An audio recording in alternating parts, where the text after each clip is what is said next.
Yo, yo, yo, Frankie, what's goody, my guy? What's good? I see you.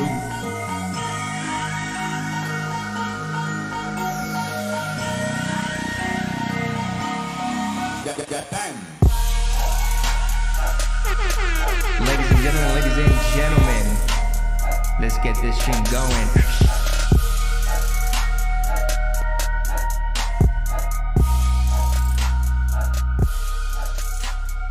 Bro, I don't know why that became a thing for me. Like, you know, I listen to the one stupid song that starts trending, and I'm over here like literally saying to everything.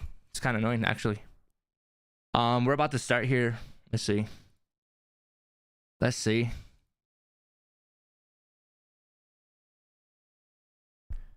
Let's see. Important matchup. You're going against New York subliners, where that's kind of where the baseline is right now for some of the top teams. So it's going to be Optic's test to see kind of where they stand in these game modes.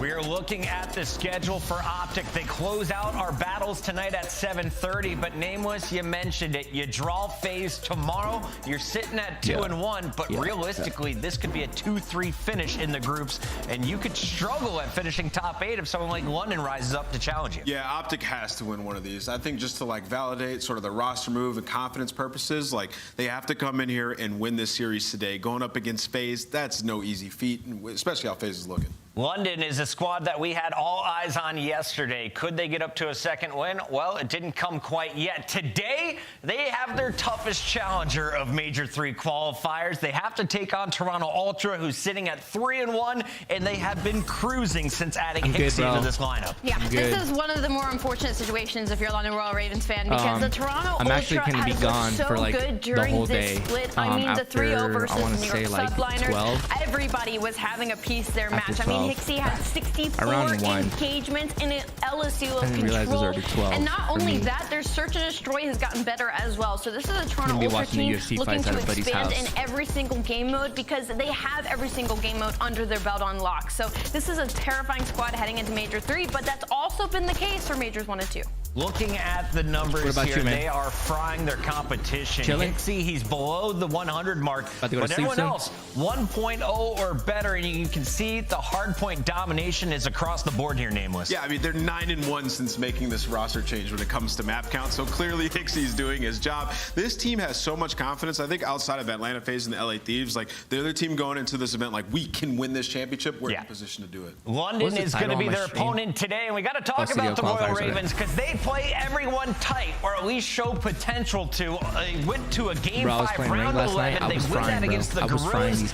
Their 4th win of the season. So they're at the very bottom of our standings. What's good, my guy? They need to start climbing back. Glad to have you here. I don't know how you get it done today against the Ultra. You need someone more than ASIM to step up. I'm really not going to be here today. I think what's tough for London is they've had a little bit of a grueling schedule this split, and although they look like they've started to get better with this squad, in forms of switching roles, Nasty look better. Scratch looks much more comfortable on the game right now. He's been going on crazy streaks, especially in search and destroy. But they're going against some of these powerhouses, like they win against the Seattle, they win that control, they win an offense on Fortress, if it takes me a while or something, or someone asks something, you know, if you can kind of help me out with that. Seat most of the time. So if I think you can, if not, no worries, is lacking right now is confidence. They're playing up to their competition at times, though, and that's what makes me nervous for Toronto. It could be a trap game if you overlook your competition. Watch that Optic game, though, for sure. But we have to talk about a match that everyone knows what's on the line. You know what I mean? It's going to be Vegas Legion taking on the LA Gorillas, and for both teams, you feel like it's a win, you're in, especially if you're Las Vegas, because they're already at 2-2.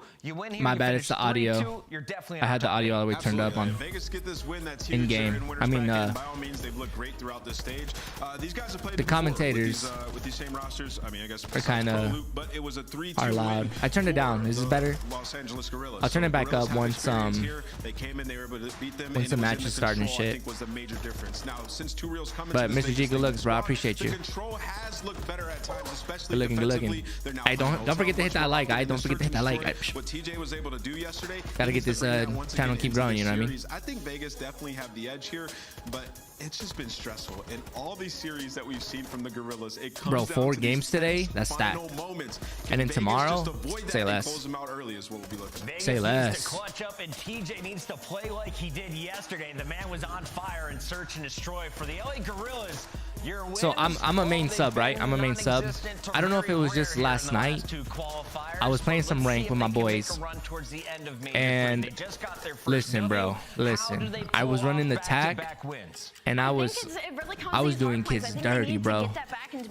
I was ending matches with like 30 plus kills almost every game. I even hit the 40s a couple games. It's kind of nasty. It's just such a beam. Excited for tomorrow? Hey, bro, I'm gonna be here tomorrow. I'm actually not working tomorrow, so I'm gonna be running this shit tomorrow, bro. I'm gonna be here.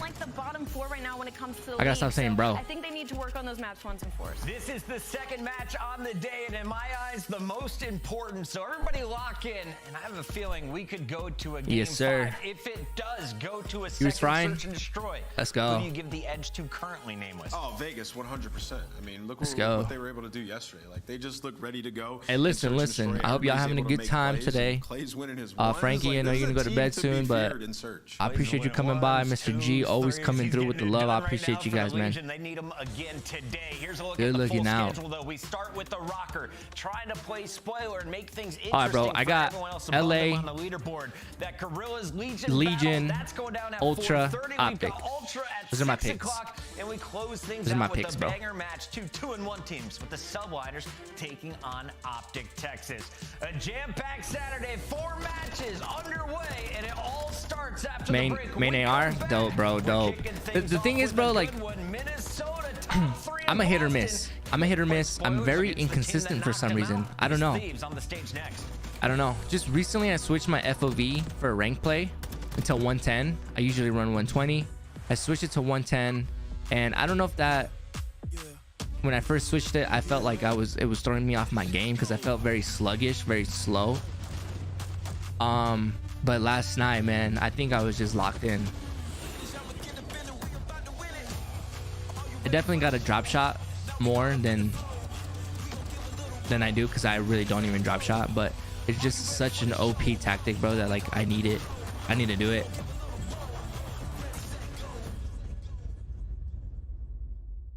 Can't do nothing, bro. With the Vaznev though, I'm a running gun. I love running gun. Like, that's what I do. And then with control and like hardpoint and shit, bro, I'm constantly just back and forth trying to, I'm trying to cut them off. I'm trying to hit lanes. So like, I love the SMG, especially because I'm it's so fast for me, But I don't know, man. I just feel like with that attack, when I'm like more low key, a little bit more chill, and I'm picking dudes off from range, like, man, I can't lose. Thanks, my guy. It's like 10 p.m. right now. Stay up late to study, so yeah. Hey, no worries, bro. You study, you get your thing done, my guy. All right, you do you, buddy. I appreciate you for dropping by today and showing some love, though. Thank you. You have the rest of your night. Have a good night, and then I'll catch you tomorrow, bro.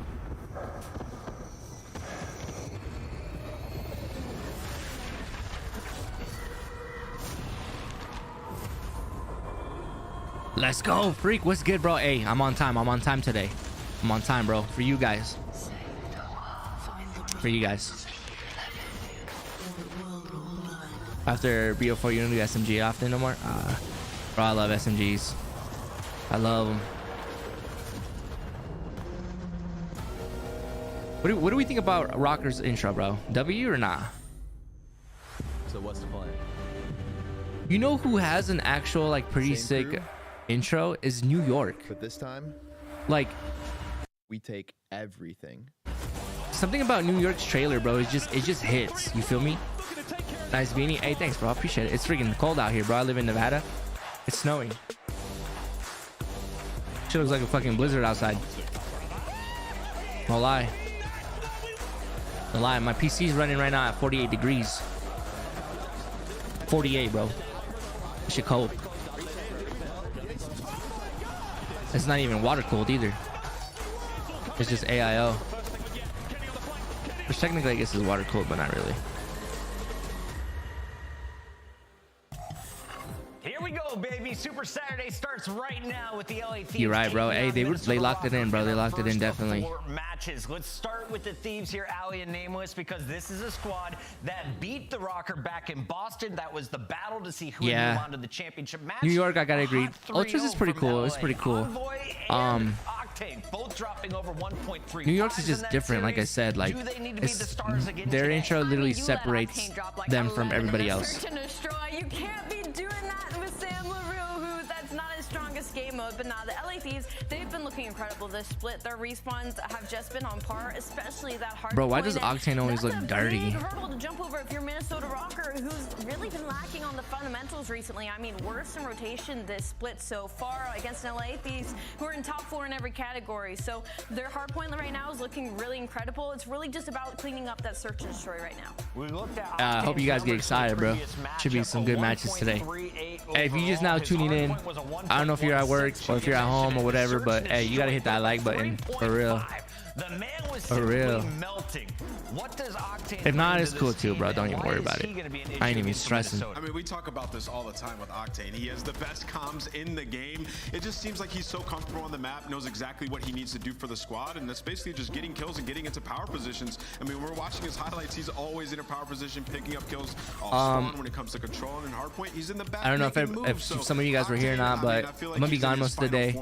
Going to a buddy's house for the UFC fights today. I'm still gonna be in chat. I'm still gonna be watching from my phone and shit, but Optic is playing today. They're last. They play last game. But Mr. G got you covered when he can. If he's in chat, he got you covered for any questions. Optic's playing New York. I feel like with this Minnesota team, last game today. When you're not getting superstar performances out of I will say Rocker, bro, has the best looking jersey. I might have to cop me one. Best looking for sure. Everybody else is just plain ass color. Last in almost every single category. So it's like, can we get some bombs now in S&D? Like, their retaking has been very bad. I saw that there were some people questioning their pace. I feel like they were talking about attach being a little bit too slow. I don't even really think that that's the case, man. I feel like mentally they are just compromised at this point. Hey, we about to start. With a hot map 1 victory. We about to start here. And to that point, like, everyone in Minnesota in Search and Destroy is under a 0.74. Like, that just cannot be happening. Hey, chat, listen real quick. Thank you for dropping by today. Thanks for showing some love. I hope to see you, a lot of you guys, later on today, throughout the day. If you guys would hit that like. If not, cool, no worries. I got you covered today, tomorrow, next weekend, bro. I got you covered all the time. All right, I got you. Let's get it.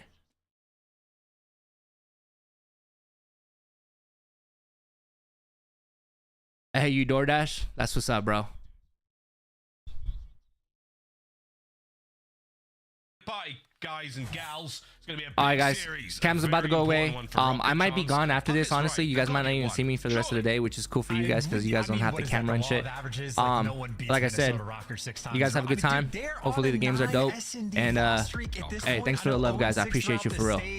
It's just a weird time for this team. Like, it just seems uncharacteristic, but fighting for their lives at this point is certainly what it feels like, and they're gonna have to bring the fight to LA Thieves. We started on Hydro. You saw the map thanks, bro. I appreciate you. And again, if you were leaning towards the desk picks, maybe you'd understand why. They were thinking of 3-0 or 3-1. Not the strongest for Minnesota at 1-4. And we've watched them play, Miles. We know how annoying Rocker are to deal with. We know they're constantly taking the water routes, but obviously the record does not reflect it. Annoying is one thing, winning is another. Let's see if they can find the win today. Already, Spicy looks towards the middle of the map, trying to clear out this P2 setup. Already Rocker with a fresh look. Envoy, mid-map's all going to be sweet for a Mo. He might get in some time. That's going to be a small victory, but there we go. Right-hand side of the mid-map will safe. The LA Thieves have not let any of this Rocker shenanigans get things going early on. They're going to try to get themselves back into the time and retain map control. And I would say all things considered, Rocker did a halfway decent job off the opening break, making things mixy, keeping LA off the time. But when all is said and done, Thieves able to stabilize, keep those right side spawns, and honestly not really give up any time at all on P1 and collect a little bit themselves. But the water routes commence. Vance maybe going to go for the first, or maybe he wants the cheeky kill out of the water. Instead, it's just a freebie for Kenny. That is not the start Rocker want to have, as Kenny just now gets to cut off the map, whether it be mid or whether it be through the P1 side. Just gives the directions to his teammates. I'm watching this. You pick up the other. And Envoy's on the case. I mean, that's exactly what you want here on Hydro. You've trapped them.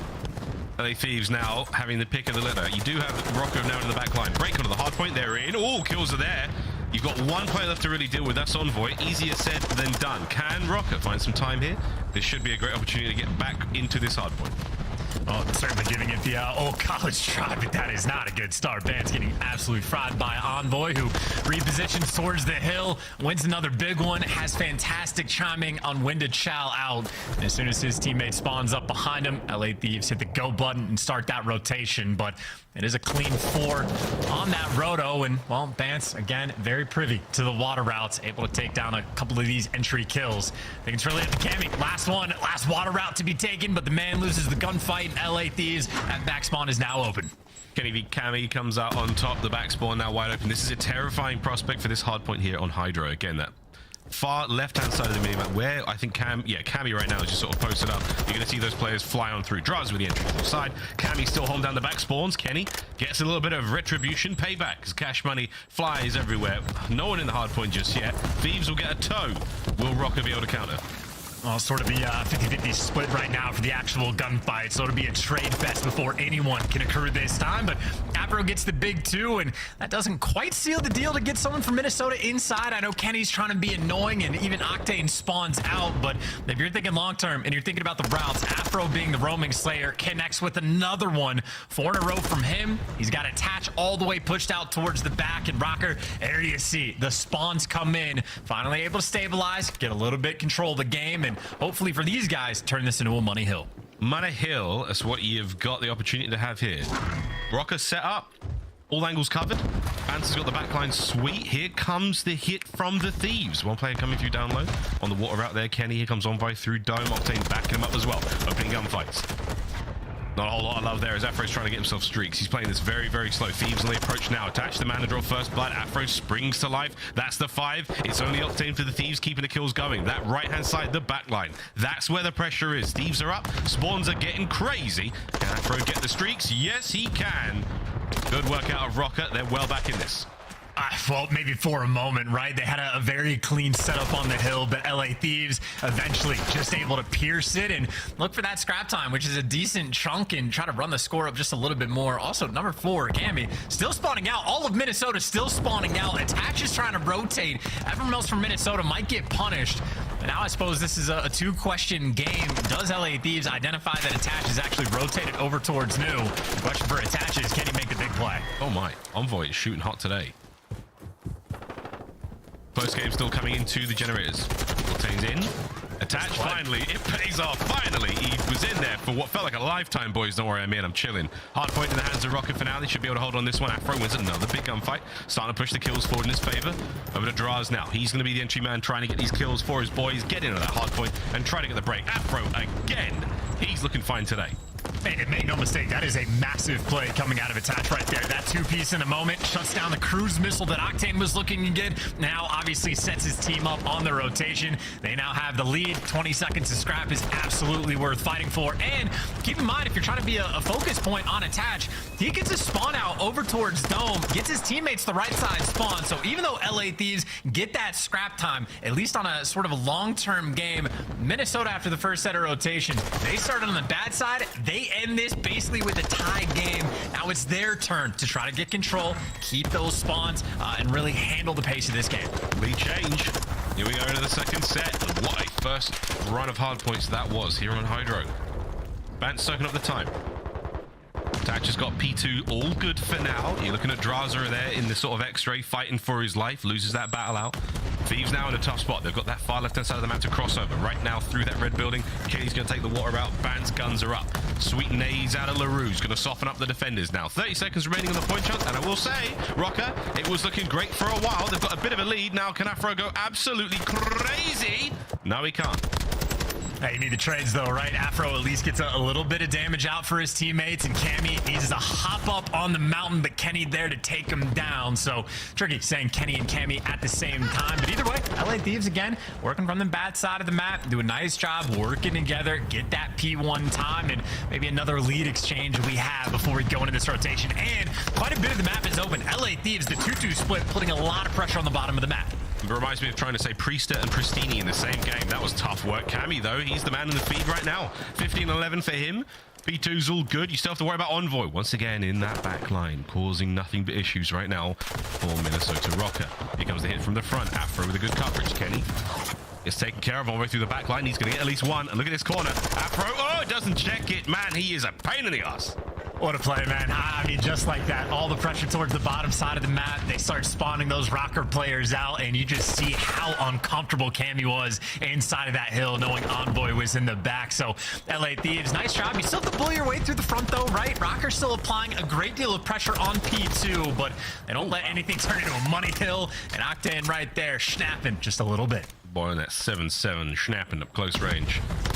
Get the final few 10 here. As the Thieves now trying to make their way forward. Draz has managed to net himself a sweet spot in the back line. Can they get the flip? Can they get the lead change? Let's find out with a quick LA Thieves. Listen in. I'll get front. All right, attach on P1. We spawn off deep, bro. You gotta live. Attach on P1. Zach. Just hard player kills, Zach. We spawn out dome. Attach one's P1. Nice, Zach. P1 dead. Watch out. I'm cautious. I'm cautious back, yeah. Oh, they were tripping. I'm cautious. Give me a second. One's gonna be top on us, probably. He's right there. Right window. Right window. Two. Nice back door, Ken. He jumped in. Another one in. Nice. Good job, Ken. I don't live. I'm blocking. Nice. I got Stokes. Hey, I got Stokes. P1 spawns, guys. P1 spawns. Dill's hard block. P1 spawns. I went alright. Yeah, I get down right. Yeah, I got it. That guy's one shot. These guys could spawn here. Hut. I had my back kill, bro. Dead. I can help you. Ruins dead. One's down with me, down late. I think you're down. Yeah, I got I'll see him down. I went mid, bro. It's a cam. One's down late. Cam Afro. Could be Guy. Cam Afro. Yeah, I'm gonna jump. They're not playing me. They're gonna go around Jones. Alright, I'm close. I'm top dome right now. I'll give me in the back of me, pizza. Yeah, I'm Cam Afro, guys. Okay, top P2. Top Jones. Nice. Missing Afro. Yep. Player kills. Listen. I'm on the back street. I'm player P2. Nothing P2. Nothing P2. Nothing in the back. Yeah, one could be Jens. I'm on top. On the head of me. I'm in the water. Glitch. Nice. One is a little Shit. Yeah, he's one of Jens. Player kills. I'm living. One Jens. 3 for 1. Jens. This guy's got it on me still. Afro, yeah. I'm just living, boys. They're all mid, bro. I'm just living. This guy's still outer, got it low. He's on like the lip. He's outer, still got it. Last guy. You're good. Where? His last guy behind got it on the field. That's all you guys. I'm here. I got you. Am I right? Hey, I'm 30 seconds. I help you mid, Zach. I help mid, Zach. He's going in ruins. I got you. In or top. I can't tell. In ruins or top. I can't tell. 20 seconds. I have door, bro. They can be mid of me. He's in here. Great time. I'm here. Great comms from the LA Thieves there. See how difficult it was to deal with Afro and the communication it took just to try to grab him, pin him down, and take care of business. Tough work, but LA Thieves now starting to walk away with the lead. I mean, all of that like annoyance that Afro just brought to the table just didn't matter because Octane's comms are fantastic. The dude is the main slayer, like the hill soaker, and he's calling out every single player, constantly identifying spawns where they're popping up, players that are missing, and Octane truly MVP in the comms category. And obviously, if he's slaying and getting the hill time, Mr. Do It All. We human turret, we can go with human UAV.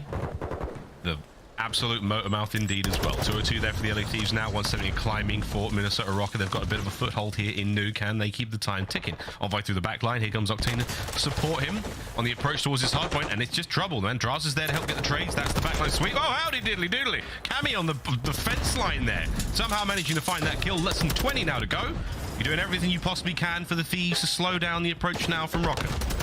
And Rocker doing everything they can to try to get back in this game. The Jaza taking the routes just to hunt down the killer Cam. And now inside the point, looking for the 3-piece, little cherry on top. But no Afro with the Vast Nev there to shut him down. But obviously, we're talking long-term. Rocker, the side of map that they want. But it is going to be chaos around this P1 hill. Bance kicks off the action, but LA Thieves, there for the trades. They get the wipe, and they're going to get this hill time. And talk about how every single second is going to matter. Forces Afro to use the cruise. Cruise in. We'll clear the point for a moment.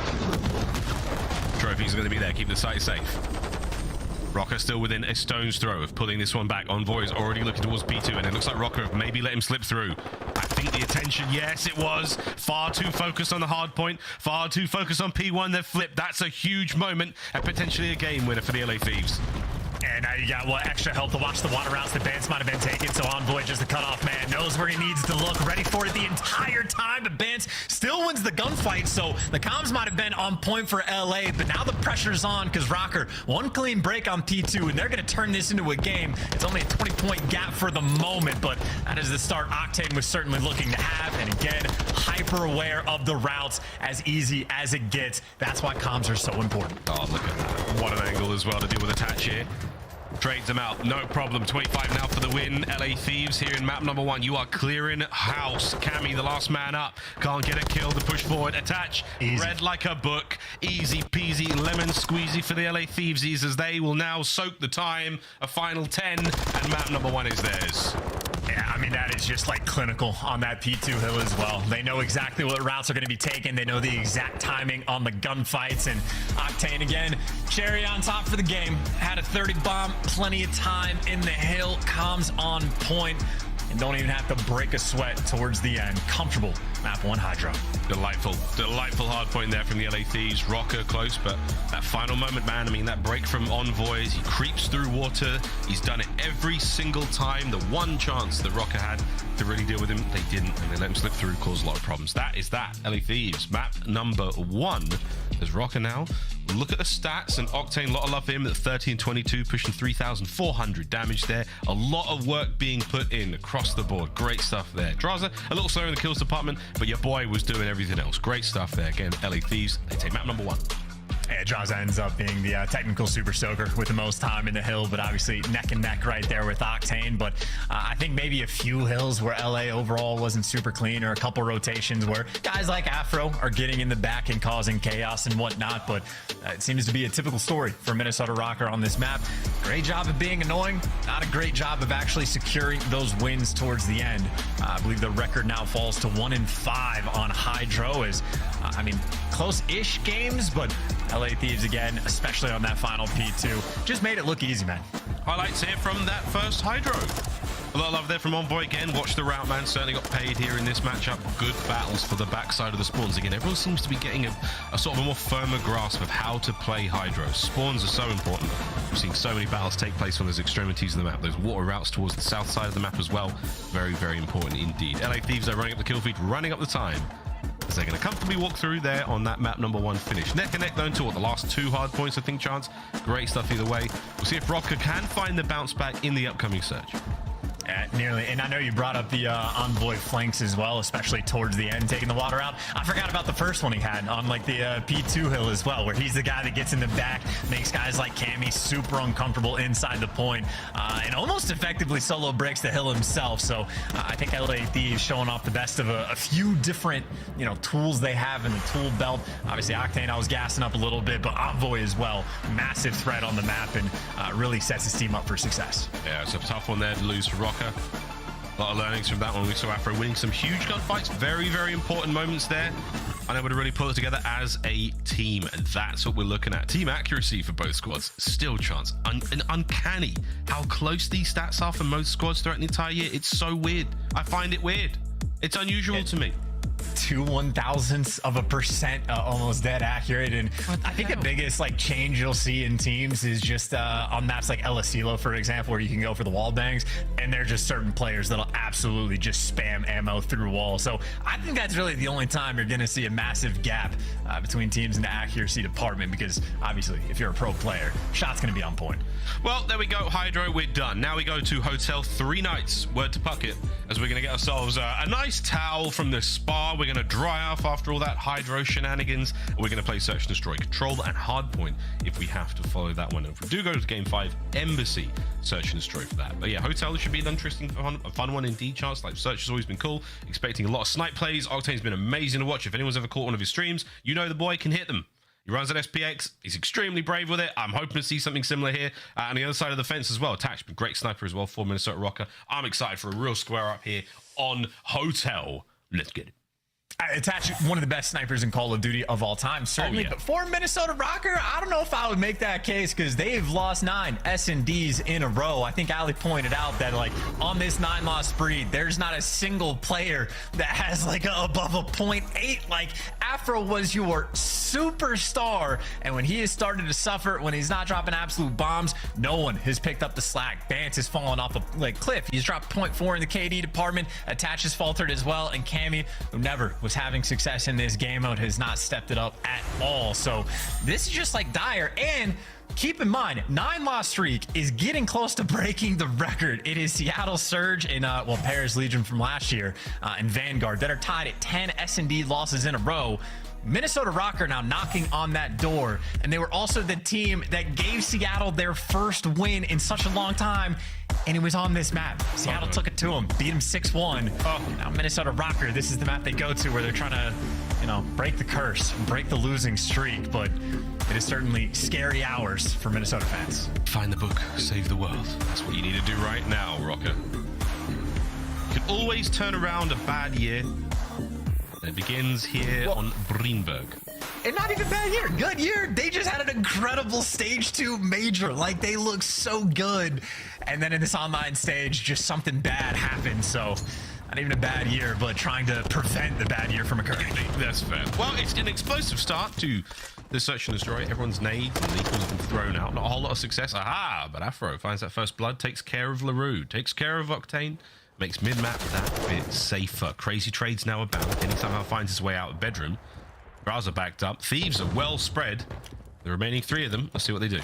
And look at that, dude. The bomb goes down at A. Now you get bedroom pushed out. You get complete control, and even Draza gets to watch the flank. So a lot of noise is going to be made. No dead silence is rolling through for just anyone. So Draza can hear everything on the full flank.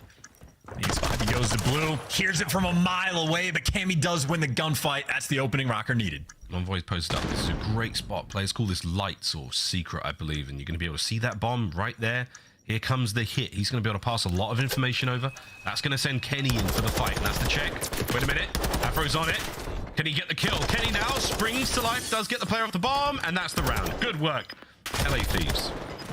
And that is just quite literally the value of pushing out towards the bedroom side of the map. And obviously, I think Rocker very much feeling the pain of not having dead silence in that moment. Did a great job of winning the gunfight against Draza.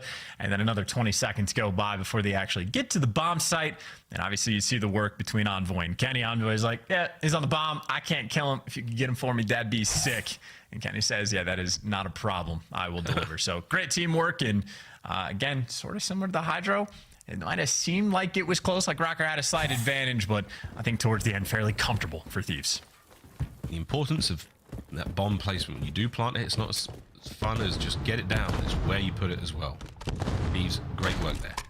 Well, now in the hands of Cammy. Looks like we might be going to B. Dead silence at the ready for a lot of these players. A lot of the Rock players didn't die in that last round, so they're going to have access to those field upgrades. Envoy, though, he's hearing something. That headset may be backwards. But here comes the fight. Things up. Tags are in. No joy. Afro wins it. From the backline now, Laruski with the sniper. What's going to happen here? Oh, my God. Wait for it. Wait for it. He's going to make some magic happen here. Yep, there's one. Man's going to check this out. Afro's got the inside of the still cover. Can LaRue find another? Ooh, nearly, but not enough. Rocker. Stay alive in kitchen.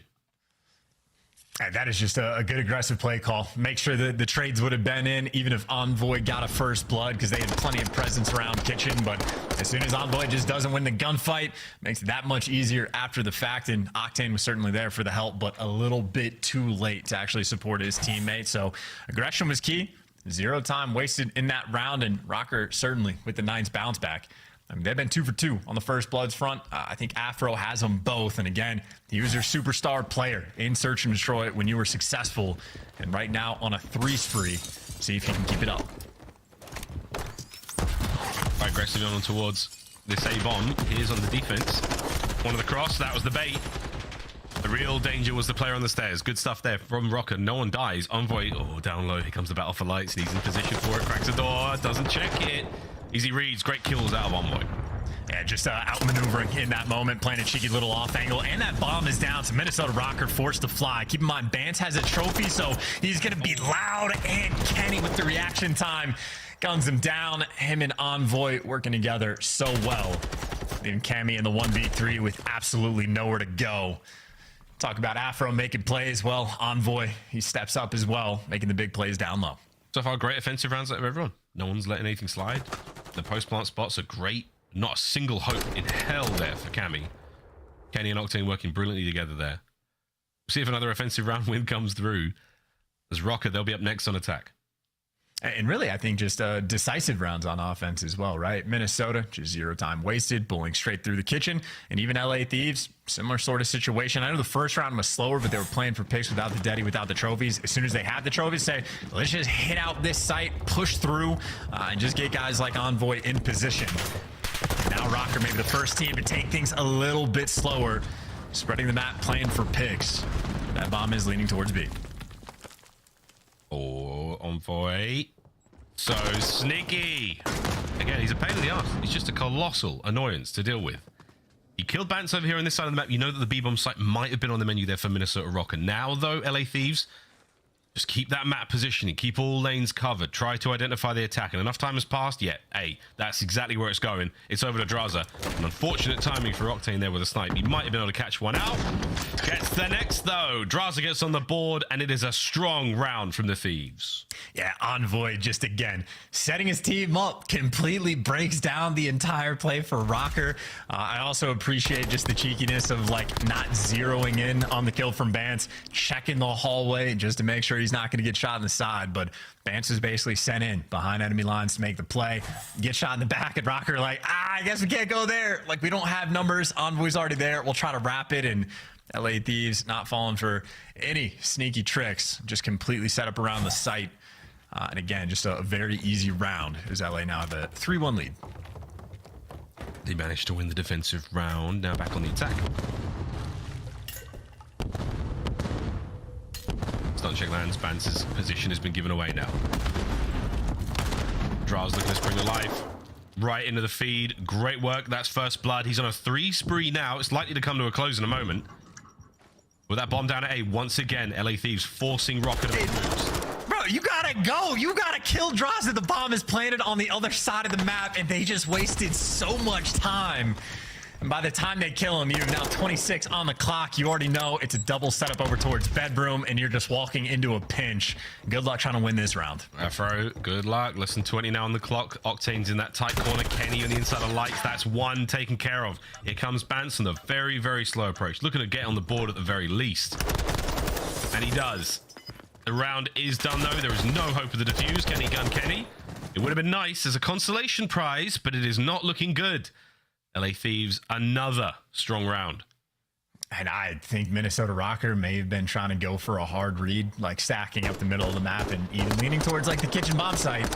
Every single time LA is planted over here towards A, they've doubled up on the bedroom side of the map and executed the round. Minnesota give up the bomb plant for free, and then even after Draza gets the first blood, he was basically in a triangle of the remaining players on Minnesota Rocker, and it still took him an extra 10 seconds.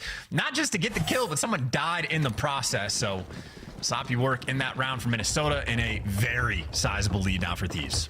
I mean, this is starting to get out of hand. No one's going crazy. It's just, it's great teamwork out of the LA Thieves. No individual pop-off. You love to see that. Bomb down now fast from Rocker. Over towards A. Oh, hello. Cammy attaches there to help out. Good work. As Rocker, post-plant position so far, fantastic. Yeah, beautiful reads on the flank, and Cammy, great work on the backstack. Timid attach just to try to buy some time. I think Draws the last man standing, dancing for his life, and honestly, a 1v2, not a lot of time. You're gonna have to gun these players, but maybe he can give it a shot. Draws is keen, man. He's keen for it. Yeah. Taps the bomb. He's making moves. I mean, just to prove, I mean, whether it was the round or not, good setup from Rocker, but man, Draza swinging for the fences in those individual battles. What a difficult player to deal with. Just, you know, showing off a little bit of speed, but obviously nothing he can do. As soon as Bance is throwing shoulders like that to get the information, pretty much done and dusted. So Minnesota Rocker, stabilized, great reads on the flank, but you see sort of the difference between the two teams. If LA Thieves are giving up that A plant, they're going to do something decisive and try to be quick to go on something like the double flanks. Read that time from Rocker, though, just a little bit too clean. And again, Cammy and Attach working together sets up Attach for the big two. Ooh, so it's no over yet. 3-1 split for the LA Thieves here. Envoy's playing this slow, and he's going to be the guy going towards that A bomb site. Cammy with a pick, in and out like a light. Envoy's still holding this bomb. Bance is on the approach towards him. I don't think anyone's there to really spot this out, but if we kill that bomb carrier, that's huge. Here comes the rotation. Oh! Nearly lands it. Oh, and Bance knows. He's fully aware. Plenty of noise above him. He needs some help as well. Number 3 finally starting to wrap back, but Afro's not looking over, so Vance has to make the individual play, and he's good for 1, so he's done his job. And 48 seconds left on the clock for the 2v3.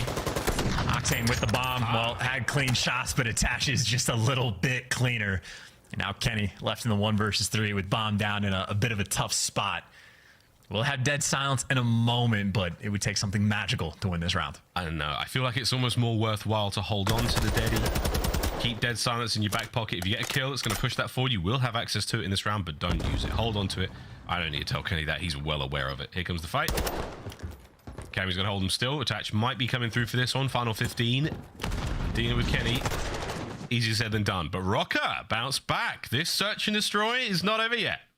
And I'd say just a much better setup that time for Minnesota, or at least a better read, I suppose. The mid-map setup, you can absolutely have success, but just unfortunate a few rounds prior. This time, it was basically like a triple stack in and around bedroom. They were not interested in giving up A.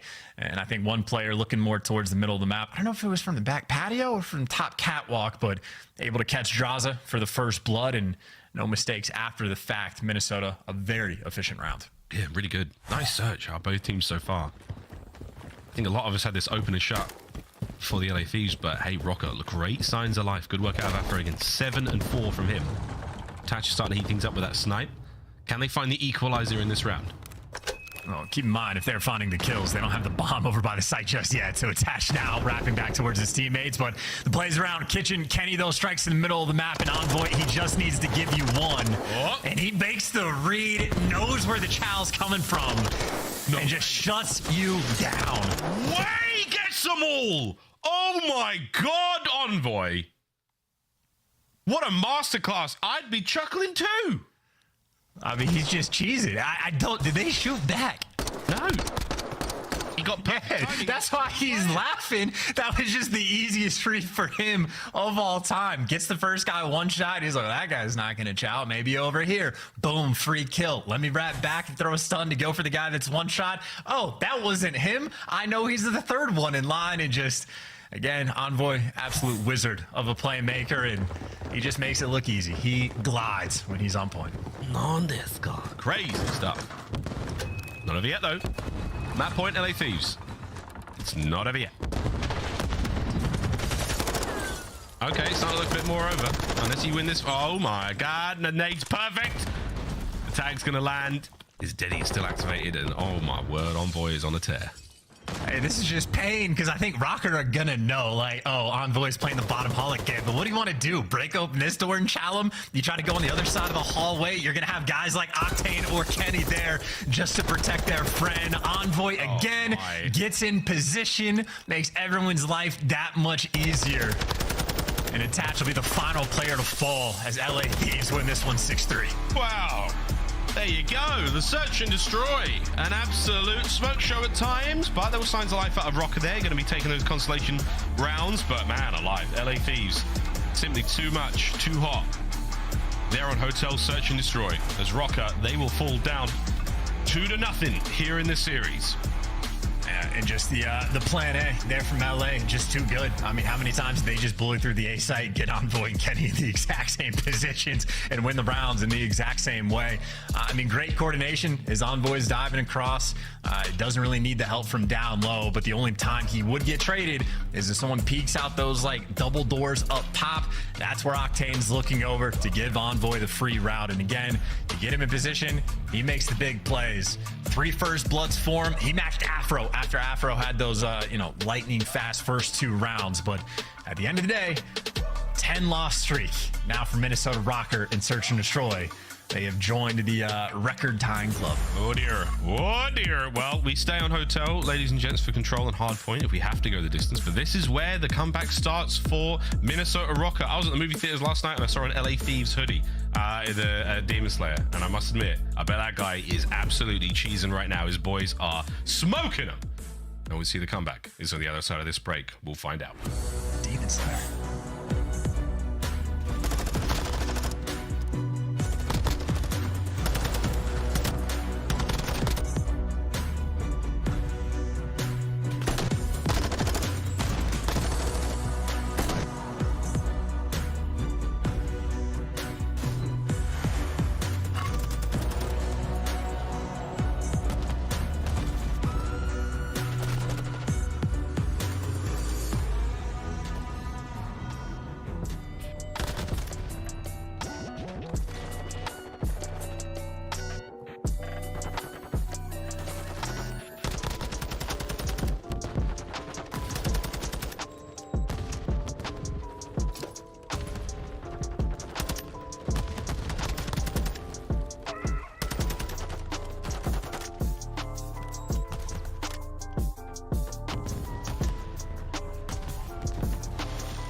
The Call of Duty League is presented by the GMC Hummer EV Pickup, the world's first all-electric super truck. Upgrade your game with the Scuff, the official controller of the Call of Duty League. Oh, come here. And backward. Oh, wait, no, I'm coming alley. Oh my god. Oh my god! The paternity test is in. I am the father. Mid to connector tunnel. Wow, those rank play players are good. I was not ready for that. Man.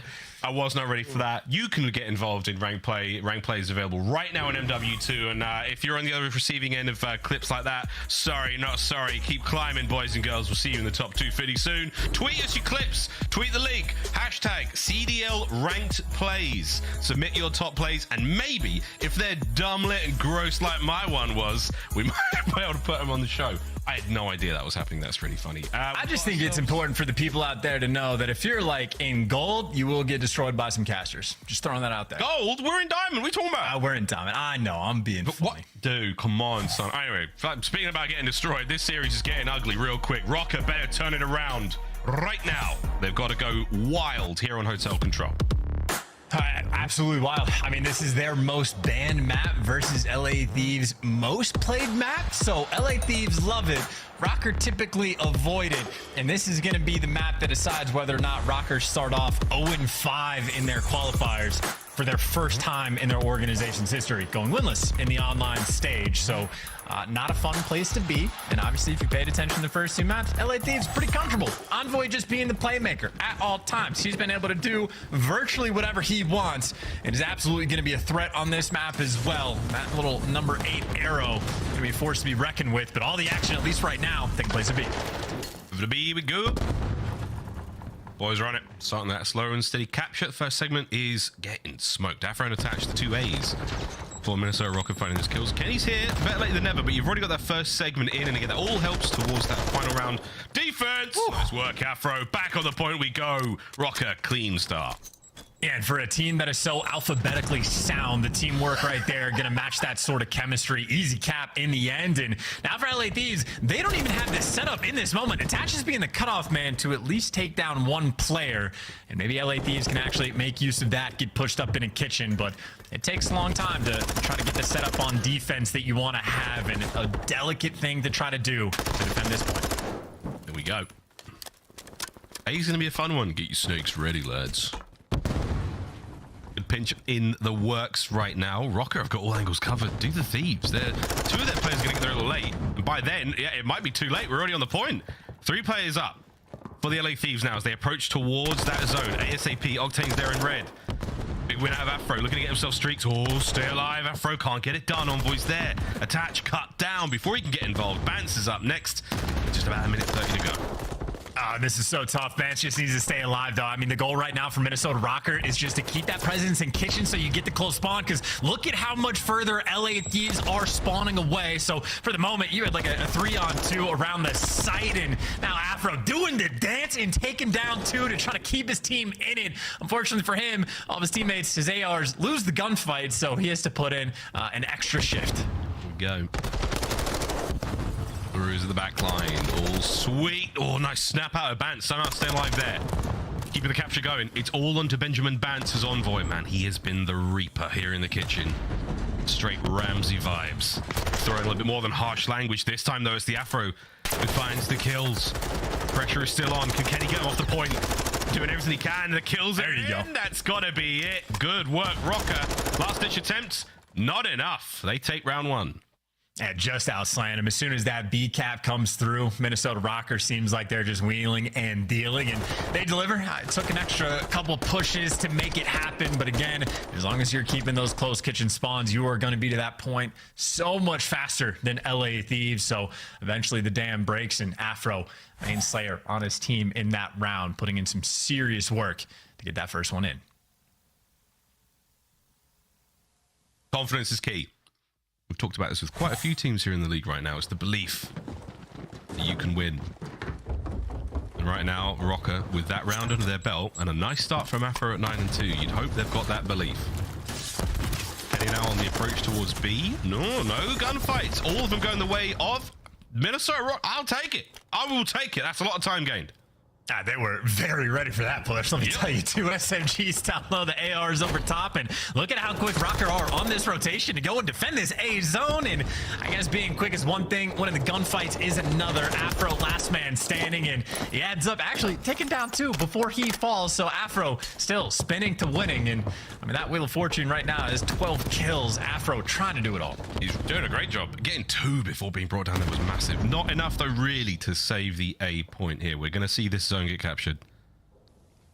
Rock are not willing to commit for it, but what they are doing is they're covering all bases, so that attack towards B is going to be tough for the LA Thieves. They're going to have to win some mean gunfights. Octane going to be taking his time here as well. Doesn't have a lot of teammate support, so I don't think he's going to be doing too many dolphin dives off the map, but he is drawing a little bit of attention from Bant and Cammy, but you see Cammy making the reads from those back steps. He wins a gunfight on Envoy. In the meantime, Bant ends up delivering, and everything nice and stable right now for Minnesota. Even Afro behind enemy lines in that traditional bottom hallway spot, sort of the safety check if LA Thieves ever dive out to the zone. I love this out of the LA Thieves as well. It's slow. They're taking the gunfights they know they can win. They're not letting those lives go because it's no good if only one of you gets on the point. Hey, that's good work out of Envoy. That might be it. Draza wins another. You're on the point now. Surely. Stack it up. Attach has to win these fights alone now. His teammates are getting kills either side, but you've got to clean these boys off the point ASAP. One man's going to be a 2 in a mo. You need the coordination as well because everybody challenged sort of one by one. Last man through couches. Afro able to do enough damage to try to create the opening, but it's still just a flood through the front. Kenny back on point as the teammates for the help, and now middle of the map is secured by Envoy. So LA Thieves, no issues, guns up, take the easy gunfight to get this round. Should be it. Second done. All crossfire though. Bounce is in. Kenny still capturing the point. You've got to make a move happen ASAP. The timing was a little bit off. Here comes the reinforcements. Nades are good. You're off the point. Oh, baby. It's not done yet. Draza, he's still in a position to get himself onto the zone. Loads of time here. Over a minute. 11 lives apiece. They're back. They're on it. No, contest. Kills. Cammy. What's going on? No, he couldn't find Octane. What was happening there? Wait a minute. I was all wound up getting ready to call the round nearly done yet. But what was that? Looking at everywhere but the point where Octane was towards the end, but just a little bit too much pressure, and even just like perfect like sort of routes off spawn by Envoy. I know like after the sort of opening salvo goes through, eventually LA Thieves are like, hey, we got 3 bodies to the point, all guns need to be forward because Envoy goes and filters in towards the middle of the map, and it still gets mixy. I think someone on Rocker took a bit of a distant route to sort of wiggle his way around Envoy, but all that time wasted for all that extra pressure on the zone, and right now, hey, 2 for 2 on offense. Exciting hotel. You need this one, Rocker. Here we go. 14-8 from Afro. He is putting in a shift. 14-9 now. After those gunshots from Envoy. Vance is still on the outside. He's playing it. He's got to go toe-to-toe with the Dark Prince. Win that fight, and you've got yourself a lot more space to work with. There we go. All right. A zone should be captured here. For at least a couple of segments at the very least. I really feel like as soon as you kill Envoy at any given point in time, you're just able to breathe. Like as soon as that happens, the annoying guy behind enemy lines is taken care of, and now you see the round much more stable for Minnesota. The slow cap on A. Slow cap from Minnesota. Let's see how the comms are going with a quick listen in. Wait, one's dead. Oh, I'll put that one. That one. Yeah, okay. Okay. I have one now. Yeah, one just ran out our side. Nice. I got him. Nice. I'm gonna start working through P2. Yeah, go. It's close to me, Marcus. Go, Marcus. I'm going. Don't see anything on the heady, you can jump. Spot, wait, 2 spots. I'm gonna pinch. One's gonna be I've got your deep shot. I've got yeah. Let's double it, Ben. Yo, I'm one shot. Yo, okay. Octane's pushed out our deep. Where were they? Our deep bed. Kenny's top bed. Wait, listen, they're gonna play tight, by the way. I spawned along. I'm in the corner. Let's go now. We focus this done. Come. Spa, not hurt. Ball dead. Nice, good shit. That guy spawns out. Octane was low, man. We'll keep checking. Octane's top bed on me. I spawn low long. I'm playing the bed. Play for this one, Marcus. Octane's top bed, bro. Nice, Octane's top bed. Kenny was there as well. Kenny was top bed as well. John's a lead. I'm low bed. Play spawners for me, Ben. Octane low long dead. I'm gonna get on time. Kenny could be low bed. Kenny could be low bed. I can kill crossing mid. Kenny's gonna be lower top. Kenny lower top, yeah. I got top. I'm watching top long. You got P4? Couches right now. Couches. He's PT on me now. Couches, probably dead. PT on me. He's top bed. Envoy's top bed. Another one low couches. Envoy's top bed, okay? Square. Still up, Ben. We can go around. It's probably choked. Nice, good shit. Go on. I'm still finessing spine. Nice, never mind. Two spots, one spot. Push it up. Play this quick. I'm going deep. Yeah, I can shoot the heady. Play the heady. On the heady dad. Nice, I got naded. Listen, go through like... I'm not meant to play through top head. He's just one broken. Make sure he blocks back. Blocking now. D2. Run away, I think. Yeah, he's D2 right now. Give me a sec. Well, there's the listen in the comms of Minnesota Rocker doing everything they can to orchestrate the push towards this B zone, and every time they get close, someone like Envoy gets the big two to shut him down, but now it's Kenny, last man standing. Rocker, you see Cammy ready for the gunfight, but not quite enough, and the pressure just sort of dissipates and filters away. Gotta reset, take the gunfights from the front again. 40 seconds, not over yet. Good nades, you clear out the god heady. Now you're onto the point. There's the cross though. Draz gets tagged in, not enough for the kills. No trophies to be found. Banter's gonna beat that one. Oh my word, off the top rope though. We're in. We're on the point. There's 36 seconds remaining. Oh, Cammy wants to fight mid. We're in. I don't care, we're in. Stack it up. Find these kills. Envoy though on the flank. Gets one, no more. Over the top comes Draz and gets killed. Last man. Oh my god, what a manic. Ah, wow, Kenny. What's going on? Ban's cut down. Kenny's a hero. Gotta wait for that fat lady to sing. Miles, LA Thieves are fighting, but the bad news for them is only 3 lives remaining. So treat this like a round of search and destroy. Rocker gotta coordinate. They gotta play for the trades, and every trade they get could seal the deal. It's not over yet. 15 seconds. Here we go. Thieves run out of lives. Oh my god, that's huge. And a stick. Stockholm. Oh my, Draza. Unbelievable. We may have won the round right then and there. The tags are in. Kenny, loses the fight in the back stairs. A few seconds to go. Dive onto it. No, what a play. The LA Thieves steal around. They had no right to win. Yeah, and the heartbreaker in the head snapper. Both Bance and Afro did the characteristic throw the head back in the moment. I mean, this is like every single player on LA Thieves like providing in these final moments, right? You get to look at Kenny with the big two, because if he doesn't win either one of these gunfights, obviously that is the round done and dusted. But even just the setups before that, Jaza had to be the player to get the stick. Octane had to throw his body on the point just to slow down the clock and get Kenny enough time to swoop in. And even Envoy, the one who started off when he was basically 1v3 on the point, wins the first gunfight on the steps, does enough damage to the next two. That is all 4 players, 4 world champions getting the job done. Man, that was something. Kenny checked every single possible body, every single possible corner in like a 2.5 second moment, and won a very tough gunfight against another professional player. That was an outstanding moment. Well, LA Thieves match point. They win this round on offense, and that has been going very well so far. Smoothly, you might say, and the series is theirs. 1 segment down. And I mean, in all honesty, that is just such a heartbreaking round. Minnesota, I don't know how the vibes are going to be trying to bounce back from the moment. And I think LA Thieves is going to be feeling a little bit better. 2-front war, pressure on A, pressure on B. Kenny gets to dance, dodge some nades. YY 17 times, because of course he is. And he's got the teammate Envoy there from the help. They're just pushing the pace. LA Thieves doing everything on the map. Cammy there with the trades, gets on there. Last man up though, Draz is still keeping the capture going. 2 members of Rocker coming forward, trying to get into the fight. Draz though, these back desks, not this time. A's gone. And you're halfway through B now, plenty of time and even more lives. Oh, they're just flying at him too. Envoy, yeah, challenge that, trying to get the extra damage. All 3 players from LA Thieves working through mid as well. Octane with the sub, can't quite find the timing, but now trying to get the boys in through the front. Kenny for 2, Envoy for the follow-up, because by the way, he's still alive, has been this entire time. Finally, Afro gets him shut down, and Afro for 2, maybe to stabilize. And finally, Draza gets cut down, and Rocker, for the first time this round, can breathe, except for the fact that they're down by 7 lives. I think for now, yeah, the Thieves have thrown enough individual lives at this point. It's time to pump the brakes, remember the teamwork. Rocker, it will be a miracle if they can hold this one off. They're down 5 lives. Plenty of time to go still, but a solid work out of attack stick. Cammy as well now in the feet, keeping this position safe. All it's going to take is a couple of clean kills now from the LA Thieves. They should be able to get onto this one, but Rocker are dug in tooth and nail. I still think this is just a live sort of count right now for Rocker. They have to be so particular about how they play this, have to keep the pace very slow, and LA Thieves trying to keep the pressure up. I mean, a double flank for the moment. You see Envoy, again, being annoying, getting the kills on the back line, but that was a 3-for-1 trade for Rocker. They were down by 7 lives, now only down by 3. Still a minute, though, to play. A very delicate balance. How will the Thieves go for it? You got options. 2 of them are hitting the back line now. It's all in Afro to take care of that player outside. He's tagged.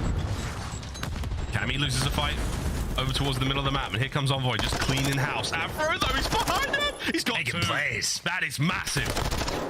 Oh, damn! That was all. Kenny, no way. No way, gets this as well. Kenny stays alive. Final 4 lives for Rocker. His attach is swinging. I mean, this is it. 30 seconds on the clock, and Cammy now completely out of the picture. Couldn't get his one. You still advance the sort of safety net behind enemy lines, and I think you wait for the pressure to come and send Bance in on the flank. No trophy, though, down for attach. He's eating all these shots. He's eating the nades. Bance, though, from low lights, he could go wild here. Kenny's on. Checks it. No, he gets gunned from behind. Oh, that's the round. Afro, what can you do? There's one. Tags into the second. The capture is nearly complete. The round is done. The series is closed. LA Thieves. Another day in the office for them.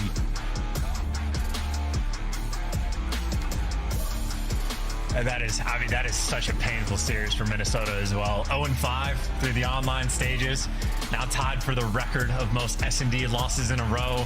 And they're doing that while Afro was legitimately piecing the entire time. I mean, play after play in the control, but at the end of the day, that is your, reigning world champs from the previous season.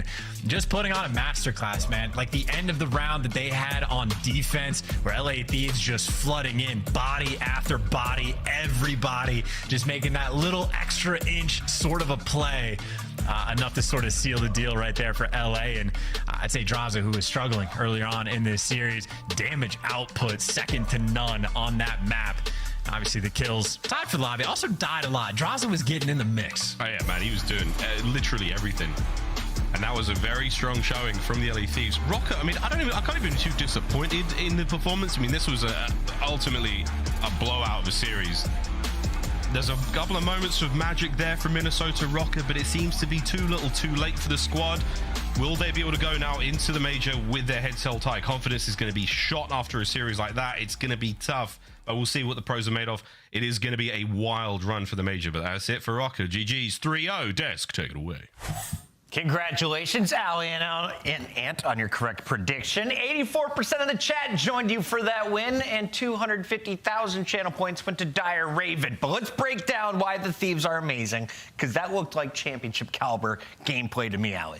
Yes, although we do have to take it with a grain of salt because Minnesota Rocker has had an 0-5 showing in this split. But I will say, for something that was really impressive for me for the LA Thieves was their control, that they decided to play Hotel, a heavily attacking favored control in that map number 3. LA Thieves is 9th overall in the league right now during the split in their attacking wins. So they're pushing themselves and they're trying to get better heading into the major, and so I tip that. Nameless, I want to relive the end of this control because Please. I've never had anyone on my team in ranked pull off something the way the Thieves just did. Let's revisit this. This is, of course, Minnesota with 1 tick to go on B, and just a clutch from the Thieves. Everyone chiming in. I mean, Minnesota was just getting slammed. I was saying it earlier throughout this map. It feels like every time there's a moment where Mini has a grasp on the game and they need somebody to make a big play to get that big 2-piece, it is literally not happening. You can see here they try to send 3 people through single. He gets 1 kill, and then the next guy gets stuck. Like, it's just super unfortunate.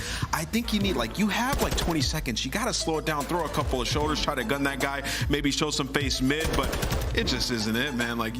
Even prior to this clip, they were getting absolutely gunned. They were fully stacked on the point. Afro needed to get 1 kill. He's not able to do it. Just a tough showing for Minnesota, man. No confidence in that camp. 9 lives to 3, and it's the Thieves clutching up with Envoy picking up the final kill. You can see his numbers monstrous today. A 2.5 in hardpoint, 2.0 in search, and he closes out that control with a 1.18. Definitely my MVP, but who else do you need to look at here from the Thieves? Is the whole team dangerous right now, Ali? Oh, absolutely. I think it's Kenny, it's Draza, it's Octane, it's Envoy. I think the entire day of LA Thieves look good. We were talking about Envoy's dominance. Well, here's one of his best plays. It's your scuff play of the game. It's S&D. Walk me through this one, Nameless, as Envoy picks up the 3K. Yeah, I mean, he's in kitchen here. And first of all, Thieves did a really good job here sort of adjusting in the middle of this game. We saw Minnesota rattle off a couple of rounds, and on their offense, they love to play over towards B. So Envoy's like, I'm just going to play in kitchen. They come here, I'm killing everybody. Gets the first kill off the sound cue, pushes into Freezer, gets the stun check, and then hits the 180 for the last kill. Just a beautiful blind counter. I mean, where's the trades? I mean, to be honest, like the fact that he even gets that third kill, I mean, you think that second guy there in Freezer insta-chows the second Envoy turns his back. I mean, Christ. We now have 5 teams with 3-1 records. They're all battling for a top 4 seed, and this man has 1 match to go. We welcome Envoy onto the stream. Who's that flexing behind you? It's got to be Shane, right? Sam behind me, man. He's heading out. He doesn't want to talk to me. Sam's getting rowdy tonight. I love it. Well, Envoy, first of all, congratulations. Can we talk about the end of control, though? Minnesota looked like they were going to lock it up, and somehow with 3 players left, you guys get the job done. Walk me through that final round. Yeah, I mean, that round was super intense. We just basically all kept hopping on the point because they were probably half a second away from capping it. Ken ended up getting a huge 2-piece, and that is why we clutched up. Well, congrats on the big win. I mean, you guys look phenomenal in all game modes right now. It seems like your Search and Destroy is not struggling at all. I want to ask, during that 3-piece, like, why did you recheck Afro? Was it a sound cue? Was it a stun? Or did your teammate see him? Well, I just figured that he would have been coming from the trade, just like the second guy was. So we were all laughing afterwards because I told my team the first round I kind of costed dying in B, and that I knew what I was going to do the next time. So yeah, I'll just take the 1v3. Dylan, congratulations on the win. You guys look great. I want to ask you, it seems like you're in final form right now, this LA Thieves squad. Where does this current level that you're at compare to the World Championship LA Thieves that we saw last year? You guys feeling better than that? I still think we're working our way towards there. I mean, mostly last year, I think our map pool just expanded to all the maps, so we're still trying to do that. And obviously, we've been having good searches lately, but there's still a lot to iron out there, especially versus the top teams. People know how to capitalize really well, but the big success for us is we've been capitalizing on our man-ups and not losing those 4v3s. So if we can keep doing that, I expect us to keep going up. Coming into this matchup, you had a 58% map win rate. Your 3-0 today is going to help jump that up. And your final series is against another team with a 3-1 record. How do you feel about the matchup against the Breach tomorrow night to close out the qualifier? Oh, we're feeling good. I mean, their new roster has been looking good as well. We've had their numbers the last couple times, but it's all been close matches. So I expect a big fight, and I'm just excited to play more. Give me a player to watch from the Thieves tomorrow. Ooh, I'm gonna go Draws. Going Draws. He's been grinding, bro. He's dropping the numbers both in ranked play and in the damage columns. There we go. Envoy, thank you so much for joining us. Best of luck tomorrow. Thanks, guys. That is the LA Thieves. They are now officially playing in the winners bracket when we head down to Texas next week. And we've got to talk a little bit about everything that's going down at that major. You're going to see the top 8 playing in the winners. The bottom 4 are still there, but they have to start in our elimination bracket. It's a lot on the line for the Gorillas and the Legion, who are coming up next. One of them is going to be able to lock up a top 8 position. And we got to talk about the gear you can lock up right now. Allie, what can you get at the shop? You can get some really cool hoodies. I feel like every single time we do one of these, there's a new release that looks better every single time. And I mean, I can't pick between these 4. Which one are you getting? You know me. I'm rocking that Optic Texas, baby. Yeah, Nameless loves that green. And of course, you can get your gear in-game as well. I have to say, Toronto Ultra jerseys are all over silver. Can you guys mix it up a little bit? Show me some Subliner, show me some Atlanta FaZe, and of course, show me some LAG in Vegas, because those are the 2 teams that are taking the stage when we come back. Don't go anywhere. It's match 2 of 4 on a Super Saturday, the last before Texas.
Eyes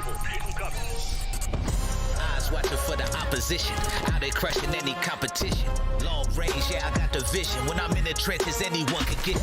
I'm with the team when they need me. Or out on a dolo mission. Nigga rocky riding on this road to riches. If I catch you slipping, then it's over finished. War, ready, crew, coming through heavy. Aim steady, lights out as the gorillas. Not any winner, one out of many. Fine talents, empty, lights out as the gorillas.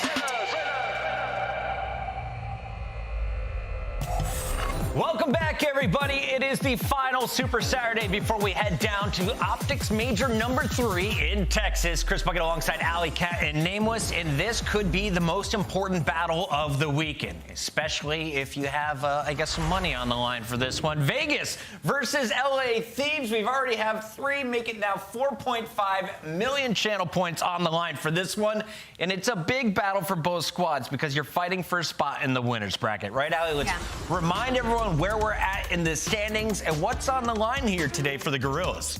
It's on the line to make it into winners brackets, to stay into that top 8, and they need to have a dominant series for that to happen. 3-0, and they could pull it off. 3-1, things maybe get a little mixy, but anything beyond that, the LA Gorillas are not in contention for that top 8, and this is a newer squad where they want to get into that winners bracket to give themselves that double chance there on land. And of course, we saw the Gorillas giving themselves an opportunity. They've been to 3 Game 5s out of their 4 matches so far in this qualifier. They clutched up in that round 10 against the Mutineers. Man, and they would be in just a much better spot if they were able to win that 1v1 at the very end versus the London Royal Ravens. Just these nail-biter of series. I mean, think about yesterday, even that game 2, it came down to the wire, 3-piece by Joe Deceives. So by no means has it been easy cruising for these guys, but they get out of the hardpoint drought yesterday, finally getting a hardpoint, even though RC's had a tough series. I'm expecting him to bounce back today. And here's a look at our players live. Joe Deceives and Exceed were definitely the 2 stars for me. We knew what we were going to get out of Assault and RC's. Assault fired up in that final game, but Joe Deceives was Mr. Consistent, and the man was always sneaking up on the enemies with the SMG. He is going to be my player to watch today. Allie, I know he's not always going to be the X factor for the team, but when he is, what are you looking at from Joe? I'm looking at him just dropping the absolute numbers, being that route man. Joe Deceives is an incredibly intelligent player, and I feel like we have yet to see truly what he is capable of. I feel like we've seen some glimpses of Exceed, but we have yet to see both of these two on the same page at the same time, and that's something they're gonna have to do against the Vegas Legion. I feel like both these teams are very similar right now when it comes to strength. Yeah, if LAG are to beat Vegas, it's going to be through the hard points, right? LAG bounce back hard in this series, and they can get a win, and it's going to be through the SMGs. When Vegas gets slammed, the other SMGs in the opposing squad are going crazy. That's where they can get an advantage in this series, because we've seen Exceed really come into his zone throughout this stage, and Joe Deceives, to me, he's a confidence player, right? Like when he starts the series off hot, he usually continues it on through that search and destroy, so expecting them to go off. So the Gorillas are looking to get the head-to-head tiebreaker over Vegas if they can win today, but also you kind of need a 3-0 or 3-1 map count to stay in the running if it's a multi-way tie. On the other side, you've got Vegas with a lot of pressure on themselves as well, because they know if they win, they're in. They're playing in the winner's bracket. They don't have to start an elimination, and they have a chance of making a deep Texas run. Yeah, and I mean, they've been looking great as of recent, especially coming off of that last series. And when it comes to Vegas Legion, it feels like it's just slowly inching to be better, slowly inching to the form that they want to reach. And I think it just comes down to consistency at this point. I think Puckett made a great point in our pre-show that we need to see the same TJ Halley that we saw in the last series. He had that slow map number 1, but maps 3 and 4, he was everything.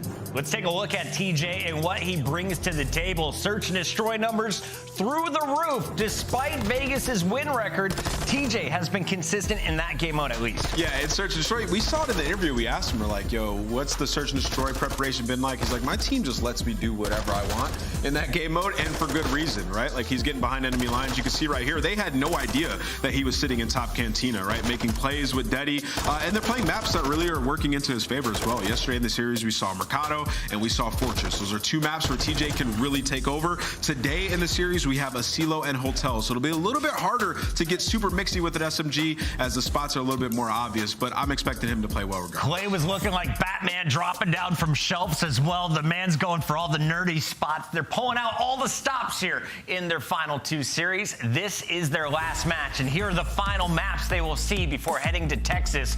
I have over 10 million channel points. In fact, 10.5 million now just rang in, and 7 of those 10.5 are all on Vegas. Really? What are our chances that the fans are going to be happy with the outcome at the end of this series? I think either way, I think the series could be a win-win situation for both these teams. I think the biggest map for me is going to be that El Asilo. Clay right now has a 1.46 in Search and Destroy, whereas Salt has a 1.2, so I think that's going to be a little bit of a head-to-head battle. El Asilo is going to be the match to watch there between the ARs. Let's go to predictions, though. The matches are just a few minutes away. Yeah, I mean, I was looking at the maps, and like in the hard points, I think these guys match up. They are just squaring up on these maps. Like, we're looking at Mercado, we're looking at Embassy. Vegas likes both of those, so I actually think they have the edge in HP and in S&D, so I'm going Vegas in a 3-1 fashion. 3-1, Allie?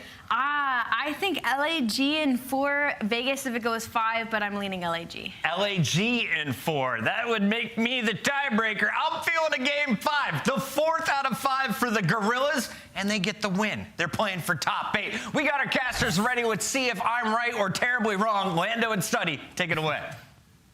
Well, there's only one way to find out, Chris. That is for sure. Vegas versus Gorillas. Jay, there's a lot of stock in this one. There's all kinds of storylines, but the biggest one is all in focus of winner's bracket. The desk has already touched on it. A big spot for the Gorillas, but on the inverse, Jay, for Legion, a win today would guarantee winners. It would be the first time in Legion franchise history that they would start off a major in the winner's bracket side. No pressure, right?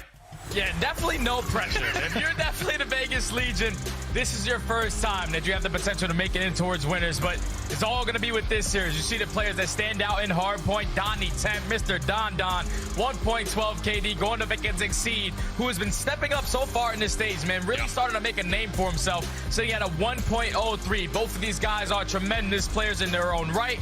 Obviously, it stands out a little bit more for Temps as he is running that AR, but what Exceed does on the map with that SMG is very much impactful as well. Yeah, it definitely is. And you and I have had the chance to cast over Gorillas a lot lately. I mean, I know the results have not been stellar, right? We're talking about the hardpoint struggles. We're talking about how they've really not seen the same success that we saw them have in the Major 2 qualifiers. But if there is some positives to take out, it feels like for LAG, you're really starting to see more productivity out of the rookies, out of your young SMGs. I know the desk touched on it, how great that Joe Deceives has looked in certain spots. I think you could say the same thing about Exceed. How valuable are the SMGs for LAG in this series, you think? That's a big part. It's a big part for their success, man, because if you think about the pacing that they're able to put on, the clutches that they also make in their Search and Destroys when they're hitting those routes, these guys set the tone for how the Gorillas are going to come out and play. You have your slow ARs in Assault and RCDs who didn't really have the best performance yesterday, but they still got the job done versus Florida. You just think about that game too, where Joe Deceives lines up 3 with that SMG in hand, pushes out hedges. He makes the play happen. And the control, that's easy.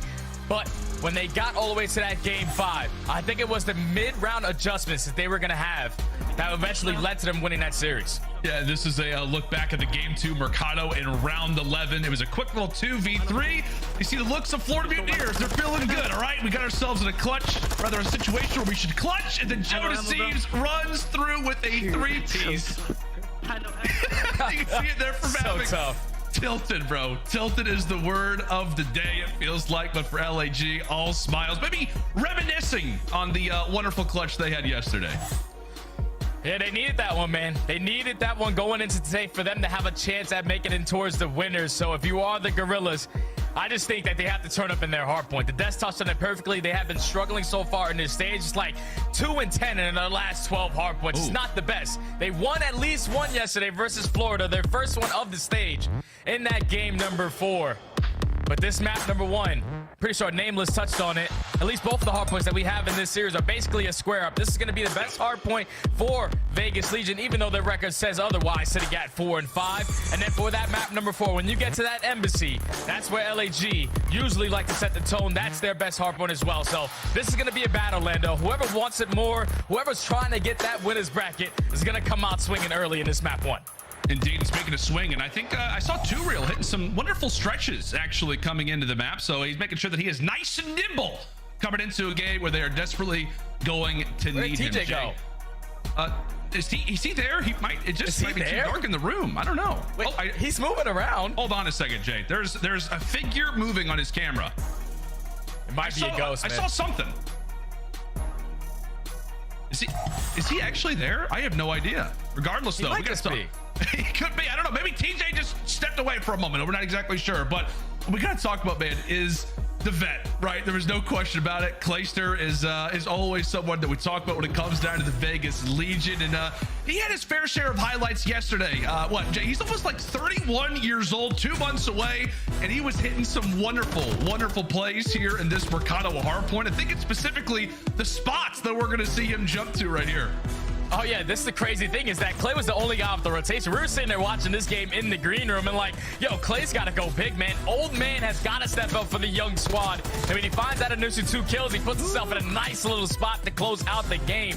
He had himself a wonderful performance in that series yesterday, a 1.2 overall KD. And if you just think about that map number 2, he had 2 huge one-on-one clutches. So any question, if my friend, old man Jim, still has it, ain't no question about that, man. He's still here. He's still putting on for the 30-year-olds. Yeah, that's exactly right, my friend. That's exactly right. How about this matchup, right? 2 guys that have been against each other on when it comes down to the main stage. They've seen each other on the same side, and now obviously they face off head-to-head. Clay versus Arsity is always going to be a fun battle to witness, and you can really see the numbers so far in our major 3 qualifiers. Not great from Arsity's, but on the other side for Clay, I mean, take a look at that S&D of 1.46. Goodness. Oh my God, man. And he does it sometimes with a sniper in hand, but keep in mind, he's also that guy, the majority of these rounds, running that trophy system. So he's making clutches happen without having that dead silence in hand. He's just got the ice in his side. And then going on the side of Arsity's, obviously they struggled. They went in this stage, they started off 0-3, so their numbers aren't going to be the best. And then even in this series yesterday, he drops a .86, but they clutched up in that game number 5. And it wasn't really about the stat line for me for Arsity, because in the game 4 where he needed to step up to extend this series, he did that. And then even in the game 5, when they found themselves down 0-3 in that search and destroy, Arsity's the leader that he is. He changes his gun. He goes from attack 56 to the SMG in hand, and he was basically shutting down that B push every single time. And that's what allowed the Gorillas to eventually chain 5 rounds in a row to eventually close out that search and destroy by just great leadership in Arsity's, knowing what needs to happen for them to turn it around. He made it happen. Well, I think we bring up a very interesting, comparison between the 2 players who sit on the far right side of the screen for both rosters. We compared the KDs, but we also have to consider, Jay, what both of these guys do for their team. Both Clay and Arsity's. I know you touched on it. Arsity's, a lot of pressure on him. All eyes are on to him, considering that he, departs from Atlanta FaZe last year. It very much feels like, the investment that LAG makes into him, they kind of go hand in hand. Like you're looking to see what life is like after Atlanta FaZe. On the other side for Clay, I mean, what a moment this would be if he can manage to get Vegas Legion, another, I don't know. I mean, it feels like it's really been like a record-breaking season for Vegas so far throughout this year, considering the placements that we talked about at the start of the season. It may seem small to some, but I mean, if he was able to lead the Vegas Legion to their first winner's bracket position in franchise history, that says a lot, right? Yeah, it definitely does, man, because like you said, they've been breaking records all year. The most series that they have ever won as a franchise was with Clay on the team. The highest placement they got at a major, which was top 6, was with Clay on the team. So you don't want to change anything if you are Vegas Legion. You just want to improve upon it. You see so far their road throughout Major 3. They started off hot, man, with a 3-1 over the Thieves. Then obviously you go up against Toronto Ultra, who are 9-1 ever since they made that roster change. Atlanta FaZe just won the recent major. And then even in the series versus Rocker, it got a little sweaty, but in that game number 5, it was all TJ Halley setting the tone. But enough of all that. It's time to get into this one, baby. Whoever wins this one, if you're Vegas, you guarantee that winners. If you're LAG, you got to get it done in at least 4 to make it a lot better on your side. Yeah, we talk about pressure a lot for Vegas. They just got to win the series. For LAG, you got to hope and pray that you close things out in a 3-0 or a 3-1. The positive for LAG is that they start on our more preferred side. We talk about the future of Mercado, lots of money hills, but P2 look no further than that hard point. As we jump in for our first one, no surprise, TJ going to be a player that we talk about a lot in this series, Jay. Feels like they oftentimes are seeing success or not seeing success based off of his level of play. Oh yeah, TJ Halley, when he's on, he is on. He's usually only on in search and destroy. Hardpoint is where he does tend to struggle, sitting at a 0.8 overall KD.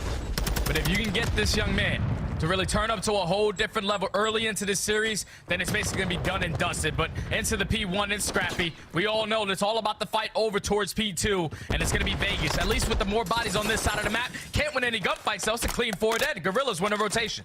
Yeah, there it is. Okay, not a phrase that we say all that often, man. LAG able to win the rotation. They can start to sink their teeth into this game. Is really, for Vegas, not a second awarded over at P1, despite a few little efforts there last second from TJ.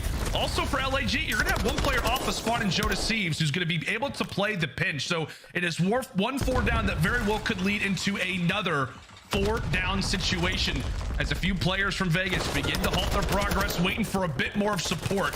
Some reinforcements are on the way, and they cannot get here fast enough. Oh, they can't get here fast enough. There's a bunch of Vegas players here trying to contest as Arcitys and Exceed combined for 3. Arcitys already starting off hot. Didn't have the best performance yesterday, but 7-0 already earns that cruise missile. Gets a little bit of assistance right there from his teammate, but so far this is a perfect start to the game. If you are the Gorillas, you have a cruise missile to work with towards the later half, and Arcitys is not missing right now, man. Jay, he's not missing bullets. Like, we're talking about clean shots. It does not get much cleaner than that.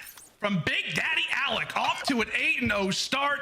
Looking to hit some routes and maybe surprise Clay a bit as he stays alive and keeps that flawless record up. And thankfully for Legion, they're able to finally get on the board. To 10 we go, or to Elephant Room. I still have no idea why that's the call out, but regardless of it, Vegas clear the first wave, and Arcitys, well, he remains on the spree, buddy. Yeah, Vegas, they're perfectly set up right now, and they know that Arcitys is still the player towards the back, so you're going to invest that cruise, try to throw all your tax in to make that not impactful. But here it comes. Nothing's going to be able to connect. They're trying to set up the pinch. Exceed starts it off. He gets the first. He's trying to find the trade, but there's too many bodies here for Vegas. Legion, they're able to come out on top in those engagements, and that final 25 should be theirs. And off the rotation, LAG, they're all spawning out towards cantinas. You have to try to win this gunfight because Vegas are here already. Yeah, this is great routes from Vegas. By the way, I have no idea where Arcitys' cruise missile just went. It just went into an absolute abyss inside of the Elephant Room. I guess maybe that's the reason why. I have no idea. Oh, Temp up close. Able to find one on Joe Deceives. The rest of the teammates look to set up toward the back alley.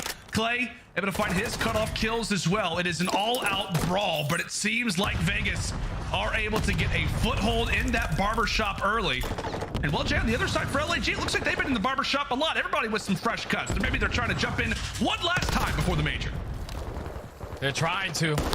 But right now, the setup for Vegas Legion is just too damn strong. You have 2 players who are focused on towards back alley. You're holding down your gunfights towards mid. There's only 1 player left on a point. Big nade comes in from Arcitys, and now those spawns are going to flip. So the Gorillas have the potential to still put pressure on this hill. Getting those close spawns towards back garage. With final 25 seconds, a majority of the focus has to come down to the rotation. Gunfight's going to be too real. Winning that one versus Joe Deceives, while his teammates are still putting pressure over towards Barber. Yeah, too real, making the veteran plays. And one thing that's so interesting, Jay, is that you've heard Temp a decent amount talk about it on the flank. I mean, I think Clay has even touched on in a few of these post-game interviews, is how great that 2Real has really been for the roster. I mean, It's crazy to think that this is his 2nd year he joined. I mean, in the last qualifier last season for Florida, he happens to be the 2nd oldest player on the team. And it feels like that veteran presence, despite being a 2nd-year player, is there. The team's learning from this guy constantly in the practice. Yeah, 2Real, he just makes the good plays for the squad. When you think about a map like Mercado, we saw it all day yesterday. He was just a guy who wasn't really getting a lot of kills on the map, but he was getting the important kills. The ones off the rotation to secure the spawns, to set up his teammates. And if you continue to do that, then you will find some success. As Vegas Legion are trying to find this final 30 seconds, but you see LAG, they're taking a step ahead, man. That's 3 rotations in a row that they have not been the team initially off the rip. They're trying to change it right now. Big gunfight between Temp and that player on the Gorillas. Yeah, the last time around, this is where LAG really were able to stretch their legs out a bit, get off to a wonderful beginning, was over toward Cantina, and we're back here again. However, now toward the top side. Temp has been waiting patiently for a few of his teammates to arrive. He happens to run into the iron boots of Assault, who, as we said, is sporting a very nice haircut, by the way. Meanwhile, Arcitys, the AR, is doing a great job of locking things down nice and early, and you can just tell, man, Vegas uncomfortable to get inside of that point. They are getting cleared out left and right. as they finally have some forces again. There's 45 seconds to fight for. Nice stun. The tacticals, the utility is in play. Arsenes eventually drops. Vegas contesting. Vegas contesting, and they are eventually able to find the break. And if you are the Gorillas who are continuously spawning out towards Hedge, you have to try to find this, because already Vegas are setting themselves up properly for that next rotation. All out brawl in towards the cantinas. Exceed is able to find one with the stun. The pinch is here from Assault. He finds 2. That's 3 dead in the feed. Vegas now have to cut their losses, and you have to win these gunfights because you have the potential to spawn out. Arsenes putting pressure through the middle of the map. He is indeed. I apologize, Saul. I was giving him the Iron Boots name just previously. Goes and hits the round. Lovely stuff. Coming in from Adam Assault Garcia. Mr. Beams as Arsenes looks to get involved. As we said, final hill, the first set of rotations. We head toward the parking lot. It has been a back and forth brawl so far, but right now it is LAG sitting in the driver's seat. Nice snaps coming in from Assault. However, he gets made into a quick little 2-piece there from Temp. Legion looking to be in a prime spot to get right back in this game, Jay, and maybe even take the lead. Oh yeah, Legion, they're perfectly set up right now. They know where the Swans are coming in right now for the Gorillas. All out towards the garage side, and Arsenes is trying to be the player to at least cause some problems through back alley with him finding that kill. Now the rest of the Vegas Legion players are going to spawn all the way across the map. He finds another one with a little bit of assistance, but Too Real's able to find 2. What was just a 4v1 on the point is now a 3v1. Too Real finds 3 in the feed. He stays alive. He's able to find that final 20 for Vegas as they take the lead. Oh, the cushion killer is slicing and dicing. You love to see that. Too Real with some absolute fire reactions, whether with the gun or the knife, it does not matter. He is ready to go. It does give Vegas Legion back the lead. A small one, a minute one at that, but it is a lead nonetheless. And in fact, you know what? We're talking a lot about Vegas. They find themselves up. Everybody's starting to fry. Let's go ahead and see how the comms are sounding. A check-in now with the Legion. One shot. One shot. And the rest are going to spawn 10. Yeah, tell me. I'm about to go game. That's 110. I got Yo, deep long. Yellow van. I'm throwing one tunnel. Out of the map. Yellow van, Exceed. One shot tunnel. Yellow van. One shot on time. Exceed. Not pushing it. Yo, going back to dark rotation. Stay like top. Dark corner dead. Nice. We should play time. I hear one tunnel. This whole time. Arsenes and Joe T. Just pulling Barber's side of the map. I'll just play time. Lights one shot. Alec on a 5, 1 on hill. I'll just focus tunnel side of hill, stun. Didn't hit him. See the guy lights. I'm gonna come with you balcony side, Barber side. I got the guy lights. That's big time. That was nice. One shot and ult. You ready to chow? Hit him again. One shot. Ready to chow? Bottom. He's left corner, bottom. And top dead. One's bottom left. Bottom left. One is RV. One is RV. One is in hill. One is in hill. We can kill this kid. Hill, guys. Door dead. Nice. I'm gonna chow battle. No, I'm with you. I saw him umbrella. I'm challenging umbrella. I'm going to dead. Let's go. He's top. Inner stairs. One shot. Inner stairs. One shot. Nice. One is top. One shot. Let's get Joe to see. Short. Okay. Time. It's good time. I'm not short. You can pinch Ace and I'm short. Elbow. Nobody has tunnel. One tunnel. Let's keep long. Last kid. Tunnel also. He's close. Let's fucking go, Don. Look at tunnel. Absolutely. One's a bomb or something. Shot me in the back. A bomb dead. Nice. Good job. Iron down. Short. This time is huge. I saw him tunnel. Guarantee this time. That was a great check-in there with the Vegas Legion, Jay. I mean, we're talking about how they have so many different things to consider inside of P1 as TJ wins a 1v1 now for the final 20 seconds. So many things that they have to consider, but you could hear how well coordinated that they were trying to break into Cantina. Last time around, that was the spot where LAG was able to grab the massive advantage, and now look at where we are, up by 50. Vegas Legion, one more solid break, and this game could be theirs. Yeah, Vegas Legion see one more push, and Arsenes, he's kind of putting himself out of this play. So he's going to be sitting towards back alley. They have the reads. They know that he's in this position. Too Real's able to take him down. So now the pitch is abound. Clay finds one, but Exceed is able to cut them down. He finds 2, and Jodeci finds the last one, but it's on Temp. He comes out on top. 40 seconds. Would look to be Gorillas fully set up. Instantly get broken, and now Vegas is getting closer and closer to that 250-point mark. Oh, it's another break. As you said, it's a 1v1, and it's Temp who's able to take it, snaking his heart away. He knows. Good form. Good form. He knows how important this map is. Gorillas, they've got to make a break. They've got to find a gunfight victory. However, they're not going to be able to do it. And the positive, I guess you could say, Jay, is that for LAG, on the other side, Legion cannot win it at this hard point. It has got to be a hold and a half. Dig your heels deep, because it's going to take a lot of time, a lot of gunfight victories to even make this one close. Yeah, they need to play perfect hardpoint from here on out, and so far their setup is beautiful. You have one player towards the back, but that player dropping Godhead, he may cause them some problems. But Joe Deceives and Narcity is able to cut down that pressure, find 3, and now force Vegas Legion to try to attack from a different angle. This time they're getting the closer spawns towards 10. Assault reads it perfectly. Slowly but surely, LAG with the perfect setup. They're starting to climb right back into this one. All the kills in the feed currently for the Gorillas.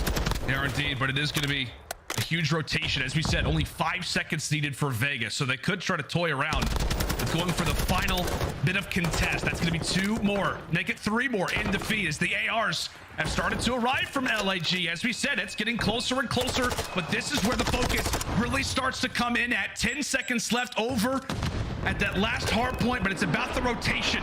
Currently, it is Vegas with numbers, but it's Arsenes with the streak. Arsenes with the streak. He's just trying to get the information to his teammates work in the back. Exceedy's able to win that gunfight towards the pinch as well. He also finds one with the cruise. There's only 2 players left from Vegas. They can do it. They're going to be able to find this break. Oh my God! They managed to break it!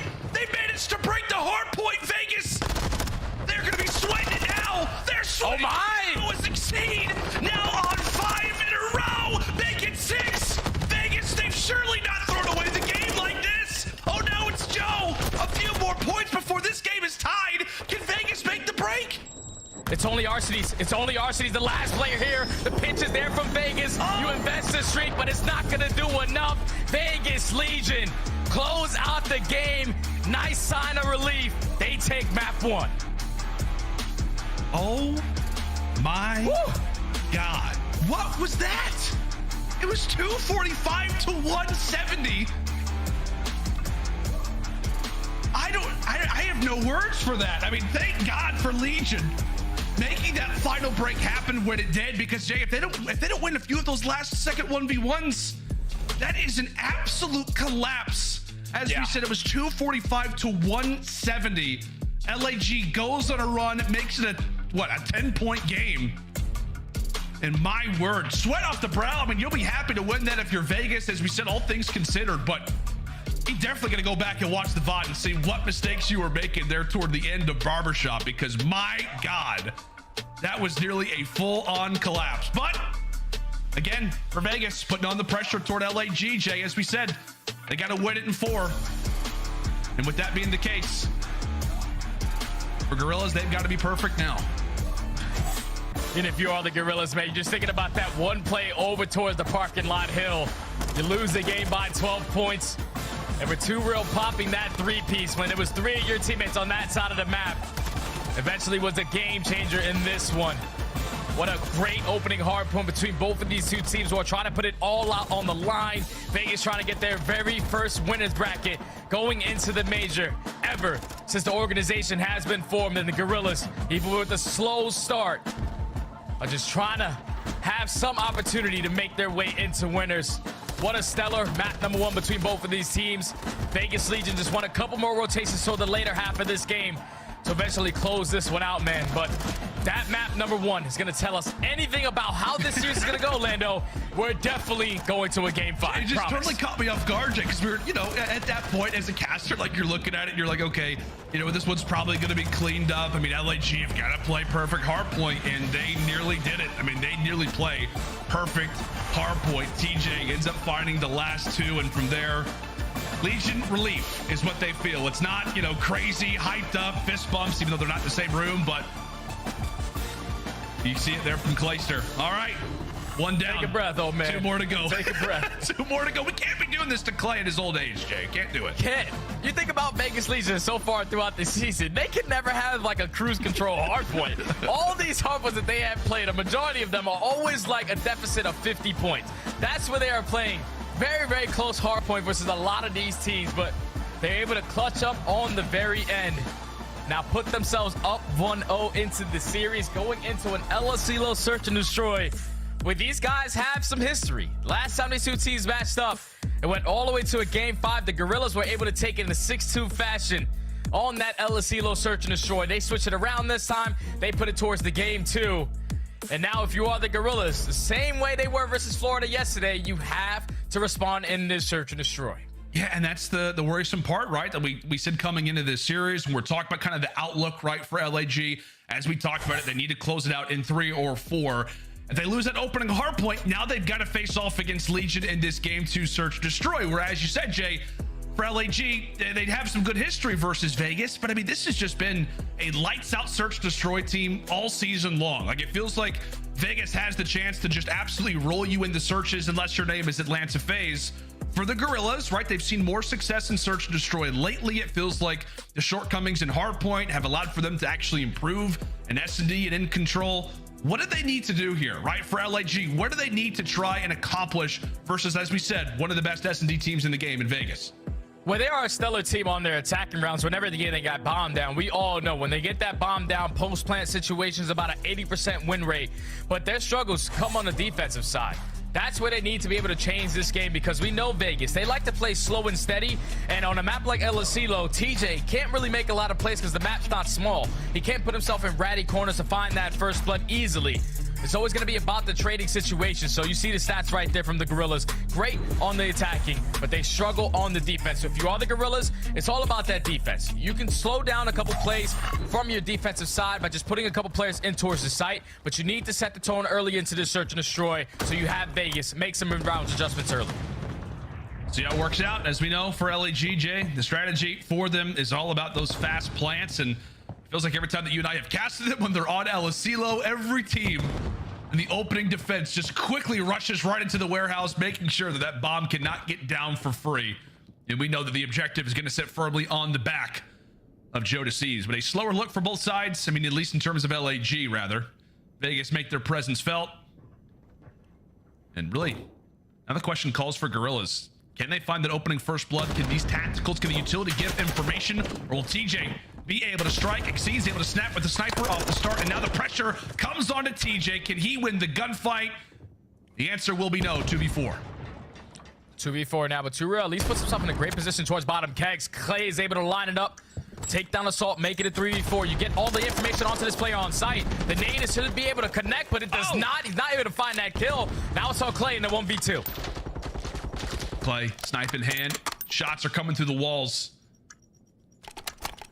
Oh my God, I thought he was about to fire that bullet. Would it have killed Arsenes? I don't know. Pistol is out and LAG prepare. And right now for Clay, it's just a matter of, will they try to push this out? Will they get a tad over aggressive?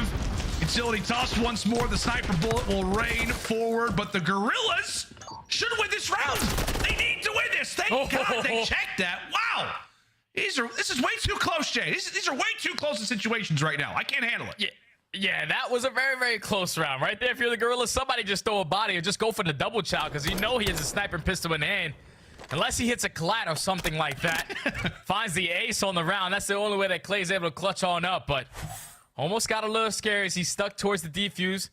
Just think about it. Maybe if he would have probably hopped it a little bit earlier, he probably has a better chance, but with the time ticking, Gorillas eventually find that final kill and get the first round on the board. Great on their attacks, but it's all about this defense right here. As you said, the biggest focus for the Gorillas is going to be on their defensive sides. We know rookies like to place themselves firmly inside of mattress room and that a bomb site. We'll see if Too Real and TJ managed to take him down. Once again, utility tossed, information found. That door is open. Shots continue to rain on forward. It could be Arsenes who's able to find that pick. The door has been open, so utility's absolutely been tossed when it comes down to the lower light side. With that being the case, you can see for Vegas starting to establish a few players, get a bit more comfortable around the map and begin to make this attack forward. Too Real's trying to work his way up with bomb. Finds himself in a great position towards kegs. A lot of time is starting to tick down. You do have one player in TJ who does pop that dead silence. He's able to get behind enemy lines, so they might be waiting for this guy to make the play. Joe DeCease able to answer on the first, as you called it. TJ on the flank needs to get here soon. Few kills beginning to happen, waiting for his opportunity to strike. Where's he at? He's right in front of you, but Exceed! Exceed has got two, and does he find the third? I believe so. Absolute snaps coming in from Exceed, as we should be able to watch his perspective at the end. And he's shaking his head too. He had no right to win most of those gunfights. C just made that play happen. Snaps onto TJ, gets the timing onto Clay, and then picks up the tack for the final gunfight onto Temp. What a great play from the young man. I thought if you were TJ in that situation, once Clay finds that first player in towards sight, you got to hit it, man. You can't hesitate on that push. Just got to find and try to find that kill, but Exceed shuts it down. Now finds himself on a forestry, 2 kills away from Internet Crew. We're 2 rounds in, and Clay is the only player who has a kill for Vegas. That has to change, Jay. You know, this isn't an Optic Texas Hook or NYSL situation. Somebody else has got to get some kills. Need a bit of an answer. See if they can manage to find it as we jump into another very slow starting NYSL search destroy round. However, you've got to be careful because at least for LAG, they've got somebody who is just on the cusp of going for the challenge, and that is TJ. Yeah, TJ sitting himself nice in towards top money. Just waiting for the pressure to develop on the side of the Gorillas as they're going to fly in towards A. 2Real's able to at least cut down 1. Make it a 3v3, but that bomb is now going to get planted. But they're still waiting for TJ because they know that this guy likes to hit his routes. That silence now going to get invested. He could find Exceed going for the route. Does the timing work out for him? Yes, it does. Did Exceed spot him? I don't think he did. I thought for a moment that his player might have spotted TJ. However, this is the hottest flank that we're going to see today. That's a pick, and it's on the bomb carrier. Another one will fall, and now it is up to Assault in a 1v3, and he drops 2. A few more players for Vegas are able to put some kills up on the board, so Clay is now joined in the kill column. And what do you know? When that happens, Vegas grabs the round. Yeah, Vegas just read the setup perfectly. Once the Gorillas are able to find that first bullet, or at least the trade in towards A bomb, felt like they just wasted a lot of time when they made that play call to wrap it back all the way towards B, which eventually allows TJ to set up that dead silence play, works his way all the way through courtyard. He's able to find 2 in those final moments and then set up temp for the last. Just a little too long in that situation if you are the Gorillas. Get the bomb down. You're great post plant. Let's do that. See if they can learn from a bit of their mistakes. We jump into round number 4. This time is Exceed and Joe Deceives not inside of the site, but just on the outskirts. Looking for the timing and waiting for the window of opportunity. RCs will expire a few bullets, and that's right when they give the green light there to the rookies. Exceed eventually ends up getting traded on out. But for Joe Deceives, he is still there to answer. Man advantage for Gorillas. And now it is all up to TJ. Tagged up and nearly bagged up. Found out and taken down. LAG quickly answer. I just love the army of 2 plays that we have out of Joe Deceives and Exceed. It's like when you see one of them, you know the other one is pretty close. If they're not going to be playing in towards sight, both of those guys are trying to make a play together on the opposite side of the map as they find the timing by pushing through courtyard. Exceed is able to at least win the first gunfight through bottom kegs. Not able to find a trade, but he sets up Joe Deceives to take down 2Real, not allow that bomb plant to go down, and eventually clutch up on the man advantage. So far, that's 2 defensive round wins for the Gorillas. Great work. I'm not a great lip reader, Jay, but I just saw Exceed, like his face light up. It sounded like when somebody called a strat. So I was curious if we could see something nice and tricky to kick off this round. You did see a few nades tossed over the top. So that being the case, other than the utility placement, I don't know if anything's really out of the ordinary so far. But the round is still nice and early. Minutes still to go on the clock. And to no surprise, Vegas, they are ready and waiting for anybody who tries to jump inside of that A-bomb site. He had a double stack in towards A. Temp and 2Real trying to hold down both angles as 2Real's getting all these sound cues of multiple players towards the right side of his screen. It's now time is starting to tick, but pay attention to your minimap. RCD slowly working his way up through radio tower. We've seen this guy make this play when they decide to push through courtyard and make their way towards B. And that might be the play call here with 30 seconds. Yep, Exceed pops dead silence. Then begins to run on out. TJ not able to hear him, not able to spot him. Oh, nearly goes for the second snap. Clayster is able to trade, but he does reveal his position. Now for the Gorillas, what does the strategy look to be? They've made some presence felt on the flank, and now for Vegas, tuck yourself in a corner and prepare for the attack. When's it going to come in and where at? Temp ends up falling. Clay again is still able to put in some work. And 2Real does not necessarily 180. And now it is all on to Clay. He's got to do it solo. I'll lift up the Clay in the 2v1. Finds the first. Gets the sound cues where he is. 30 seconds. He has the opportunity to clutch up. He has that dead silence. Oldest player in the league versus the youngest. And it's going to be the Rook who's able to stop what could have been another big collapse Clay nearly with the clutch. It also would have been for the ace. But Joe Deceives able to spot him. I don't know, Jay. That just felt like there was a lot of pressure put on Clay's shoulders there at the end. Oh yeah, without question. Like, Ture, what we doing, baby? Like, all we got to do, this 7 seconds on the clock. All you got to do is take that one player off bomb, not go for the ballerina spin. Woohoo! When you find yourself through the doorway, could have definitely made that round a lot easier for Clay. Look cool. It did look cool, but it would have looked a lot cooler if he would have found 2 there. But, you know, at least those are good points. Good points for the presentation, at least, but not the execution, man. We got to get that kill off bomb. Oh, we definitely do. 2 and 5. As we said, I mean, really. Okay. What the? No. Wait a minute. Jay. Oh, what? Can we get a PC check, please? Yeah, I'm going to need a PC check.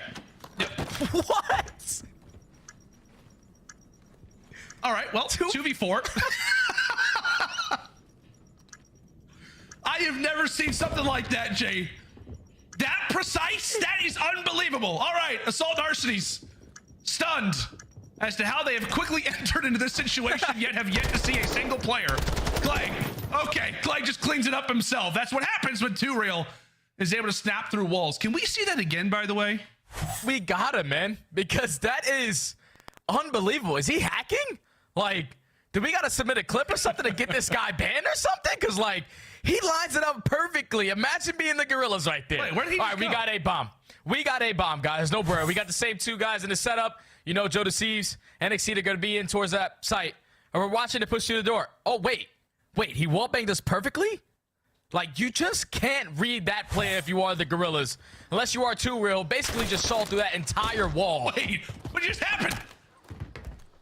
I couldn't believe it, Landon. I still can't believe it. Jay, what a round right there. He just disconnected from the game.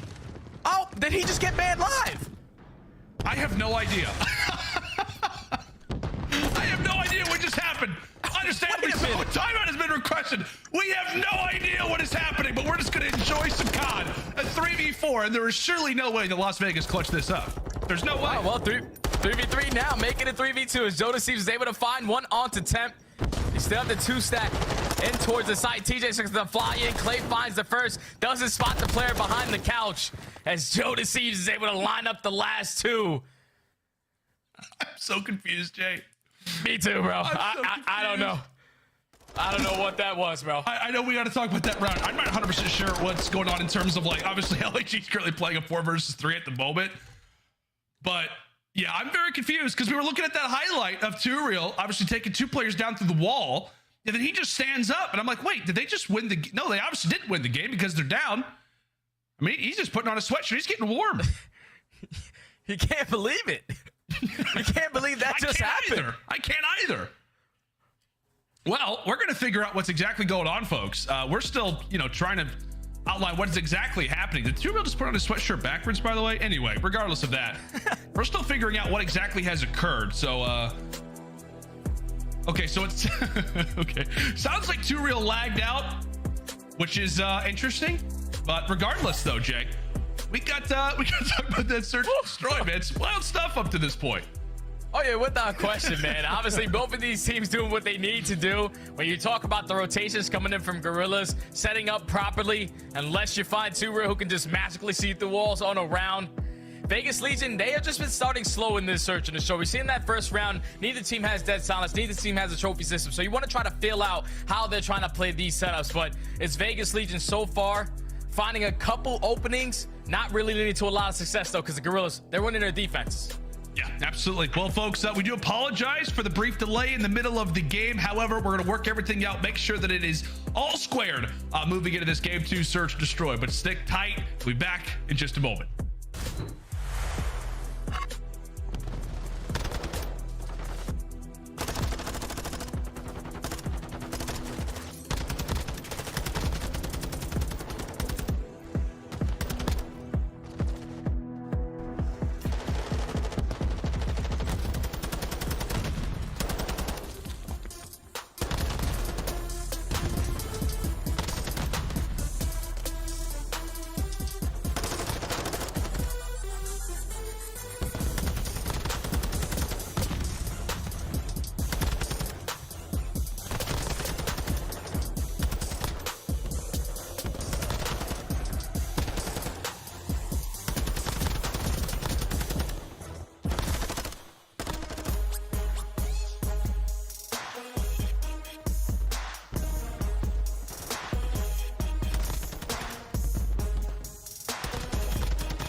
Discord, ladies and gentlemen, and welcome back after what has been a very interesting series up to this point. Jay, well, the last round that we saw officially was 2Real finding some interesting kills, and then from there, his game just completely crashed, and we've yet to see him since. But looks like that sweatshirt is on, I believe, the right way, and we're about to get back into this game. I believe it's 4-2 LAG. How you feeling, buddy? All right? Yeah, I had to take a breather, man. I had to take a breather because I could not believe that last round. I was just dying of laughter because I'm thinking about my experience so far in ranked play. When I play with some of the big hitters out here who have the opportunity to get people live banned, you see a play like that, it's a little fishy. You send that in immediately, and I thought that that was the case, but 2Real. Now, his PC ran hot, Jay. His PC. Yeah, it ran a little hot, man. Not. Could have been maybe 2Real or 2 not real. I have no idea, but... insane stuff. But we are back into it. 2Real is in the game, and if I am LAG, I am also terrified at the same time, Jay, because if he can wallbang us through there, can he wallbang us pretty much everywhere? I have no idea. Gotta be careful going in towards this A site if you are the Gorillas. No, we're going here. We go. We're going the Gorillas are up. They're up 4-2. I'm back. It's basically resetting in this round as no teams are going to have dead silence to work with, no trophy systems to work with, so you can't stack in towards that A site. Gorillas have full control of it. Exceed's able to start it off with the first blood, make it a 3v3. And Archie's able to crack out the sniper bomb. Still yet to go down. Currently in the hands of Joe Deceives. Still like to lay down the objective soon, but as we said, just considering that 2Real is prowling around the map, it could be a matter of time before he begins to strike. Bomb planted. And into the 3v3 we go. 3v3, Joe Deceives earns that trophy system. Assault is able to take down Temp, that player who's trying to work his way through courtyard. So now it's on to 2Real, who eventually does get spotted. Assault finds his second on the round. Reads the play onto Clay. Clay at least makes it a manageable one in a 1v2. Dead silence earned. Yeah, the problem though is that time continues to tick away. It continues to run down. Clay looking everywhere, through the pool tables, through the kegs, whatever it may be, but he's got to check over at the mattresses. LAG able to handle business. They wipe away 2Real off the map, and from that point, they're feeling confident. That's now 5-2, by the way. Yeah, that's good stuff, taking 2Real off the map, because anything's possible with that guy still trying to play, but Assault just reads the plays perfectly, finds the pinch onto from Temp, then finds the kill onto 2Real. Then they get the information onto Clay, pushing out towards bottom pool. Sets up Joe Deceives to find the final kill on the round. Is now going to put the Gorillas at game point. I know we're having a hard time, Jay, just trying to get focused back, get into this game. It's hard, man. It's hard.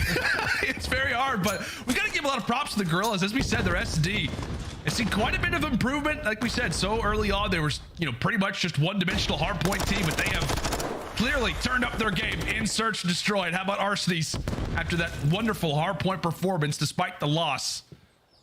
Is trying to close things out here. Goes for the early flank. Dead silence has been popped. We'll see if Assault can manage to put through another. Yes, he will. A 2v3. Another man-down situation here for Vegas. But 2Real's just going to commit towards getting this bomb down. They do get the information that Clay's going to be playing over towards Keg, but not the hit marker with the nade. Sets up Joe to take him down. So now it's 2Real, who can shoot through walls. Left in a 1v3. Okay. Can he do it again? They do it again. Spots Assault. That's an easy one. Not able to find the other. Joe Deceives with a few extra bullets. I saw that tweet near the commercial break, Joe Deceives. Don't think that I did not. We got some fun happening. We got Arsenes even knifing his teammate, but that will be the game. Punches in the digits. And there it is. 6-2. Clean work. A wild round. Hilarity. Everything in between. We got ourselves a series now, Jay. Yeah, Gorillas just came out and did exactly what they needed to do in the Search and Destroy, which is respond. They do a great job on their attacking round. Slow and steady wins the race. You get the bomb down, you find a lot of success. But the biggest turning point in the Search and Destroy was those defenses. They clutched up on a couple, forced Vegas Legion to try to win some attacking rounds where they usually tend to struggle. But eventually they could not find any success. Gorillas closed it out 6-2, tied the series up at 1. And now keep in mind, this match is still for that winner's bracket, man. That's right. If you are the Gorillas, you want to try to get it done in 4 to at least put yourself in a better map percentage win rate than the Vegas Legion. You will be able to overtake them. But even if they do get to a map number 5, with the other squads that they still have, you have to at least LA Thieves eliminate themselves from that bracket because they didn't go 0-2 in their last 2 matches. It's all on NYSL and Optic. If either one of those squads go 0-2 throughout this stage and the Gorillas win 3-2 in this series, then that eventually will knock them out. So if you are the Gorillas, good work for them to at least tie the series up at 1 after the second map. But you're still thinking about the big picture. You're trying to close it out in 4. Yeah, without a doubt. Feels like we learned a lot in that search destroy. We learned that LAG is still solid in the game mode, and we all learned that we all need to get the pillow out. Make sure that you've all got yours, because I know that I have mine. Ladies and gentlemen, 2 games done. It's a 1-1 series, but when we come back after the break, we are going to some control. Make sure and stay with us, as Fortress will be on your screens in just a moment.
The Call of Duty League is presented by the GMC Hummer EV Pickup, the world's first all-electric super truck.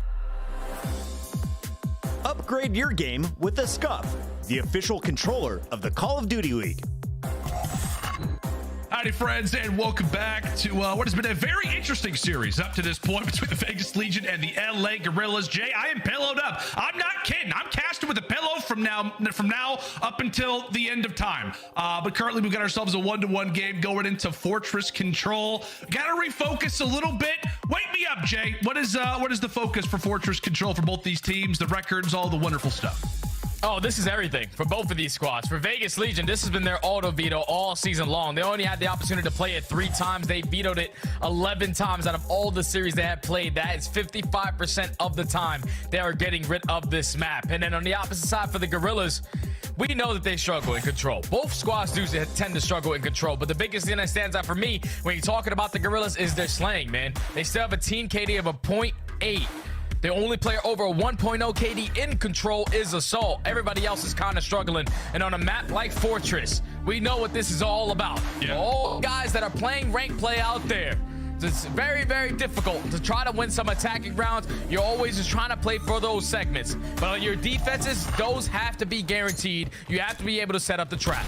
Yeah, Jack can confirm after playing quite a bit of ranked, in the silver surfing myself, I could say the Fortress Control is difficult at any level when it comes down to the attacking side. Obviously, if you have 2 of your superstar SMGs that are at 0.7s, it is never going to be an easy time. However, off the gates, we are into that A objective nice and early, and they are primed to maybe grab that opening segment nice and fast. Yes, indeed. 1 segment grabbed, and now the first bit of contest will come in for Joe Deceives. He gets wiped away. You get awarded for 1, and can they make their way into B? Only player here is Assault. Yeah, and Assault, he's read the play beautifully. He knows what his player is going to attack from, but big nade kill comes in from TJ to at least find that trade. And now you put the Guerrillas in towards the trap. You have everything cut off. Big kill comes in from Joe Deceives, but Exceed with that team nade is now going to slow down that pressure. They're trying to get out towards stables. They're trying to get out towards maps. But so far, Vegas Legion, they're cutting them down. Yeah, after that opening start there from LAG, from since then it has been pretty much solid work. However, Guerrillas find a second window of opportunity, and now can they find their second segment? You see a few of those nades tossed there from Temp as he looks to get involved. As we said, every segment means a lot in Fortress Control, and right now Vegas are trying to prevent that full-on capture at the A zone. Joe Deceives ends up finding 2. Meanwhile, he's made a decent dent at A, and that will open up the lane once more from Assault. What can he do at B? Yeah, Assault's going to be the only player at B. He's just trying to stall time for his teammates to try to get out through double doors, but Temp did a great job of cutting them down on that side of the map as Clay finds the final kill onto Assault. So now the reset button has been pushed for the Guerrillas. Have to try to fight out of your base again. Big trades going back and forth, but they're just trying to be sneaky. You have some map presses over towards that B side. They're trying to find a couple kills to at least extend that. Well, the third opportunity. Can they make it 3 for 3 in segments? That would be a wonderful start to this control. As Joe Deceives eventually does receive a bit of fire. Exceed finally is able to get on the board with his first kill, as he's starting to make a bit of noise over at that B zone. As we said, for Vegas, a lot of things to think about. A lot of players that have been in your base so far throughout our opening round, but can they have another answer, another opportunity? Plenty of lives still to throw at this one. And right now for Clay, he looks to refocus. He's even going back and forth with the player cam. One player's made his way to the backside. That's going to be Exceed again. Trying to beat a thorn in the side. Clay eventually challenged, eventually falls, and that will be the A zone capture from LAG. Good work. That's big plays coming specifically out of Exceed. He was the only player that stayed alive on the opposing side of the map, and now finds himself on a 5 spree. 1 kill off of earning that cruise missile, and the Guerrillas are currently up by 2 lives. So you have a minute to work with. It's all about starting off these gunfights on the right foot. So they're going to put pressure over towards the P1 street side. TJ finds the first, trying to find the second on to Exceed. Can't pick up that cruise missile, but at least he's still pushing for it. Yeah, it's all about that second kill right now for the Guerrillas. They look to get a few down in stride. Obviously, the close spawns are there for Vegas, given the fact that this is control after all. And 2-Rail coming in from the top side is able to wipe away 2. Now a 6v6. In terms of lives, 30 seconds to go. You got to have some bit of pressure over at that B zone just to make any play happen. Well, Joe Deceives could be one player to make the flank. You can see for Vegas, they are ironed up and ready to go. Another pick found. And Clay laying down the shots once more. It feels like for the Guerrillas, they cannot get a solid look at it. Farthest pushed up 2 players are going to be Arsenes. Wait a minute. Exceed. However, they're able to win a few. 2 Real and Clay able to answer back. Exceed. He'll jump on the point. He gets made quick work of, and that is the way the round will close. LAG 3 segments. So while they had a few decent looks, Jay, and it's not around at the end of the day. Not around at the end of the day, but at least you complete those 3 segments, like you said. It's so difficult to try to bake out of your spawn. Vegas Legion, another sign of relief. They were able to clutch up on that defensive round and at least put themselves up 1-0 on the map. Now they have to be thinking about, how do we complete 3 segments? How do we try to tie it up in that department, just in case it does get to a round number 5? It's all about this initial push, though. Big days coming in from the Gorillas. Are there any trophy systems to work with on the side of Vegas? No, there isn't. So you have to play nice and slow if you are Temp. Oh, Temp eventually does get found out. Meanwhile, for Vegas, the 3 players are sitting firmly at that A zone. I say firmly, but with the great assault, they instantly get wiped away. A clean 4 down off rip. Clean 4 dead, and now Vegas Legion have to try to find an opening. You have 2 players from the Gorillas who are stacked up in towards map. They know where the pressure is coming in from. Big kill, though, taking out Arsenal towards Stables. Now you can try to get out towards the left side. Jodeci still cutting them down in towards maps. Assault from top is able to find the 3rd, and now the only farthest player pushed up is going to be 2 Real. You just want to try to maintain this position, find a couple kills to get your teammates out.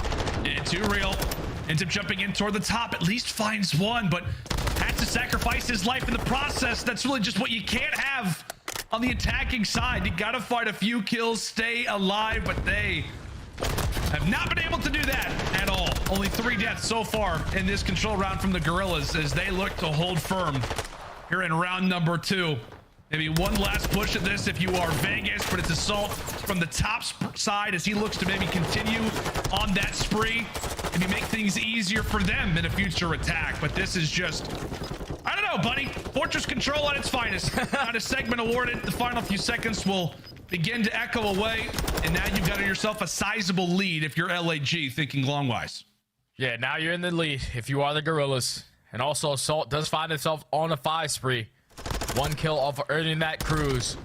But for all my teammates in ranked, that's what it looks like when you're setting up properly for defense on Fortress Control. Everybody holding their angle. You're filling in the lanes when you need to, when teammates do drop. But it's all about staying in control of that 50-yard line on the map and not allowing them to get out of their base, as Gorillas do it flawlessly. Find themselves up by now 3 segments. Yeah, we'll see if Assault can earn that streak. As we said, I mean, that could be maybe what nets LAG an even better opportunity here on the attacking side. We talked about what do you need. You need to find those kills, but streaks, you will take them without question. Arguably, the most important spot in the entirety of MW2 is maybe having a streak in the attacking side of Fortress Control, but able to earn it on that 6th spree now for Assault. We know that he has won to pressure quite a bit over at B, and right now with the free lane, the issue is that his teammates are not able to win their fights. It is a clean 3 down. Assault able to stay alive. We'll see what he can do with it. Attack toward bottom maps eventually evaporated. Good work there from 2 Real to drop him. But can LAG make any more dents as Joe Deceives finds 2 there? Oh, it's a big 2-piece out of Joe Deceives to relieve that pressure in towards map, but TJ finds 2 of his own. Now it's going to slow down that play. Coming in from the Gorillas. You have 1 player in Exceed who's taking his sweet time in towards close. The farthest player is pushed up for LAG. Wants to just try to wait for his teammates to find an opening on the kill. Try to find a timing on towards TJ. And he might have just done it. Exceed might have, however, he opts to the point, and TJ says, wait a second, where are you at? Okay, and Clay ends up getting taken down, so Exceed doing his best, trying to be somewhat of a distraction. No segments yet for the Gorillas. Can they finally hop on one? Assault is at least able to find a double, so that will open things up now for the Gorillas. Can they add on another segment, as Vegas have got to get on this objective soon? Vegas, they got to go, man. They're giving up a lot of this time as the first segment is about to come in. Great work from Exceed and Assault to at least complete the first one. You're still gonna have TJ here trying to put the pressure on. He finds 1, but the teammate comes in from Clay. Now there's only 1 player left here. It's Clay. He has to try to go big, and he does. The vet finds the 2 kills, not to allow that play to get out of hand. But at least if you are the Gorillas, you complete those 2 segments. Now I'm gonna put them up by 5. With only 10 seconds left, this is looking like a Vegas round. And that's a great distraction though from Arsenes. You see he hops on that B point for a moment, and from there All right. It was a good effort. It was a good attempt. Darcy's trying to make the veteran-like plays there at the end. Distract Vegas, get him out of focus. However, well, he does that. Legion still end up winning their gunfights. Great little spree here at the end from Clay. But same thing, man. They do allow for one segment to go the opposite direction. I believe that's now 4-0 in favor of LA, or 5-0 in place. 5. So now for Vegas, you've got big work to do. That's for sure. Hey, Toronto. Hey, London. Hey, Toronto. How you guys doing? Yeah, now if you are Vegas, you find yourself down by 5 segments. So it's either you're winning this attacking round and closing it out in a 3-1, or you will have to try to at least win one of the attacking rounds in the last 2. As they're going to get their trophies down towards double doors, put a lot of pressure already over towards that 8 point. Going to force Assault to invest this cruise. See if we can deal with it. Flies it forward, cuts down TJ. The trophy was there, but it was not his friend in a sequence such as that one. So the streak does get invested. And now for Vegas, can they manage to make something happen on the back end? As we said, they lose a player, but ever since then, they managed to stay up. That's going to be 3 straight kills. It is 6 in a row. Now for Clay, so for Legion, you very well could see that cruise missile invested it nice and early as they look to get their first segment of the game online, managing to do that. And Clay, well, he's continuing on with the spree. Now at 7 in a row, the Vaznev is out for the 30-year-old. Oh, the heat check ought to exceed. And while that does not happen, Jay, objective work done. First, oh, that's good work right there. On top of 2 other ones, that's another minute added. Yeah, it's another minute added, man. Now 2 minutes to work with, and you're already outslaying the Gorillas in this situation. You are pushed out of your base. It's all about finding these kills from here on out. So they don't want to get put in towards the trap. Trying to find the opening. Exceed shuts down Clay. Trying to put the pressure over towards P1 side. TJ shuts down 1. Temp finds 2. So this is where you can start to hit that go button. Start to take control of art. It's just really just all about map control, right? I mean, for Vegas, every time they find a kill, they push on forward. Big kills. 2 big ones. Now for Tej, it's going to be a 4v2, making it down 2 inside of the point. Last player in the back is Arsenies. All he can do, I was going to say, is lie in wait. However, TJ somehow gets killed from that spot again in an absurd way. Clay sends himself forward. He eventually drops. 1 segment done at B. They did indeed. And can Vegas quickly enter back in toward B is the question. Oh, Vegas, they put themselves in a very, very great position. Currently up by 7 lives, a minute to work with, already completed 4 seconds. And keep in mind, Clay has that cruise missile. So you're going to try to invest it right now. You get the information for your teammates of how they're going to play this setup. Everyone in towards art. You can put the aggression on through the front, and that's exactly what they're going to do. That's great work. However, can they find the kills on top of it, Tej?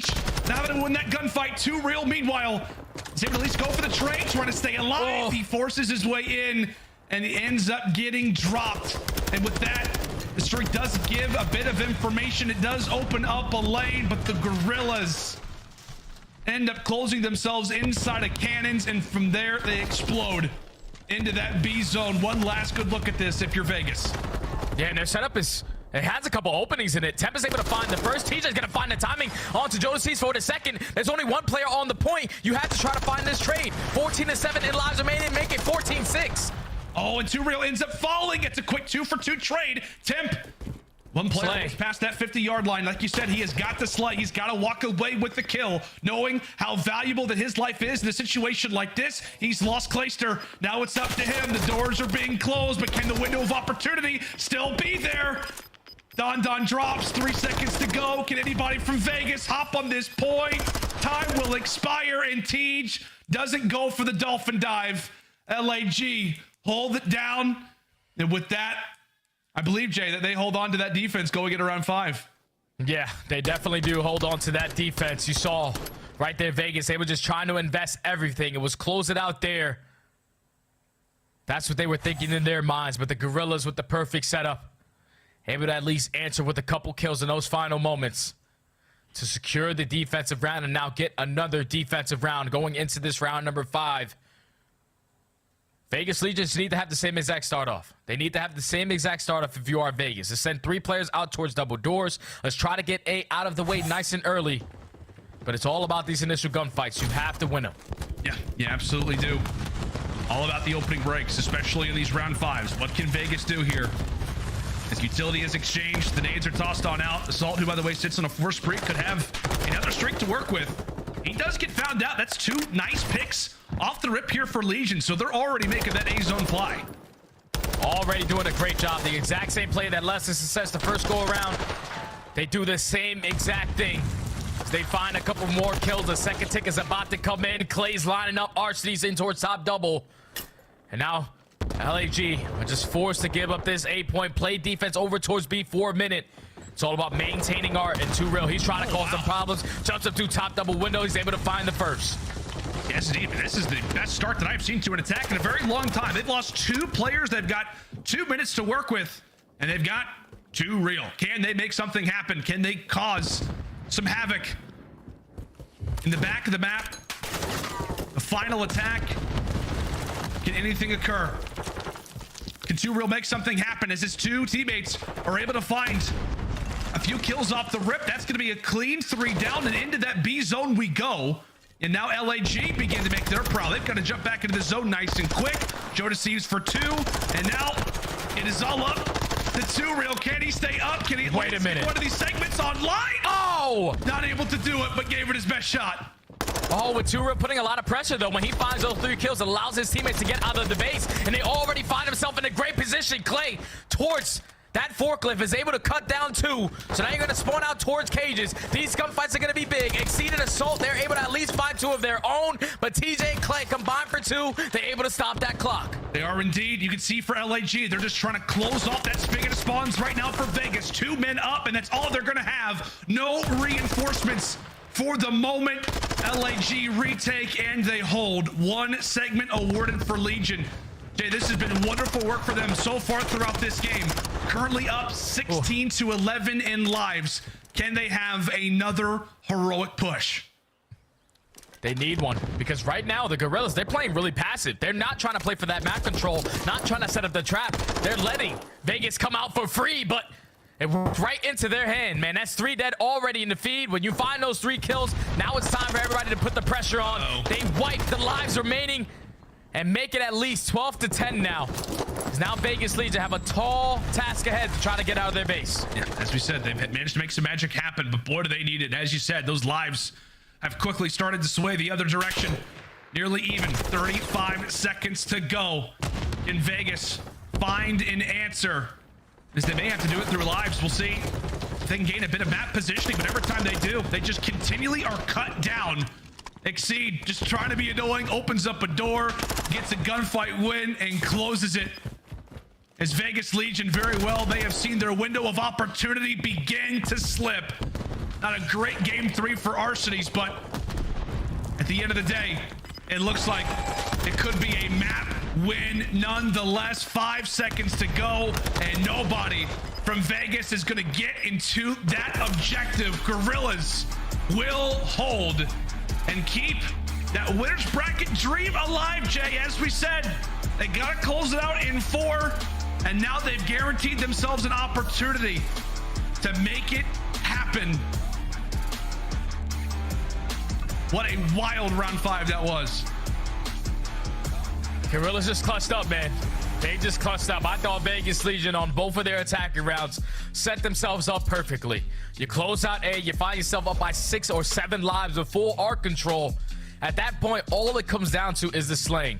When you're maintaining art, that's the biggest position on your attacking rounds, because at that point, the team on defense, they're not going to probably risk lives of trying to flood out art to take you out from top rails. They're all just going to play around it. So when you put yourself in that position, you have to be able to take advantage of it. But once that player dropped and the LAG maintained that map control right back into their favor, they put Vegas Legion in the trap, man. What a control that we have between both of these teams.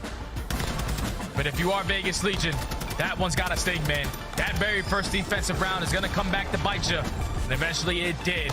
Now the Gorillas find themselves up 2-1 in the series. Yeah, it's just a credit. As we take a look through the highlights, it's just a credit to the way that LAG started off this game, how great that opening attack was, or rather their opening first few rounds were. It was excellent work there from LAG, and that will come to benefit them in the end. Well, it bites the other side of the screen in Vegas Legion. But as we talked about, Jay, LAG, a big spot. Can they win that control? They've managed to do it. And as we said, now we're not guaranteed to have a game 5. So with that being the case, they're up 2-1, a chance to close out Legion here in a 3-1 fashion.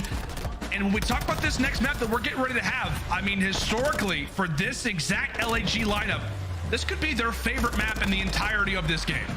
Oh yeah, without question, man. Ever since this roster has been formed, this is a map they have looked stellar on that Embassy hardpoint. They have an overall 3-1 record, but with this roster, 3-0, taking down a lot of the Titans that we have in the CDL. The most recent matchup that they did have was versus Atlanta FaZe. It went all the way down to the wire, 250 to 233. But one thing that they do best when it comes to that Embassy hardpoint is their breaks. Second in breaks on this map, going up against a Vegas Legion who struggle in their breaks, 11th overall.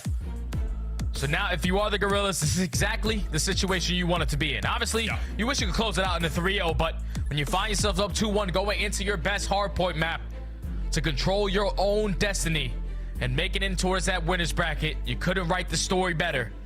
Just comes down to them winning a couple rotations, but having that same success in their breaking. It's a crazy sequence. I mean, we always know it, right? When we've had series like this previously throughout COD history, you know, just the level of pressure that you experience as a player. I know Assault's been in a spot like this, you know, similarly back at COD Champs in World War II, where they had to, you know, beat Optic back in the day, and obviously not the same stakes at hand currently, but another spot where you just know what you have to do. You know that you have to clean up Vegas Legion. You come in with a bit more of momentum, a bit more of pressure on your shoulders at the same time. But as we said, for this LAG lineup, man, 2-11 in their last 13 hard points.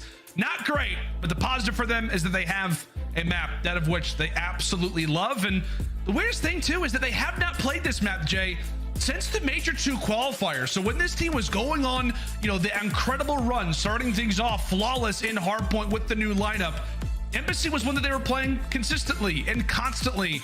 And so we're hoping that maybe they can get back to that same form. Yeah, they have to show that same exact form because teams do not want to test them on this map. Like I said, the last time that they played it was versus Atlanta FaZe all the way in January. We find ourselves in March now. Like, you can just tell when you're one of these teams that stand out on a specific map, and then you also take down Atlanta FaZe. In that situation, some teams probably do struggle on the map, didn't want to square up against them on their best hard point.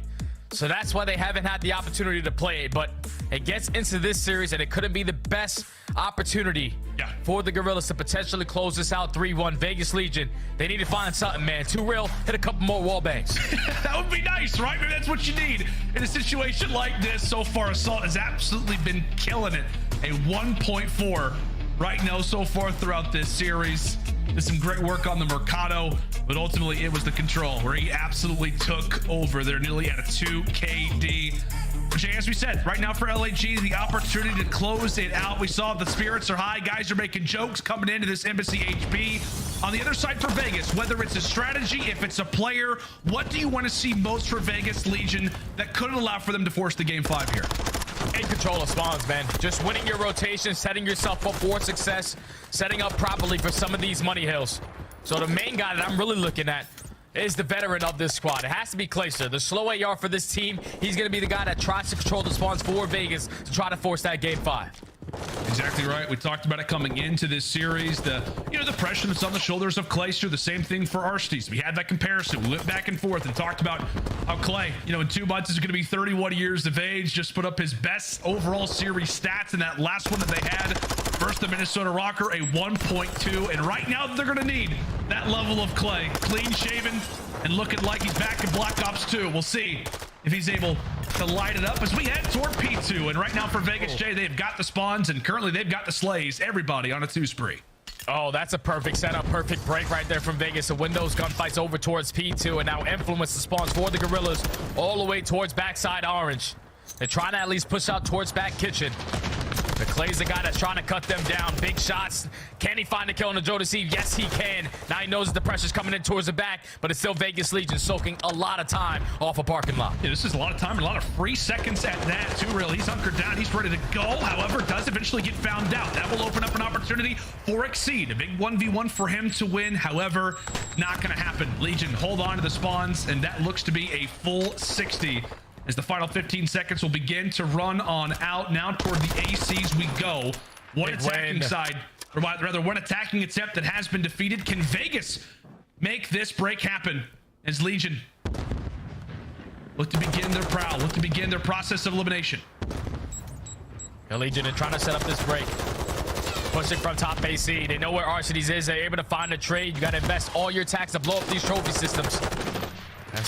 You're going to have Exceed cutting them down. Exceed finds 2 with some great movement behind that planner. And so far, the Gorilla setup is too strong, so Vegas Legion going to have to take a different approach. Let's attack towards PD. Temp takes top control. This can cause problems right now for the Gorillas. Yep, definitely can, as we talked about it. Right here for LAG, needing to answer back on the ACs, and right now they are not comfortable at all. Not comfortable in the slightest. They've got to do the work. Pretty much headbutt the other side. Arcades tosses out a questionable nade, but still has a bit of pressure. Still in front of him. Trying to lay down the shots, lay down the bullets. Those ones will connect for him. He's going to be awarded with the final 10, but now it's toward the office. Rotations inbound, and this is what we're going to see a lot of. Fast-paced, up and aggressive gunfights. Vazdev's out for either side. Can LAG win the rotation? It looks like they've done it. Here comes Vegas, their first opportunity in a break. Yeah, so far it's been back-to-back hardpoints for both of these squads, chaining them together. P1 and P2 for Vegas, P3 and P4 for the Gorillas. But can they withstand this push? Temp and TJ, they already combined for 2. There's only one player left in the hill. He drops and Assault eventually falls. That is a perfect break from Vegas, who usually do tend to struggle on this map. 11th overall as they make that one look easy. Yeah, I was going to say, that was, you know, the one thing we were talking about coming into this Embassy hardpoint was that LAG, phenomenal at their breaks. For Vegas, not so much. However, trying to right the wrongs. There's right now a lot of time still to contest for. A lot of valuable seconds, but Jodeci's trying to style on him. Now it's up to TJ, as the rookie will now set up for the veteran. Assault not able to win that final 1v1. So scrap points once more, this time awarded toward the likes of Vegas, as they will reach that 100-point mark. As we prepare now for the kitchen, LAG in desperate need to get something going, because it just feels like this has been a game so far dictated very much by the Legion boys, Jay. Oh yeah, Legion. They're setting the toe right now in this hardpoint, and so far they put themselves in a great position to try to execute this break. It's only Jodeci's in towards the point. You got the door closed, but your teammates have to win a couple gunfights. Jodeci's trying to do it all. Him and Arcades at least combined for 2, but Clay, SMG Clay, switches out. He's able to find 3. You see the old man, he's roaring. He hits the reload. He snaps onto the last one, earns himself the cruise. Already on a 6-free. Vegas find another break. I mean, how many years has Clay been playing COD for? Like 20, and now he decided 17. To the SMG. Something like that. The SMG, who knows? Maybe he could play for another 50 years. With the SMG shot like that, racking up the time. And how about Clay? Oh, eventually falls, puts in some good work though. But it has been a solid start to this hard point, Jay, across the board. Great slaying numbers there for TJ as he eventually hits the deck. Everybody positive. Can they maintain that as they desperately look to force the game 5? Now we found ourselves over towards P1 again. Now second rotation of hard points. Clay trying to put himself in a power position towards top AC, but the stun connects. He doesn't commit towards the fight. Exceed is able to take him down, and Arcades wins another. Assault finds the third. Last player is going to be Temp, trying to play his life towards top PD, so now he gets shut down. So now if you are the Gorillas, you can get on towards P1. You know where the spawns are coming in. Soak as much time as you possibly can. It's the name of the game. You see a lot of teams really be able to soak up quite a bit of seconds over at P1, especially if the other is so focused on those P2 spawns. However, that 1v1 ends up happening, and now it's Legion's turn. Top inside of P1 for the moment, but right now for Gorillas, looking to lock things down, get back in this game, and they've got the best positioning for it, and they very well also could have a streak as well. If Jodeci can find another kill, that's going to be a cruise missile. You've got P2 spawns, all the makings of what could be a comeback. If you are LAG, you just need to win these gunfights because this is where Vegas Legion were able to get a full 60. They find 3. Now it's all on to Tep trying to cause problems from top gas. He's hitting a great snake from the top plat. He's able to find that kill onto Assault, and now the spawns for Vegas all towards back alley. So they have kitchen, but you have to think about those trophy systems that the Gorillas have. Tep is not slowing down. 14 and 8. Both the ARs come into play for Vegas. They are indeed. They want to fight for this time. Do not want to allow for LAG to have a foothold back in this game. But will that question, or will that answer rather, be decided for them? It is TJ and Temp who come through with 2 big gunfights. And that is a lot of time that they're going to be awarded for their efforts, as they'll have 1 player that's going to be on the rotation in 2 real. But they have built themselves a hefty advantage from this point. It has got to be solid work from the Gorillas once more over at the ACs, as Temp is continuing on a wonderful streak. Everybody has got cruise missiles. Right now, Clay will look to invest his. Yeah, Clay's going to invest his, but Temp's got to work around the map and find a gun. He ran out of ammo. So now that trophy system is able to stop that first one. And eventually Temp does fall, but that's already 3 in the feed. The break is in for Vegas Legion. They invest the cruise, they know the positionings, and now they flip those spawns. The Gorillas all spawning at P2. This is where Vegas Legion could basically pull away with this game and potentially close that post that game 5. Yeah, that's going to jar you a little bit, right? If you're the Gorillas, you see that streak come forward. It doesn't do a whole lot of damage, if any at all. And from there, the break is in from Vegas. However, they're able to answer back with 25 seconds left. Considering how valuable this time is and the rotation, they look to invest the other cruise missile. Well, they will have at least a bit of information. Clayster gets beamed, and now all the pressure gets focused on these 3 players from Legion. They hold this rotation down. They're in a wonderful spot. If they lose it, that could spell disaster, as LAG currently have numbers and they're winning all the fights, Jay. Oh, man. The Gorillas, they're winning their gunfights. It's all on to TJ. He drops. Only last player in is going to be 2 real. Let's step aside. The Gorillas trying to get that winner's bracket. Currently down by 50. Let's go to elicit it. I think he's chair side. He's chair side. Back right, yo. Hit back at me. Hitting back at me. That's it. One was back me too. Use our number. And back truck. Shared weak. Back truck out of jump truck. I'm good. You're good. Watch your hold. I base one. P1. They spawn P2. They spawn P2. H1. He got me. H1. He killed me. Teach. Okay. He's back. He's dog down. We gotta pressure this.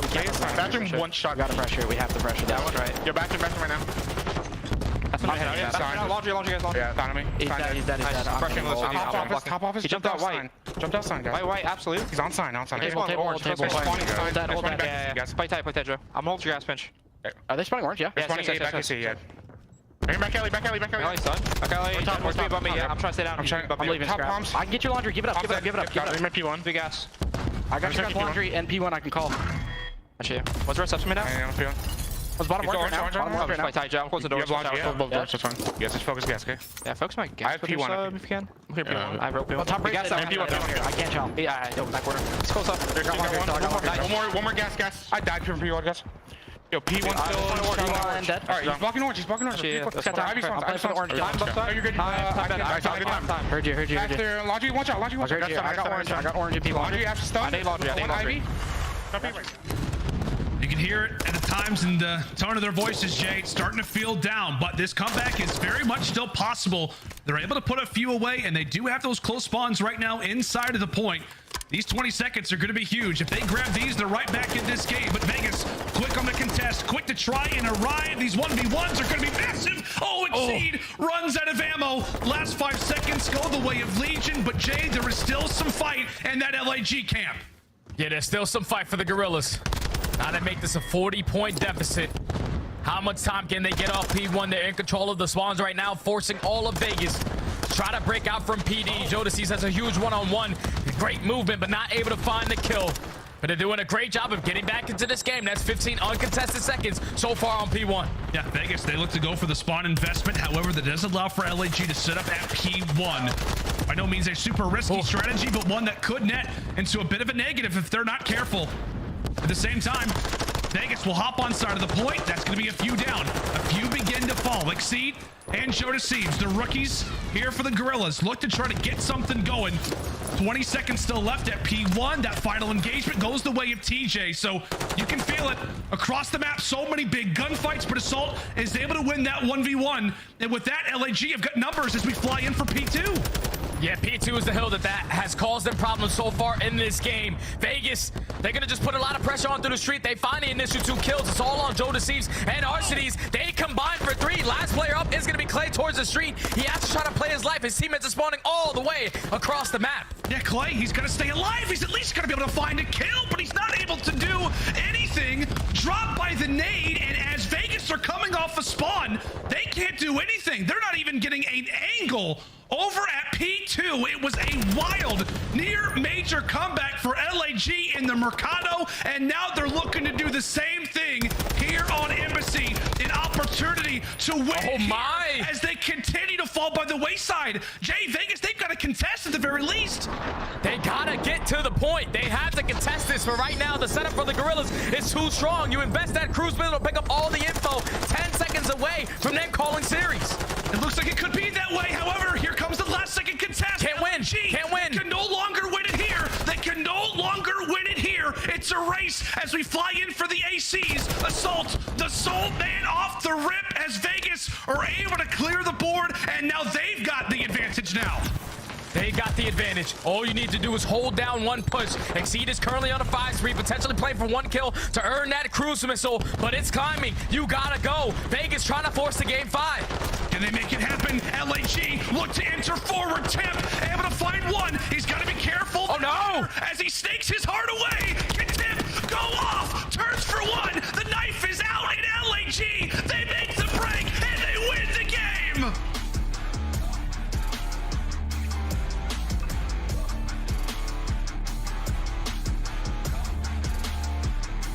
They were not able to do it in that opening hard point. They were down huge on the Mercado, and we said, what if? What would have happened if LAG would have made the comeback? And now they get a second opportunity at it here on Embassy, and they bring it back after some stellar play across the board. One that is going to leave you with nightmares. If you're Vegas Legion, the chance to at least guarantee the game 5, and they allow for it to slip. 3 games in a row as LAG call this wild series their own. What an unbelievable performance. What a comeback from the Gorillas in those final moments. It was like a 70 to 80 point deficit going into that Kitchen Hill. They get a great hold there. They soak a lot of time off of P1, and the game-changing play was them taking control of that P2 hardpoint. You saw Vegas. They had no choice, man. You had to put the pressure on because LAG would have closed it out on that P2. They put so much pressure that they only have 1 player left over towards the rotation. Exceed eventually goes on a 6 or a 7 spree to close out that game. You saw the young man. He was roaring on his chest, man, because the Gorillas, they did exactly what they needed to do to secure that winner's bracket. Great series from them. Yeah, incredible stuff. They're out of the LA Gorillas. We talk about it so often. Hardpoint has really been the story around this team, and they're able to close out this series, close out their Major 3 qualifiers with a hardpoint win. Much appreciation and props to the LA Gorillas for pulling off something like that. However, that's going to do it for myself and Jay. A crazy series in the books. Desk, break it all down. I just want to congratulate Ali here calling it. If it went to game 4, it was going to be the Gorillas. If it went to a game 5, it was Vegas Gorillas with a comeback in the second hardpoint, come back and steal this series with a 3-1 score. And Nameless, this had a number of huge implications. Let's talk about the conditions for Gorillas to get into the winner's bracket. Yeah, with the 3-0 or 3-1, they have the map percentage over Las Vegas, and they have secured the winner's bracket. And if you think about how this started for LAG, that is a crazy turnaround, man. Just tense moments again in this series. They're able to get it done, Chris. 0-3 coming into this week. They had dropped the game 5 to Texas, got 0-3'd by Boston, lost a game 5 round 11 to London, and then went back-to-back series. As we take a look back at some of the best moments, Legion was in total control of this game. We were ready to go to a game 5. Where did the Gorillas turn this around? It is the same thing that we have seen happen to Vegas Legion on this map and mode many times before, where they are in control. They are getting those early rotations. It wasn't even the early rotations. It was the breaks from the Vegas Legion. They are the worst team in breaking so far this split, and they were picking apart LAG and all of their early holds throughout this entire game. But what is it? It's this P1. LAG is able to get the scrap time to keep the game close until that final P1, where they're able to seriously soak some time. Not even just scrap time, dude. Like, they got a big chunk of that time even in the beginning. Like, Temp was sitting up top paper the entire time, and we didn't see anybody on the side of Legion trying to get through Orange, get him off the hill. They got way too much time there, and then it's Adam Assault makes a fantastic play on the next rotation over towards Xbox. He gets to those vans, and he gets a kill. That's all he needs. And then we see the big error that happened with Vegas. They all cut through mid instead of trying to rat back through PD. They get cut off from bottom laundry, and that is game over. And what was such a good map, LAG end up getting the win in the end. That has to be so painful. Got to give major props to Assault. It looks like he sped up his game, and the team is feeding him kill after kill. Congratulations on Los Angeles Gorillas. You are now playing in the winners bracket, and we still have to find out who's going to be joining you. Before we move forward, though, let's relive one of the best moments. This comes from the SMG. We highlighted the young man. Exceed with the 3K here, Allie. Yeah, I felt like Exceed was a big player to watch in this series, where a lot was on the shoulders of the SMGs when it came up to Vegas Legion, and it was really in that search and destroy where we saw him shine. Excellent stuff there as he gets the round against Legion. And now we got to talk with the man who's been commanding his troops since day one. Arcitys, the original face here of the LA Gorillas in 2023, back again. And you're now looking at a winner's bracket start to Texas. What was it like this week talking with the management, talking with coaches and your teammates coming in? I don't talk to them at all, whatever. No, I'm just kidding. Honestly, there was nothing really. I pretty much just called them, told them like I have no confidence recently, and like these last two series were good for me.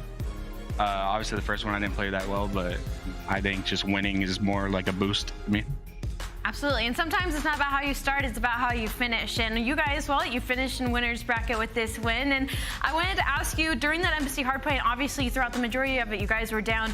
Was there ever a moment where you felt like the tides had kind of turned in your favor near the end of it? Honestly, it's when their AR started killing. Clay has a big loogie on his forehead. He said yesterday, don't give me my bread and butters, and he gave me the butter and bread. So he has a loogie for sure. Love that. But other than that, no, not really. Like we just clutched up, iced up while they're just killhorn, like I said, on P1s. Alec, I want to ask you, first of all, you're my favorite interview. I just hilarious every time. Great answers. Bro, tell me. Yo, wait, hold on. I got rid of the gun. I got rid of the barrel or the muzzle. Trust. All right, you running high velo again? High velo was on.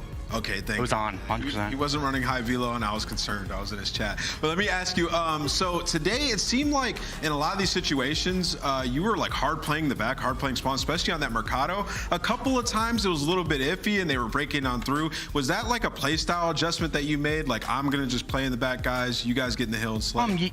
I mean, yeah, I watched a lot of BO2. Yeah, last night, Haggy, or Parasite, obviously. AX just teaching me how to play the game. I just wanted to block spawns, let my boys go rogue, but it didn't work. Like, they weren't getting kills for me. So you called the hotline 1-800 just early for a quotation? 1-800 Parasite for sure. There we go, that one too. It works. He also has a scuff code, I'm pretty sure. Don't worry, Alec, I'm also lost in the sauce, but I'm moving forward anyway. Alec, before you move forward, what's it like playing against Clayster? I always love watching the AR matchup. Do you actually run into each other often on the battlefield, or are you guys doing different jobs around the map now? I don't know. I'll tell you when I see the stats after the series, but like I'm pretty sure he was just getting slammed. There you go. There you have it. Alex. No, I'm kidding. I love Clay. I'm messing around. Clay's my boy. Keep talking the smack, because you're gonna need it in Texas. That's where we will see you next. I mean, I was on 3 before this. All right. I can't talk smack anymore. That's Arcitys. We're going to let him go party with the team. We got to keep this party moving, though. When we come back, we have a third series on a Super Saturday. Major 3 standings, though, are updated. Shout out to our graphics team. They are swift. Let's take a look at this one, Allie. We now have 1, 2, 3, 4, 5 teams with 3-1 records. Optic and Subliners still have to play tonight to see who's going to be number 6. I know we talk about it throughout the whole season about how close the competition is, and anybody could play to anyone at any day, but I feel like maybe there is really some separation between maybe like our top 6, top 8 teams and those bottom 4, specifically that bottom row 5. And of course, Nameless, as we head to Texas, it's all about the watch party. Shout out to our friends and family around the globe who have been hosting their own in front of the community. How do you get involved? Man, you can host your own watch party. You can apply for a spot, man. CallOfDutyLeague.com/co-streaming. Watch parties have been absolutely amazing. One of the best things for our scene in quite some time. When we come back, we have another team vying for a 2-3 record, but you're going up against one of the best in the business, Toronto, London. It's all going down here. Match number 3 on Super Saturday, part of the final week of Major 3 qualifiers.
pay me in respect. Cause once I do it big, what's to follow is a check. I need 100 days, nothing more, nothing less. And the ops feel away, cause I'm next, I'm a threat. Oh yeah, really, y'all don't know this, y'all in danger, I'm a threat. It's a gamble with your life, cause you know that it's a bet. Gotta one up the next, point to the sky with the one up, I'm blessed. I'm young, rich, and black, so you know I'm a threat.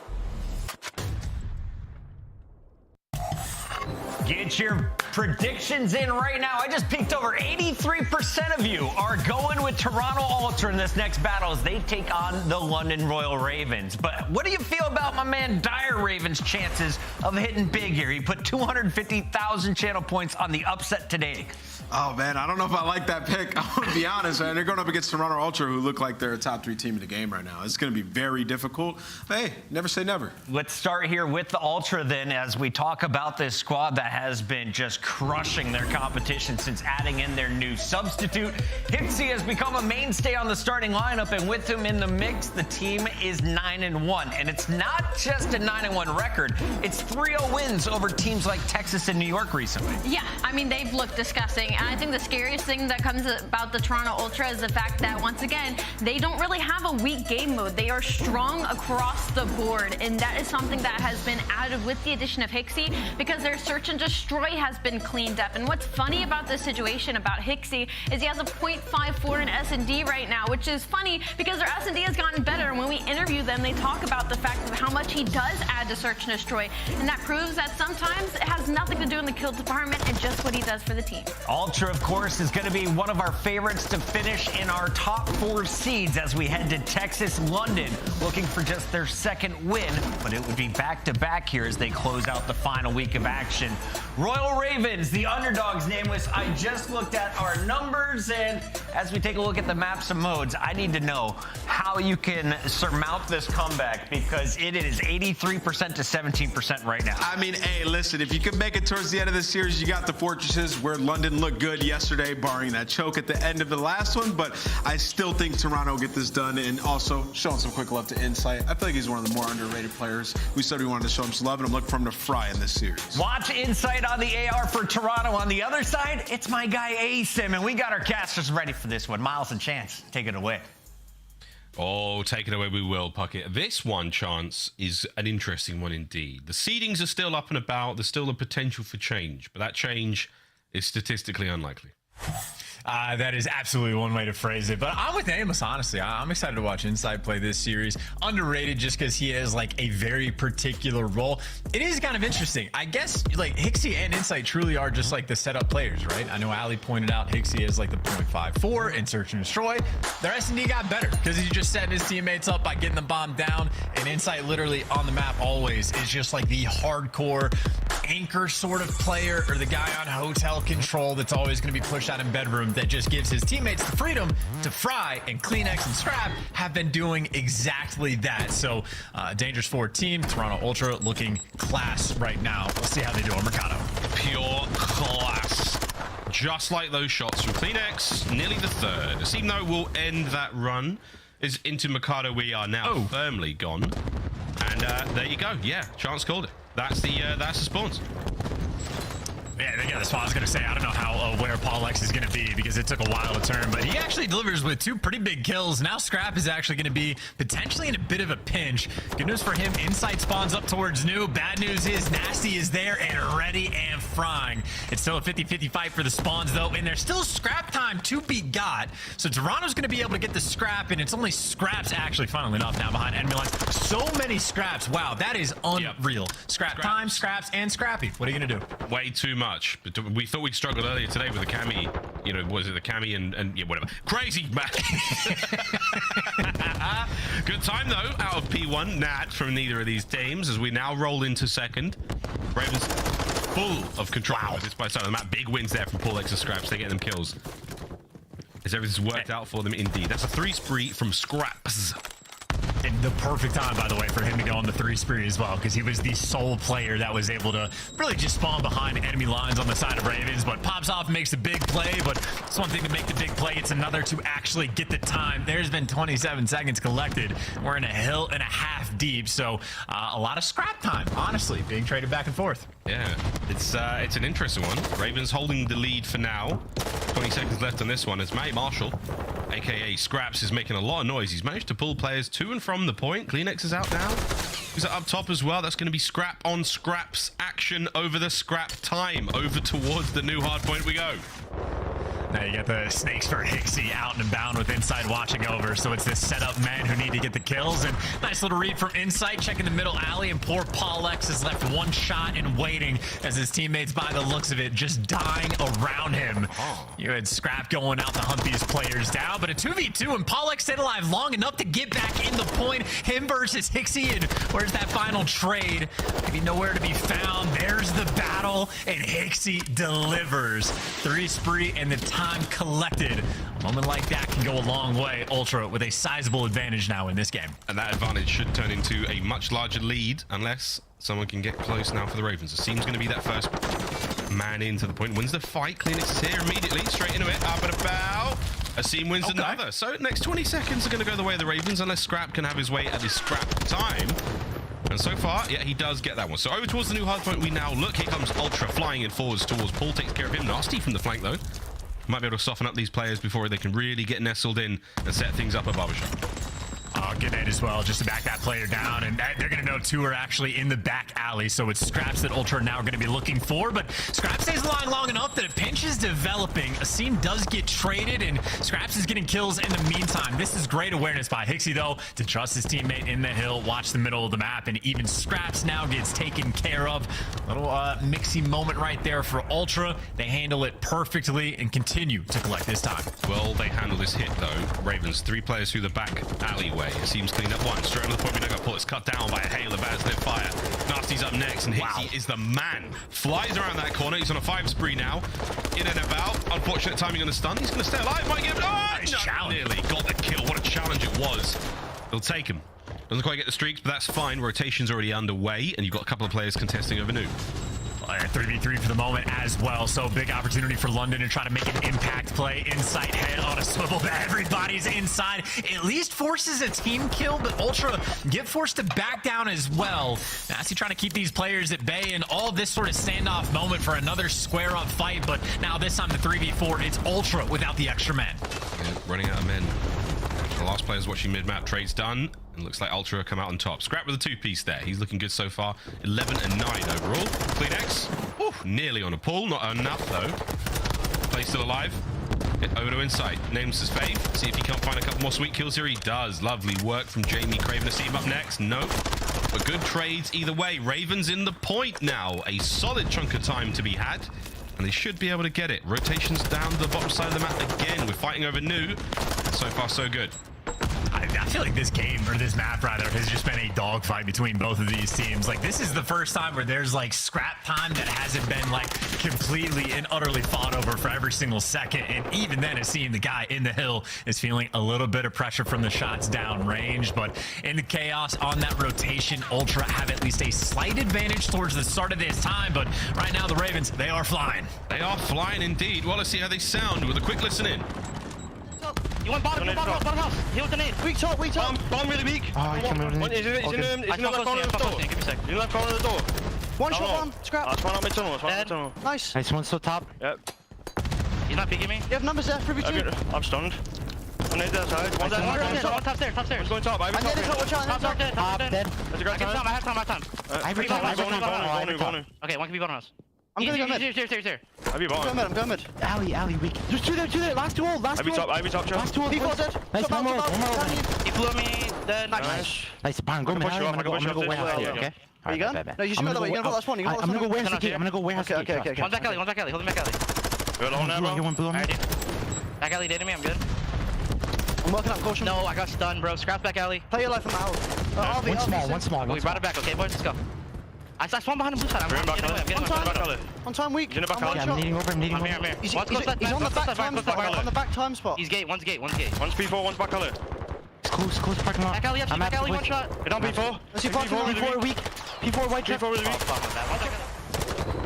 Not bad comms out of the Ravens now, though. Ultra starting to push the lead forward, looking at almost a 50-point lead as we dive in for a listen in. Say not. You're gonna be close already, like mid. Yeah, top here, right? I need you close mid. Yeah, I'll track it mid. Might do the wall hook, Jimmy. Okay, I'll look it. When we get pitched, another. Climb to the wall. Okay, one weak block. Yeah, contract that. Nice, big nice. Just keep off this, bro. Trust. Deep right. That's 110. 136. Like back sake or guard heading behind each other. Yeah, guard heading, scraps. Weak. Back house. 1L. Too odd. Let's go for the right. Yeah, one's got me heading now. There'll be two right. Guard heading? Yeah, he was guard heading, yes. He's probably just playing. Guard heading, one shot on front thing. Might be in Zig then. Nothing in Zig right now. Might be yellow. Not new yet. Nothing in Zig.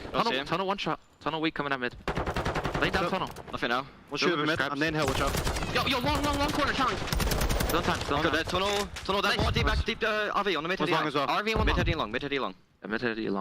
Don't know where they go. I'm going left. I'm going deep again. I'll see mid. I need it on mid heady. So long, but I'm mid heady boys. Tunnel there. Yellow van. Another one tunnel. Stun on time. RV there. One shot tunnel. Charlie on me. Longer bullet dead. Alright, Charlie, back. They like P4 side. I need you, my bad. Big soaks. Good. Yeah, get this time and come to P4 or fold. Get my out, bro. Yeah, get this time and come to P4 or fold.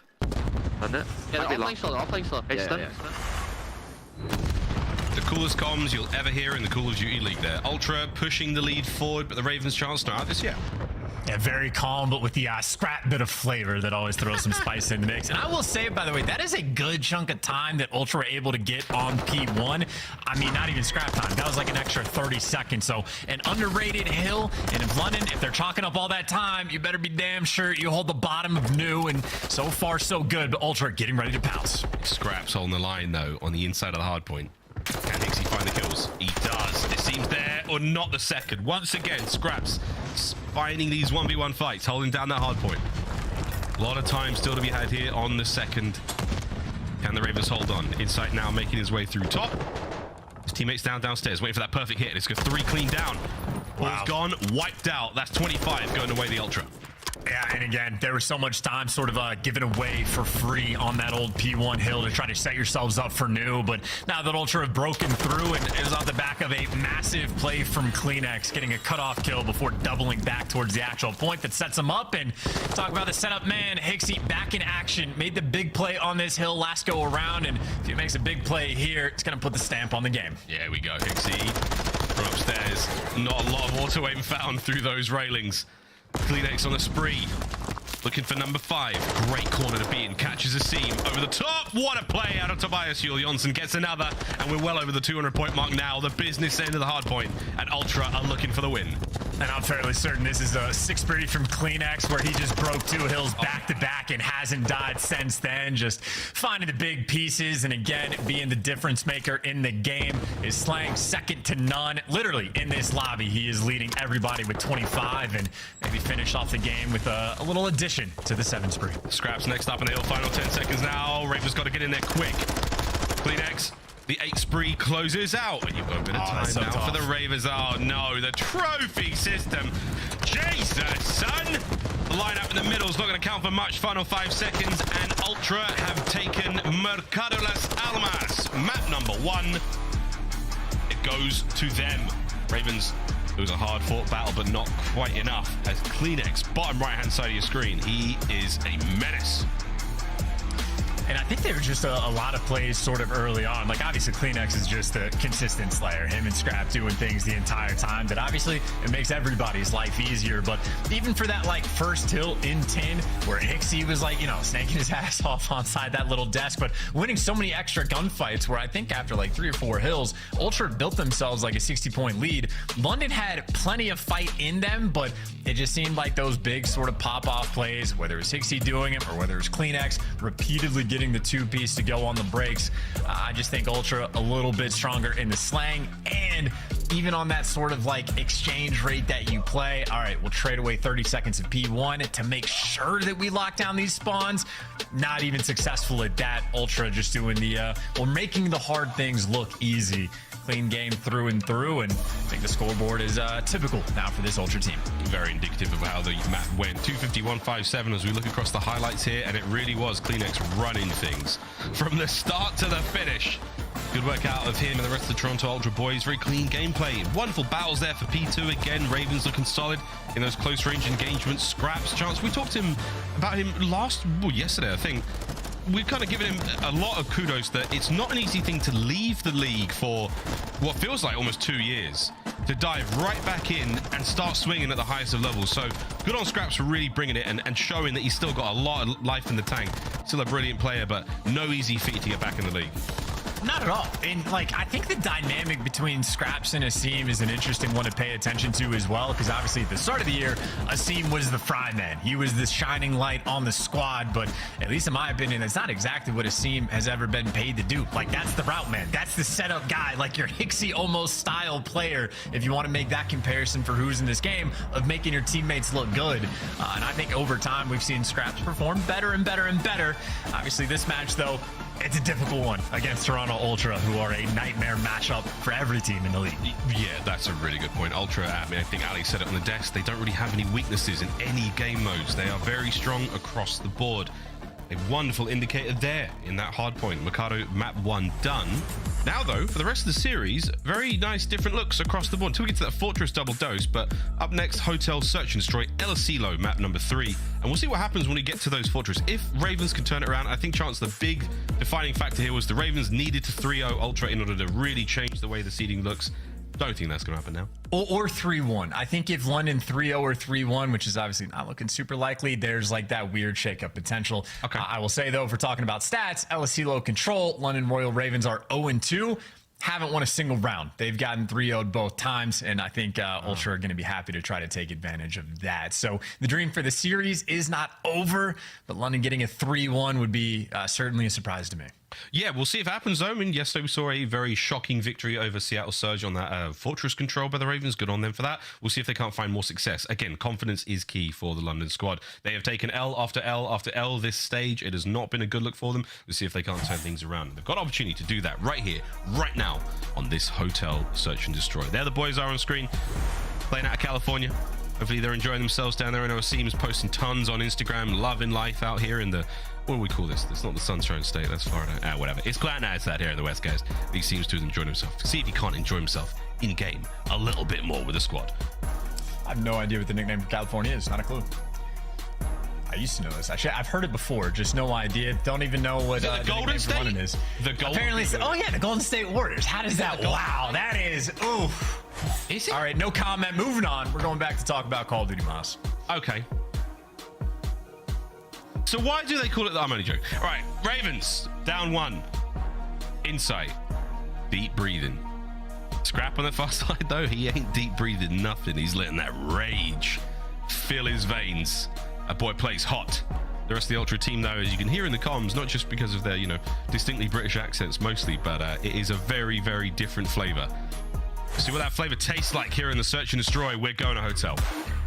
And I think the situation for Ravens is obviously on this map, one of the ones where you found the most success. Obviously, Ultra, a dangerous team, and their Search and Destroy has been certainly looking at least a little bit better as of late with the addition of Hixie. But this is where London want to take advantage in this series. This is a good map for them, and I think long-term, obviously, if they do get the 3-1 win, weird potential maybe to make winner's bracket if tie breaks do X, Y, Z. But I think you've had enough close maps that you're just looking to see those signs of improvement going in the majors. So this is the map to try to find that shining light. It'll be Scraps with the old sniper. Nothing peeking couches, though. Ultra are paying this very cautiously. Way cautious. No one has exposed himself decently or indecently here on Hotel. It is a clean, quiet setup across the entire map. Like glass broken top bedroom. The Ravens now shuffling over by that bar side. Matt Marshall with the snipe. No one home there by lights. Here comes a bit of movement. And this is great timing. No! Oh, wow. I mean, it was for Hixie. Going for the stretch plant, though. I think Paul X is doing the slow crawl to get in position, but obviously Ultra, you see they're starting to creep up, right? A player in couch is making moves, shots on the guy on bomb, and he waited a little too long, and Ultra take care of the planner, see the snipe, don't want anything to do with that. Oh, nothing to do with that. You saw the angle that Kleenex took from top bedroom there, pre-aims the bomb site through the curtains. Easy shots for him. Less than 20 seconds to go now. Ultra have suffocated the London Royal Ravens here. Wow. And that couple more kills go their way, and it's Insight. What a round. They do get their kills in the end. But an incredibly strong defensive setup. The Ravens had nothing there. And that is such a cheeky little strat too. The way those doors were open bottom hall, someone for Ultra went down low and stunned them open. So you just had Scraps worried about that the entire time of like, someone's going to be behind the luggage, someone's in the hallway for sure. And it was like maybe 40 seconds of the round got wasted of looking for a ghost. And then it was literally the worst timing possible of when Higgsy actually showed up to check is when Scraps went away. But again, just a lot of time wasted, focused on a location where a player was not. So cheeky to side of Ultra, they will take the first round. See what the Ravens' defensive hold looks like here on Hotel. Oh. Asim starts the party. Nice big kill there. Scraps not going to fly forward for the trade as you would expect. He's going to pump the brakes. For now, Ravens, full B-bomb site control. No one's getting into that side of the map without it being known. Asim, that headset is cranked. He had Dead Silence popped. He had it popped and it ran out. And Scrap, he might have known, but Asim a little bit smarter in the moment. Finding the big kills. Now Ultra, they're trying to get the bomb down, but you're going to do this in a 1v4, and all that's going to do is feed extra score to someone for London. Nasty gets the cleanup kill, and now Scraps, after the Dead Silence runs out, can hop the defuse and build it right back up. Love that. It's a little trick, but it's an important one. All you ranked players out there. Planting bomb, defusing bomb, all those score adds up to help get your field upgrade ready faster. 20 seconds there on the round, and the Ravens got it. You can see those percentages across the board. Scraps should hit the defuse. We're going to really milk this one, lads, aren't we? Wow. And take your time. Also, why not give it to Scraps there? I guess like, it's not a massive deal. The rounds are going to be played out slow on Hotel anyway, so Scraps can build it right back up. But who knows? Whatever the case may be, they gave it to Asim, and I think we're going to see that sort of square-up gunfight battle towards the opposite side of the map over by Restaurant between Asim and Scrap a few more times. Because I think even when London were on offense, that's where Asim was playing. So an important matchup to keep in the back of your mind, but Asim right there for London basically just wins the round. Ravens attacking this time. First go around, not very good. Toronto had full A-bomb site control. Bedroom was locked down. They were grounded. They were not leaving that room. Here we go. Asim Dead Silence pop. Check in the corner.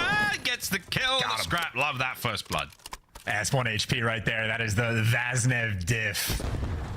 And look at what this has done to Ultra. This is just instant. All three of those players wrapped back. I think Kleenex just now made the call of like maybe they're actually going over towards A if they haven't planted yet. But London certainly put themselves in a spot where they have options, or maybe just the option is let Asim go get the kills. Gives you the next one might get traded, but that's more intel.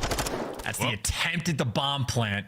The Kleenex is only there to buy his team a little more time. Time is very valuable in MW tool. And Nate's going to help. Or not. Interesting. Ravens still holding this position down. Just over 30 seconds on the round. Here comes the plant. And just taking your time. No rush. Make sure you're not going to get caught off site and get everybody in a position and get Scraps in a position like that. Snappy little shot, and Kleenex left alone in a 1 versus 3. But this is now just back-to-back rounds where Asim really just wins it for his team. And poor Kleenex, yeah, just trapped, stuck in the corner. Yeah, just sit this one out, mate. Let that bomb explode.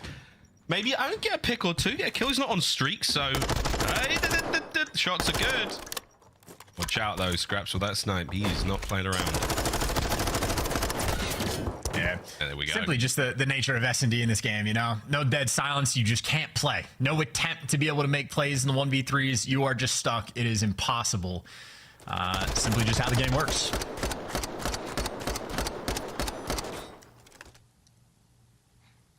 Little moment now to reflect for the Ravens.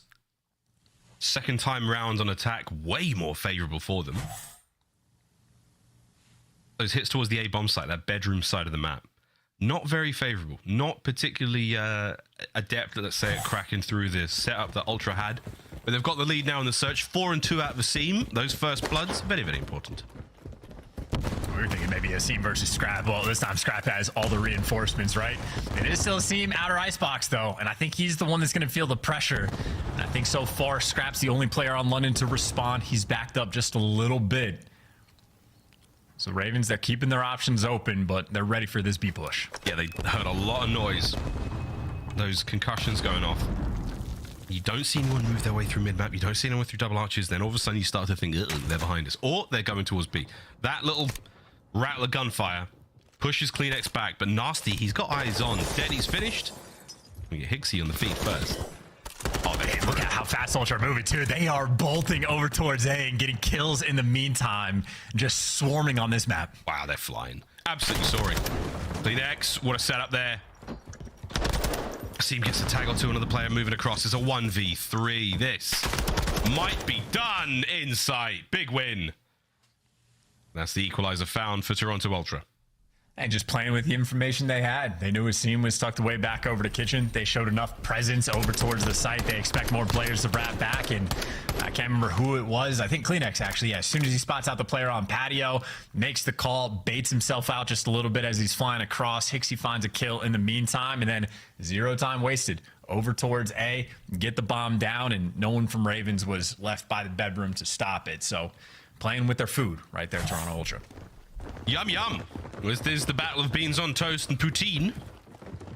Quite hungry, I have to say now loud. 2-2, here we go. Ultra on defense once again. It's an aggressive hit on defense, though. Here we go. Hixie's going to fly forward. That stun's going to land. Enough to get the kill. See him once again. Another solid opener. Not technically the first blood, though. That goes to scrap. That was so much effort, by the way, for Ultra on that defensive end. It's like, what side of the map is the team going to be on? Let's just stack it and deal with them that way. But now it is a bit of an interesting push, but notice the difference. You have Insight getting left over towards A, so Ravens had no one in position to stop the rotation. Insight, though, is here, and look at how he just stops him in his tracks because Paul X too loud. And at least Asim gets the trade for the 2v2, but Insight has done his job. But Asim is moving just everywhere right now, getting all the kills for the Ravens. That perfect big brother. He's done it again. Wow. He's on a 3 spree now. So I'm like, he's top bedroom shooting me. No worries. Daddy seems coming to smack. 30 seconds on the round, and it's all onto CleanX. Spot the bed. Oh my God, here comes a chow and Asim. Another for Asim. The Ravens keep it going. Was that the ace? Did he just collect them all? I know he got at least 3. I just lost count. I mean, he's on his feet. It was a 3 spree on the round, so that was the 4th. And what a play from Asim. Every step of the way, covering the boys. You saw the pop-off, like, straight up over the table. Fist bumps. Loving it. I just appreciate, like, the play call from Ultra of, like, all right, Asim is played over by Restaurant every time. Let's send everyone to take him down. And they tried. They did at least technically trade out after getting the first blood, but didn't stop him. 9 kills in 5 rounds. Asim is simply on one, and yeah, if I'm Ultra, I'm just playing over towards A. Absolutely not dealing with Asim anymore. That doesn't matter. He will go where he goes. Update from Tim. Don't forget, everyone, that Asim currently has the S&D record for kills at 17. Not sure if he's going to be able to do it here on Hotel, but wouldn't be too surprised. Here we go. Oh, that's a cheek. That's one cheek at least. Part of a pair, usually.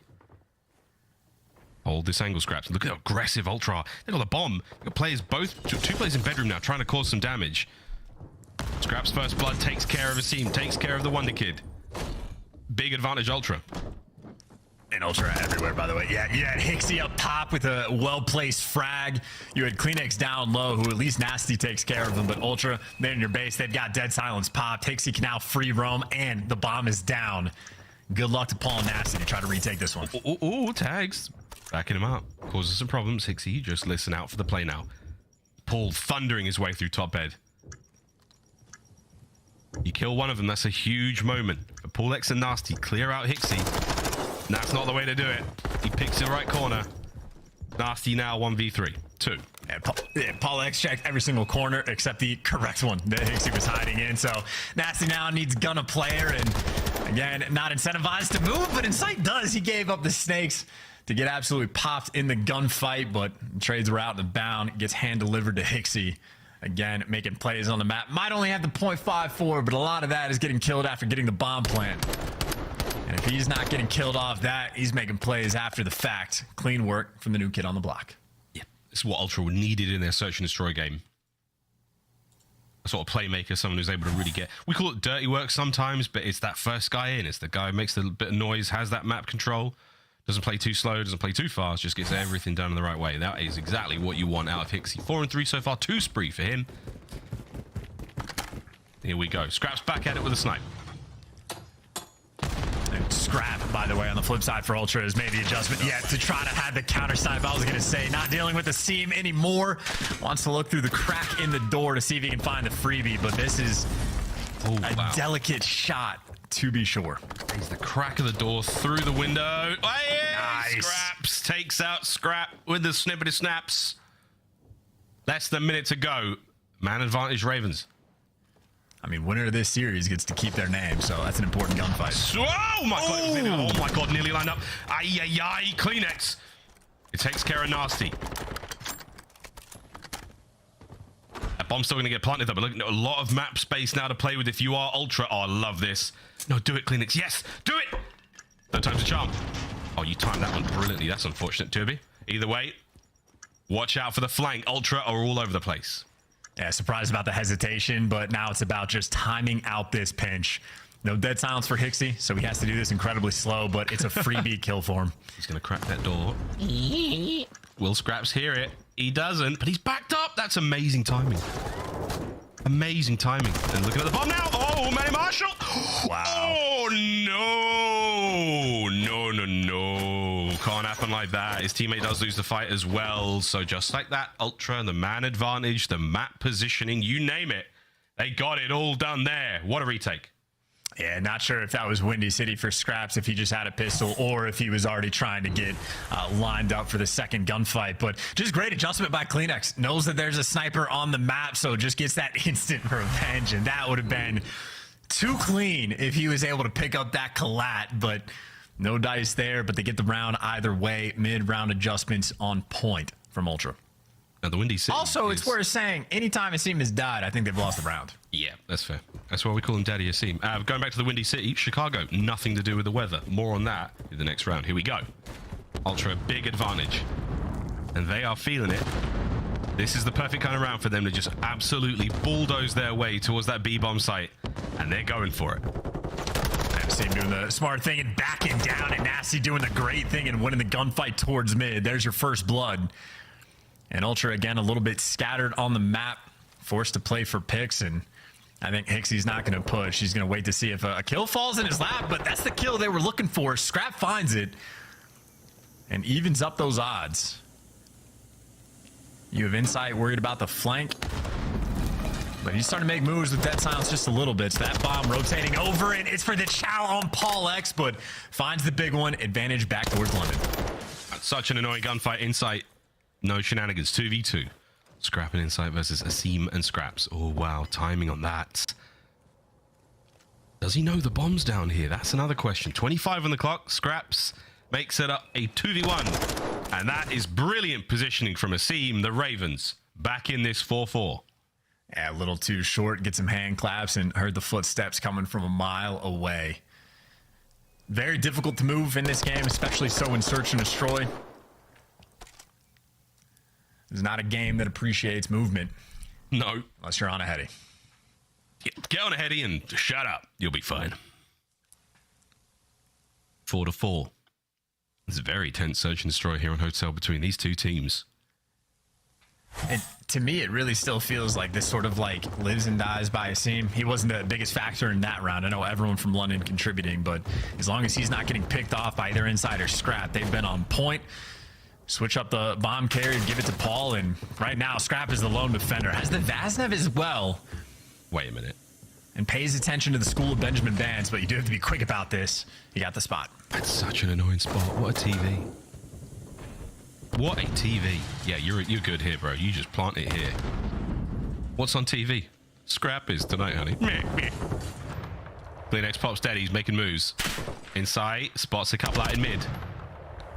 Few hit markers. Paul's getting into the fray. Nades there. Insight right back at it. 40 seconds remaining. Here we go. Wow, they had Insight tagged up, but didn't trust to go for the Chow. And Insight didn't really have any help in that moment either. But I think they made the smart decision to not deal with Scrap, because you would have no success over towards B. And as 3 players from London, by A, Kleenex has the bomb cleared, but not for long. Not for long. Scraps gets it going. 22 seconds. That's your bomb carrier down. Oh, Kleenex is gone. Deddy gets full reset. 20 seconds. He's going to rehit this. He's going to dive straight back onto the bomb. Look for an ankle. Look for a little bit of nasty sticking out where it shouldn't be. Gets away with his life.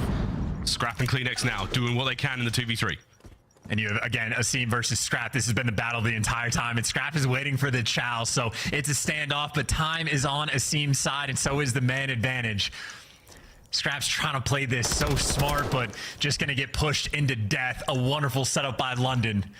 They're going to go up 5-4. And it's Nasty's first kill. It should seal it. Will he get the second as well? Mr. Plumridge nails the pair, gets the plant. What a recovery from the Ravens. It's just such smart gameplay, man. Again, they're getting the picks, not overcommitting to Insight when they have him weak. And I think it was Scraps that finds that first blood. Very quick on the trades or the repositioning to get the bomb down, even after CleanX trades out Paul on the actual site. And then just for that little standoff moment between Asim and Scrap, like it's very heads-up gameplay from Scrap to know that Asim is going to be going for those late flanks. But Asim knows he's got the timing on his side, doesn't have to overcommit, doesn't have to chow. And just sets his teammates up for success. One round away to tie the series. Map point, here we go. And look who it is. It's Asim, and he's rolling right forward. Classic Asim versus Scrap fight here. Oh, he's walked right past him. No way. Scrap will be infuriated by that kill, but that is a first blood when you solely want it, London. And now look at what Ultra has to do. They have to wait for a kill to come their way. They have a little bit of bedroom control, which is great, but they haven't actually planted the bomb and have to be so concerned about the flank. And even Asim has just found the perfect position. As soon as this bomb gets planted or he hears a footstep that's a little bit too loud, he can just jump on it. Yeah, it ain't too much. It's not fancy. It is what it is. Insight, you're in trouble. Here he comes. Oh! Nasty's there, though, to pick it up straight away. Man advantage Ravens, and now it should be over. CleanX, good luck. Not even the Great Dane could stand up to the Ravens there on Hotel. GG's in the chat. They pull it out in the last few rounds in a convincing way as the Ravens tie up the series 1-1. And look, impressive stuff the whole way around, but that game felt like it was just run through a seam. First Blood's completely on point. I think he was like maybe 3 or 4 to 1 on the battle that he was having with Scrap on the flank side of the map, and even just the positions he finds himself towards the end. Insight, one of the better S&D players in the league, might have the perfect read on Asim making that play and guns him down, but Asim is feeding the intel to his teammates. Nasty knows I'm not getting flanked. I can sit in mid and watch the cross. I know everything that's going to happen. Asim just orchestrates the map, hand delivers rounds to his teammates, and even Scrap's putting up some first bloods as well. London again on Hotel. They enjoy the search and destroy. They really did it across the board as well. A lot of damage from everyone there. They're really pulling their weight. Super solid stuff out of the Ravens there. Hotel search and destroy goes their way now to El Asilo Control, where the boys in red have yet to win a round, offense or defense. Will today be the day where they manage to crack that one and start a brand new chapter here for the squad? Let's find out after this quick break. We come back, we're playing Control. Don't go too far, Call of Duty fans. It's going to be a banger.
Sadly, ho neighborinos, and welcome back to the Call of Duty League. We're all tied up after a very fun search and destroy there in Hotel, but we pack our bags, we check out of the Breenberg, and we go to El Asilo, which quite frankly is a hole. And that's right, it's not a nice place. There's lots of mess on the floor. There's somebody was tortured, I presume. It's a horrible place, and that's why we're going to play Control on it. Let's get it, ladies and gents. Ravens versus Ultra, map 3.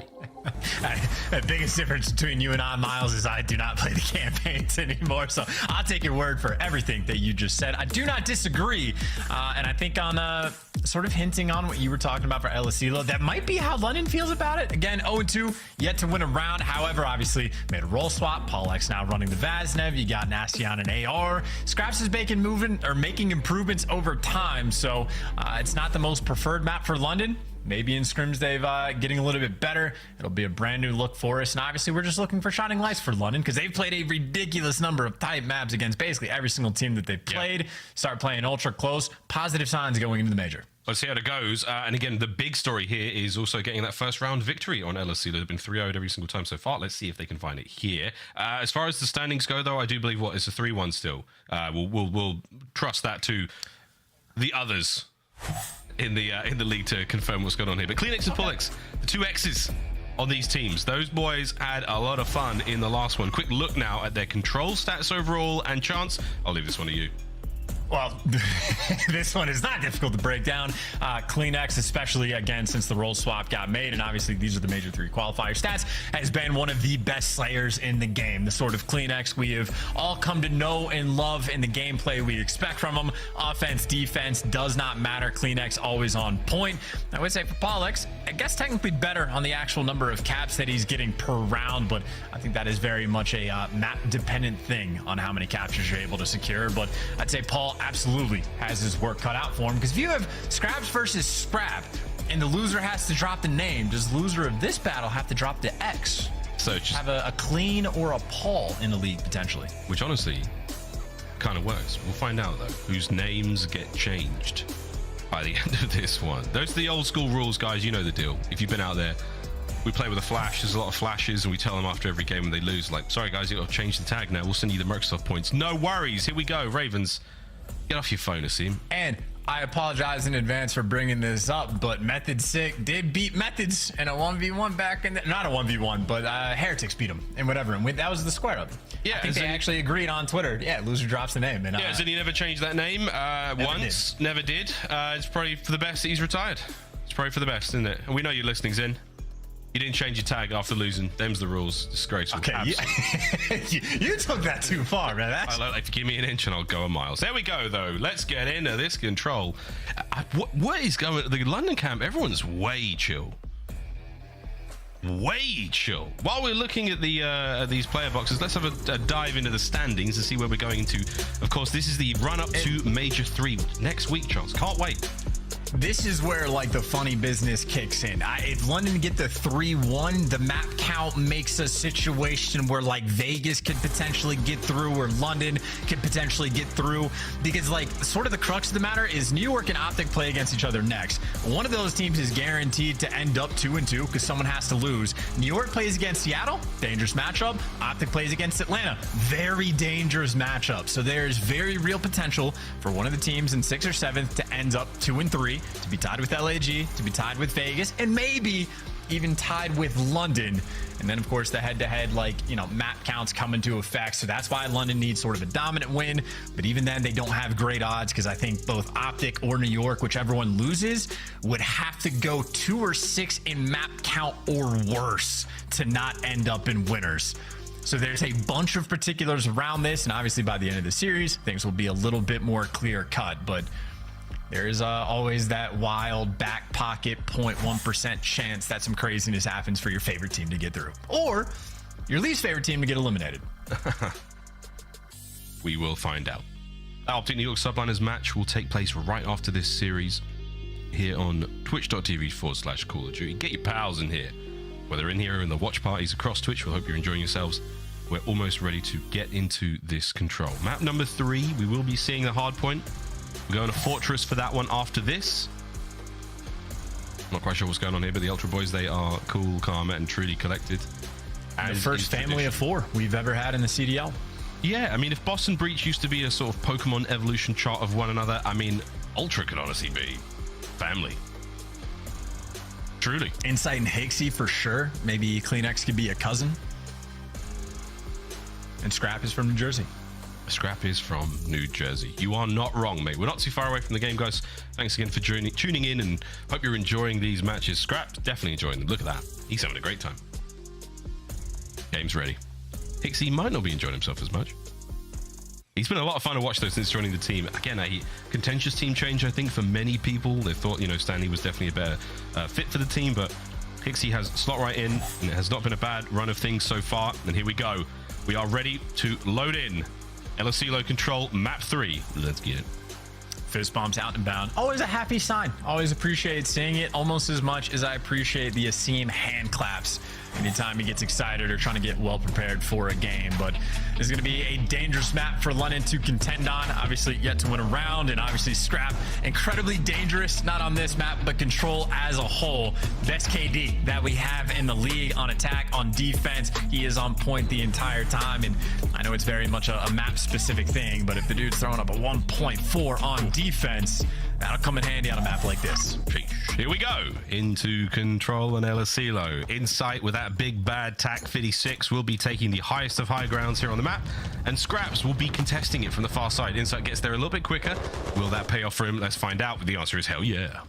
And truly, just like the orchestrator, he is going to play this spot because it makes his teammates' life that much easier. They know when they can make plays. They know they got the safety net. Even if they fall, he's in the back pocket, and Scrap will be the AR that is very much more so in the mix. But a lot of B pressure has been left open. Scraps has actually already popped dead silence and tried to get behind enemy lines, but Nasty a little bit too slow. Hixie there to take him down. I'd say right now it's kind of up to Scraps to try to make a play, but he can only pick up one, and looks like, well, he gets the second as well, so he's keeping the B side open. B side wide open. Ravens still making their way forward. A lot of space there on B. They should be able to get some bodies on this point. It is down to Scraps to slow him down. Gets the job done. There's a few more. His boys are getting it all sweet and safe over by B. The capture continuing. Oh, Kleenex wins that fight. But Nasty's on the B zone, still keeping things going. Second segment done.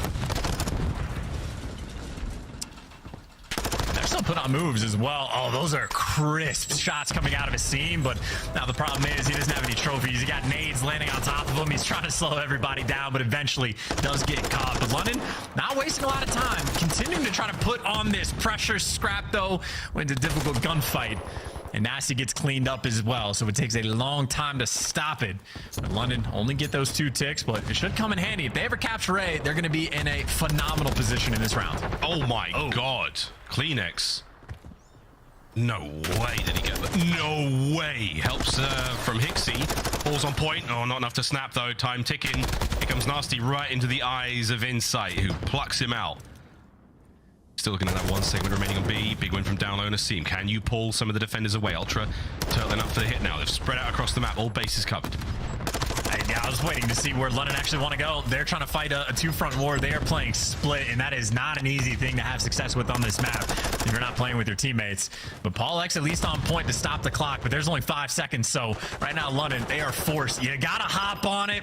Everybody gets cut down, and not enough time left on the clock. Ultra clutch up in round 1. 3 segments captured, though. That will go into the bank for the Ravens. We'll see if that helps out later on.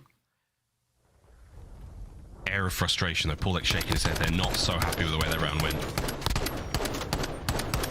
Little moments like that, unfortunate for them, but wow, Kleenex brought the gunny over by A. Same with Asim. Outstanding individual wins. Yeah, I think the problem for London at like the tail end of the round is just sort of like hoping that the individual plays were going to pop off. Looked like the arrows were still like trying to decide what direction, what zone they wanted to go for. A little bit scattered in the moment. They played a little bit split and just ended up getting picked apart. So the teamwork certainly at least a little bit sweeter there for Toronto. Even opening for both squads so far.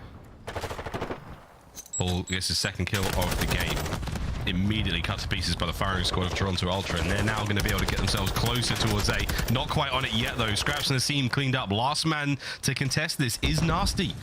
Backed on up. Cleaned up, and it's Kleenex on a 5. Yeah, Kleenex with a AR in his hand. That's a dangerous combination. He's going to be the tower guy instead of Insight this go around. And similar sort of situation, just makes the lives of his teammates that much easier inside the hill. Hixie and Insight both just looking at double doors, everything up top. Kleenex can help him out with these gunfights. So the teamwork on point, it's a great setup. You've got down Scrap. Insight, you're doing a lovely bit of work, boys. You've taken care of the A zone. Nice capture, no problem. Kleenex on a 6 now. He's got streaks. This is going to be very helpful. When they try to hit that B zone, they're already on it. Yeah, this is zero time wasted. The SMG is just oscillating the map, but Asim takes an extra cut down of a player of Insight, and Hixie just that next man in line. That is an unfortunate teammate, though, and maybe an opportunity for Scrap to start making moves. But obviously, Nasty not easy to root out. I think Ultra going to play for positioning, and if they ever get that opportunity, on the cruise missile for sure. Throws are out. We're sweet. Just waiting for the numbers now. Can you get a kill now? Ravens lined up. It's that strong base of fire. They're not letting anyone get that close. Scrap sneaks in, though. No way can he watch all these possible angles. So, cut down immediately the Ravens. Good looks here on defense so far. God, Nasty is just a constant annoyance top AC. Yeah, there is no way that Ultra can push forward until they root him out, and obviously that just allows players like Paul to get in position. And it seems getting kills in the feed in the meantime. He finally gets traded, but there is zero map presence right now for Toronto. Again, they're just looking for that one moment to strike. And they got a little bit more pressure towards B, and funnily enough, London, no one wrapped back to help Nasty. Everyone else more so working the flanks. Yeah, they're working their flanks. Asim gets his. Scraps is out there as well, but all that noise is close to the B zone. Ultra are really waiting for somebody to make a mistake here. This is static gameplay, and Nasty is number maybe finally called. Oh, damn, son. Hixie gets gunned. As Nasty has been a brick wall of defense here. No one's getting a B when Nasty's here. That's huge. Well, keep in mind, Nasty only has 17 more bullets in the clip, and I don't think he ever picked up a secondary weapon unless I missed it. But there is potential. If Nasty just like runs out of ammo, if Ultra are able to orchestrate a push, maybe they can make something happen, but doesn't seem likely. Pollock's down low, picks up a big 2, and Ultra, it is too scattered, and there's just simply not enough time left on the clock. Anchoring things down, London very clean on defense. Hey, we'll take they got the first round win. Woo. There it is. History made. The Ravens win their first LSELO round. There's some major claps taking place, and an LFG came out of Nasty's mouth. This is a big moment. Can the Ravens keep it going? What a ridiculous series, Charles. I mean, you got hand claps and leg slaps coming out of his seam, so he'll mix it up if he needs to. And again, I mean, he's pulling out the tack on occasion. You had Kleenex pulling out the tack. I think for that entire round is what Tobias was rocking with. But I say the biggest difference maker right now, just the cruise missile. Helps to have. I know the B zone, when you try to capture it, a lot of bodies stack the point, but if you get the tacks and you get the nades over, the cruise missile can be hyper effective on that zone. It's all about timing, coordination. Great timing from Asim there. Good trades, though, as that was Scrap from up top. He's still fighting for this map positioning, looking to take care of those players in the power spots. Scrap is just going to sit there and keep farming these players. Paul, good shots. He started the last round 1-5 or 1-6, I believe, and now 11-12. He has pulled it back magnificently, and we're onto the B zone. And Paul's been a two-piece machine, and this is honestly enough pressure. This might be Kleenex thinking about the cruise, but I guess enough tax and aids come over. No trophy on the zone just yet for London, so they have to back off and play for kills. And you have Nasty, by the way, the anchor this entire time, picks up another two-piece. Scrap the last man standing, and 2 bodies on the point right now for London. That's big. That's the first segment done. Okay, good. Keep it going. Here comes the cruise. I don't think there are any trophies at play, so these players have to dip. They have to get it out, and a quick change, of course, there from Kleenex. Nice work, takes care of Scrap. You've still got those members of the Ravens a little further forward. The play not done yet. I just wanted to see the teamwork from London. You have Paul down low. He can wrap over to this A zone if he ever needs to, because right now Asim is capturing it by himself. Nasty, the next man in, though. That is going to be a Semtex that deals some damage. Kleenex debating about the chow. He is just waiting for his moment to strike. Yeah, waiting. He's been pinned down. His teammates are now showing up. Progress on A, though. Second segment done. They're looking to get the third. That's going to add a minute to the game clock. Here we go.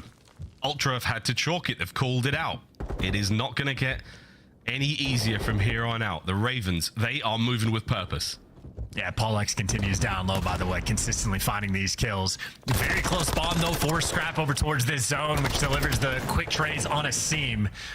London, though, keeping it mixy. You got Scraps behind enemy lines. CleanX has popped dead silence on the flip side, though, so a couple of these SMGs are these players that have the Vaznev in hand trying to make moves. CleanX could be very damaging here in a moment. Paul's going to find out the hard way. Yeah, he does. Now, everyone has to watch that play from behind the seam, though. They're driving forward. They're not going to give too much attention to CleanX here. And all right, good luck, boys. Scraps holding the zone down. And this is not a bad setup from Ultra. This could get real bad for the Ravens quick. 50 seconds to go. Oh, that is so tough. Hixie takes him down, and now, yeah, Paul X, last man standing completely out of the picture, and he's getting spotted the entire way. A little dance with Hixie, but right now, this is just London. You have 35 seconds left. You were spawning on the bottom right side of the map. It is a hike and a half to get to this B zone, and if you ever try to go through field, good luck trying to get past this guy. 19 kills right now for Scrap, and it is the ARs that are happy to try to lock things down. That's what we saw Nasty do in the previous round. You got that one player that just does not give up B. Scraps with the opening up top. Less than 20 seconds to go. There's the opportunity to get on the zone at the very least. CleanX to the feed. Scraps joins him. Anyone there to slow down inside? 10 seconds. You might be able to get on the zone if you're the Ravens. Paul wins his big one. And now things are getting a little squirrely. 5 seconds. Clock stops. Scrap gets it. That should be the round. Ravens put to bed. They're in the attacking round. Toronto, map point. As a good chunk of damage being done by Inside off top AC. Didn't finish a kill, but hand delivers a nice, easy two-piece for Scrap towards the end. And I think that is the look at the two-piece he got. I think the damage actually wore off on Scrap, so we definitely had to earn it. But either way, 3 for 3 on these defensive rounds. A little bit of good news for London, though. They got rid of the cruise missile that CleanX was able to acquire. So a small little victory as things sort of even the odds, but this is not a map that is massively defensive sided. You absolutely can create opportunities on attack, so Ultra can absolutely win it here. Here we go. 30 lives apiece, 2 zones. Good luck, have fun. Paul's going to get aggro. Scraps read this very easily. Oh, the timing might not work out for him, though. He can hear them. He can see their gun, and I don't know how Scraps got that kill then, but either way, Ultra on the point. It's actually tough. An unfortunate team kill, and doesn't really matter. Paul X off respawn, able to get another kill. He's been consistent as a slayer in London. Well, sizable on defense. Difference is they don't have a cruise to defend this zone. Nobody was actually the anchor spot, and this might be a moment for Ultra. This might be it. You talked about how easy it is, or it can be, to win these rounds. There's a couple of clean kills is all you need. Clean B up there. God damn, it's like last man up. Here comes Nasty. Woo! Big wins. 4 spree right now for Nasty. Yeah, he's been on point. 21 kills to his name. Trying to keep up, and even the SMGs down low have been really just stopping Hixie. I mean, he's only got 12 kills so far in this game, so Ravens applying the pressure, even on defense. Clean shots coming through, and even through a wall. Might not get the wall bang finish in the kill feed, but Scraps does damage from everywhere. Has the intel on Insight, as Ultra, I think, more so feeling out this B zone. Yeah, he's not going to bang that wall. Insight does win a big fight there on Nasty, so Scraps is leaving the top tower side. Pull there, good work. Segment goes, though. 35 seconds, you're on towards B. Second segment of B gone. 2-man stack right now. Ultra, good work. Keeping Paul at bay. That's the capture at 1 minute 30 on the clock. Hey, that's a cute play from Inside, by the way. Tucks himself in the corner, drags away so much attention that Paul X has to go and hunt him down. So Inside forces a 2v1 by the A zone. Meanwhile, the rest of his team is just capturing B, but Scraps is also on a 5. You gotta keep in mind, he's looking for the cruise. Can't quite get it, but London still have the pressure on the A zone, and they got a 7 life lead. That's a dagger, though. You would have loved to have that cruise missile. 22 and 18 out of the seam. He's been doing great work all map long. Can they? No, CleanX just too tough. Nasty damage dealt, pinned down. You take care of this player up top, and that gives you a lot more space to play with on the A zone. And here comes Scrap. Trades are there. You're starting to run out of lives for the Ravens. Those players are getting bullied off point, and now it's a heavy stack. That could be it. You've got to get going. It's a 3-man. Someone has to contest this. Tags are in. Scraps can't get a kill. That is it. It is done. That kill was all it took as Toronto Ultra making a 3-1 on control.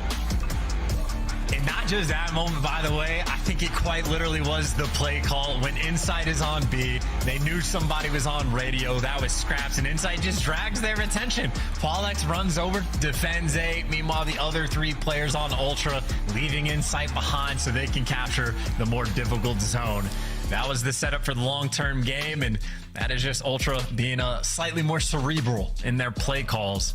And obviously the big brain stuff pays off. London might have got around, but it will still be 0-3 on LSC low control. There we go. Well, the round win is something for the Ravens, but still not enough to contend with CleanX. Ridiculous 1v1 win against Scraps there to end the matchup. So we fall just short of 12 minutes here on LSC low. Ultra take the lead in the series. Now we go to a Fortress hardpoint.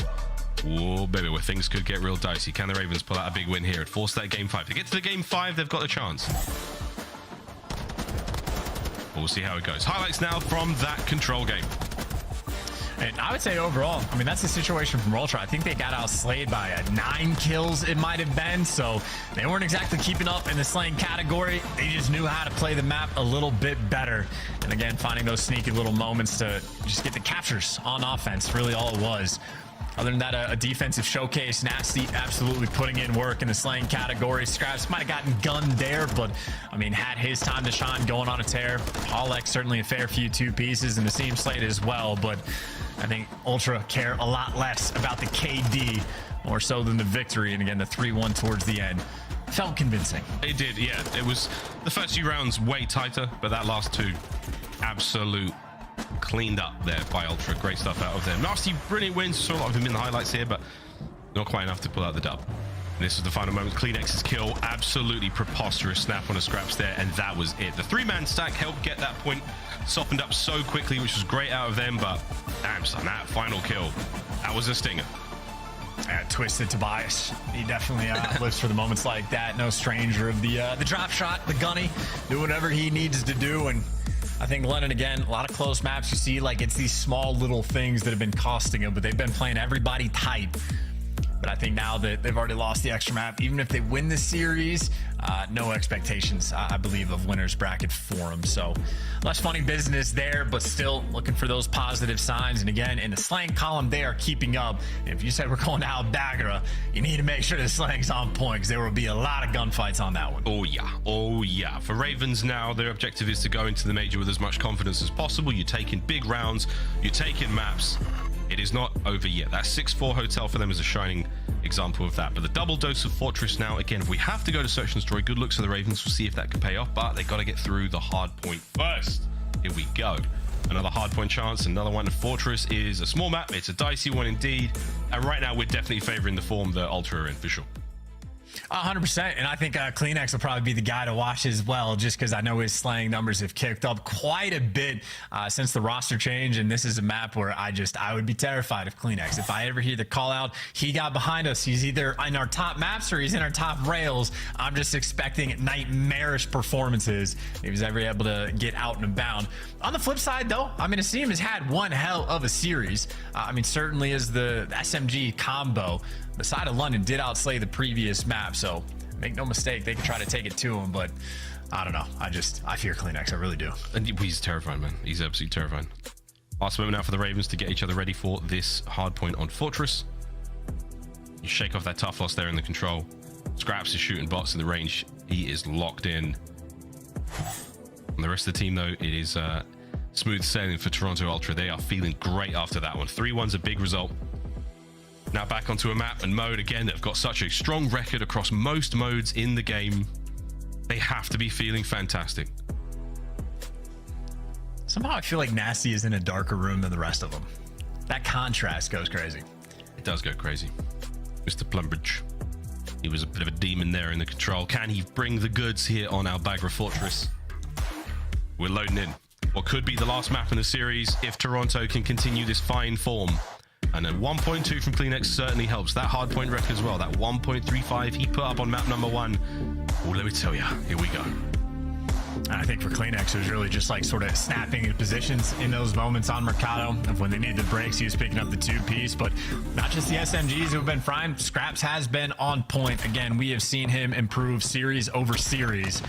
Gonna need a big one here, though, for London, especially if you're starting on the unpreferred side. They try to get out, try to get to bottom green, and everybody gets picked apart along the way. Ultra, even just sprinting backwards. You see the route Hixie just took, backing all the way up to make sure they're blocking. That's discipline. That is making sure that no funny business happens, because you can't guarantee a single thing here in MW2. Now, though, the front of the hard point, that is where the Ravens are coming from, and once again, it's Hixie. Another 1v1 win. Scraps trying to make his way across, traded out immediately. It's all down to Paul. Can he help flip these spawns? And does like Asim might be the man to do it as well. Well, I think really just London desperate to get out at all. They lost the opening break so badly that they're giving away a decent chunk of time. You got to cut your losses somehow, and if you can't pull your way through P2, you need to get a time on P1, but right now, London, they can't do either. They're just getting gunned down, and that is a pretty dominant first hard point through and through. However, the spawns are going to end up spawning out. Number 4 and number 1 gone. Insight next in line. 5-0. He's looking for the cruise and looking to be that lifeline for his team. Can't get the first. Might have done just enough damage to be the second. And in time we go Ultra. Counter-attack now from the Ravens. Almost entirely shut down. Paul needed to win that one, unfortunately. But he does have Scraps to back him up. Trade's now done. Insight, guns up towards the backline. Will Scraps commit to this? Here comes a side hit. And that's an awkward fight. Asim wins it. Trade's there once again. Scraps wins his. That's going to be the last man up for Ultra on point. Cleaned up. Trade's finished. Time, Ravens. And this is so much time to be able to collect as well. That's a decent final 30 seconds and plenty of time to work yourself on rotation. No rush here for Nasty. Wait for your teammates to come and help you out as you work your way through arches. Unfortunately for him, all of his teammates are going to die, and this is an impossible gunfight, especially when Hixie's now watching the cross. So a little bit of scrap time for London. Have some fight in them, but got to break down the full 4-man setup for Toronto. Yeah, good luck. This is it. The money hill on Al Bagra. Dixie. V Nasty. Paul's going to try and get in there. This is good coverage. The Ravens are in. They have flooded the gates. They have stormed them. Will they be able to break down the fortress setup? Asim. Oh, wow. Scraps picked a corner, and he's trying to slow down those reinforcements. Good timing of this. Asim, though, cuts him down. Last 2 members left alive now on the point. Can the Ravens get a clean break? This is a lot of time. Ultra spawning out. That is a good look out of London. And that was wonderful from the Ravens as well. All 4 players grouped up through the gate. Everybody taking their time. No man left behind as well as Asim making sure he takes down Scrap so he doesn't get shot in the back. And breaking this hill is not easy. As you called it, it can be a money hill to be sure. But London created a situation where not only do they have the break, Nasty's actually out and about putting on some pressure. Asim is flying to pick up for his teammate where he's fallen. And Asim unfortunately ended up in between 3 players. So Ultra keeping things secure, trying to stay ahead of that rotation game. And they're well ahead, but Ravens now trying to creep their way out of that right-hand side of the map, out of the trap. Beams from Scraps. Beams. Forward they go. Try to apply the numbers you've got. If you are the Ravens. As they're in. Now it's post up, find a corner and try to catch these players. They sprint in. That's a good bit of work. Again, the Ravens with another sweet break. Yeah, those are vintage shots coming out of Scraps as well. One of the perfecters of the crouch shot, but if he's got to spam the trigger, he can do that as well. Time to shine as well, trying to back down Insight. Scrap might be that next man down low. So Scraps has his work cut out for him, but his teammates are delivering. He might get traded, but Asim gets sent in for the kill, and Paulex has the cover. 2 for 2 on the past 2 hills for the breaks for London, who have now taken the lead. That's an outstanding hold from the Ravens as well. Final 10 seconds might be contested over, but either way, we're looking towards the blacksmith now. Wide open. Right back in the middle of the map. Not quite that P1 open. And this is a spicy one indeed. Brilliant shots out of Paul. 11 and 8 overall. As now we go back over to another hard point. Ultra looking to take the lead. Yeah, they are playing with some serious pace as well. Ravens truly are flying, and Paulex doing what he can. Has the kill in his sights, able to take it down, and at the very least for London, Ultra not collecting any of this time. Looks like the trophy's putting in a little bit of work as well for the trades, but Scrap will sit on that heady every day of the week, and there's a lot of players in tough corners. Honestly, even with just these 2 players inside and Scrap, this is not difficult to root these guys out. So on the Blacksmith's Hill, ARs trying to collect as much time as they can as Ultra now have the lead. Ultra the lead, only for a brief moment though. Ravens will be taking this one back ASAP, and again, as far as map control goes, they're in a very, very good spot as we start the second set of hard points in a few seconds. Lead change. Ravens with the trap. Can they hold on? And Asim knows just to be patient. Here's the players up top, and the patience pays off. Gets the free kill, knows the next player should be above him, or maybe wants to take a route, but it looks like the comms are good enough. But here's the problem. No one backed up to block the spawns. Asim is going to read it, but that doesn't make it easy. Find time for Scraps to be the cleanup man, so they left them open. Maybe to just set up the pinch. Scraps delivers the big 2, and hey, there's the cruise missile. Yeah, Scraps got the back covered. Again, that's what we saw Ultra do in the first go-around. You have somebody wrap back immediately.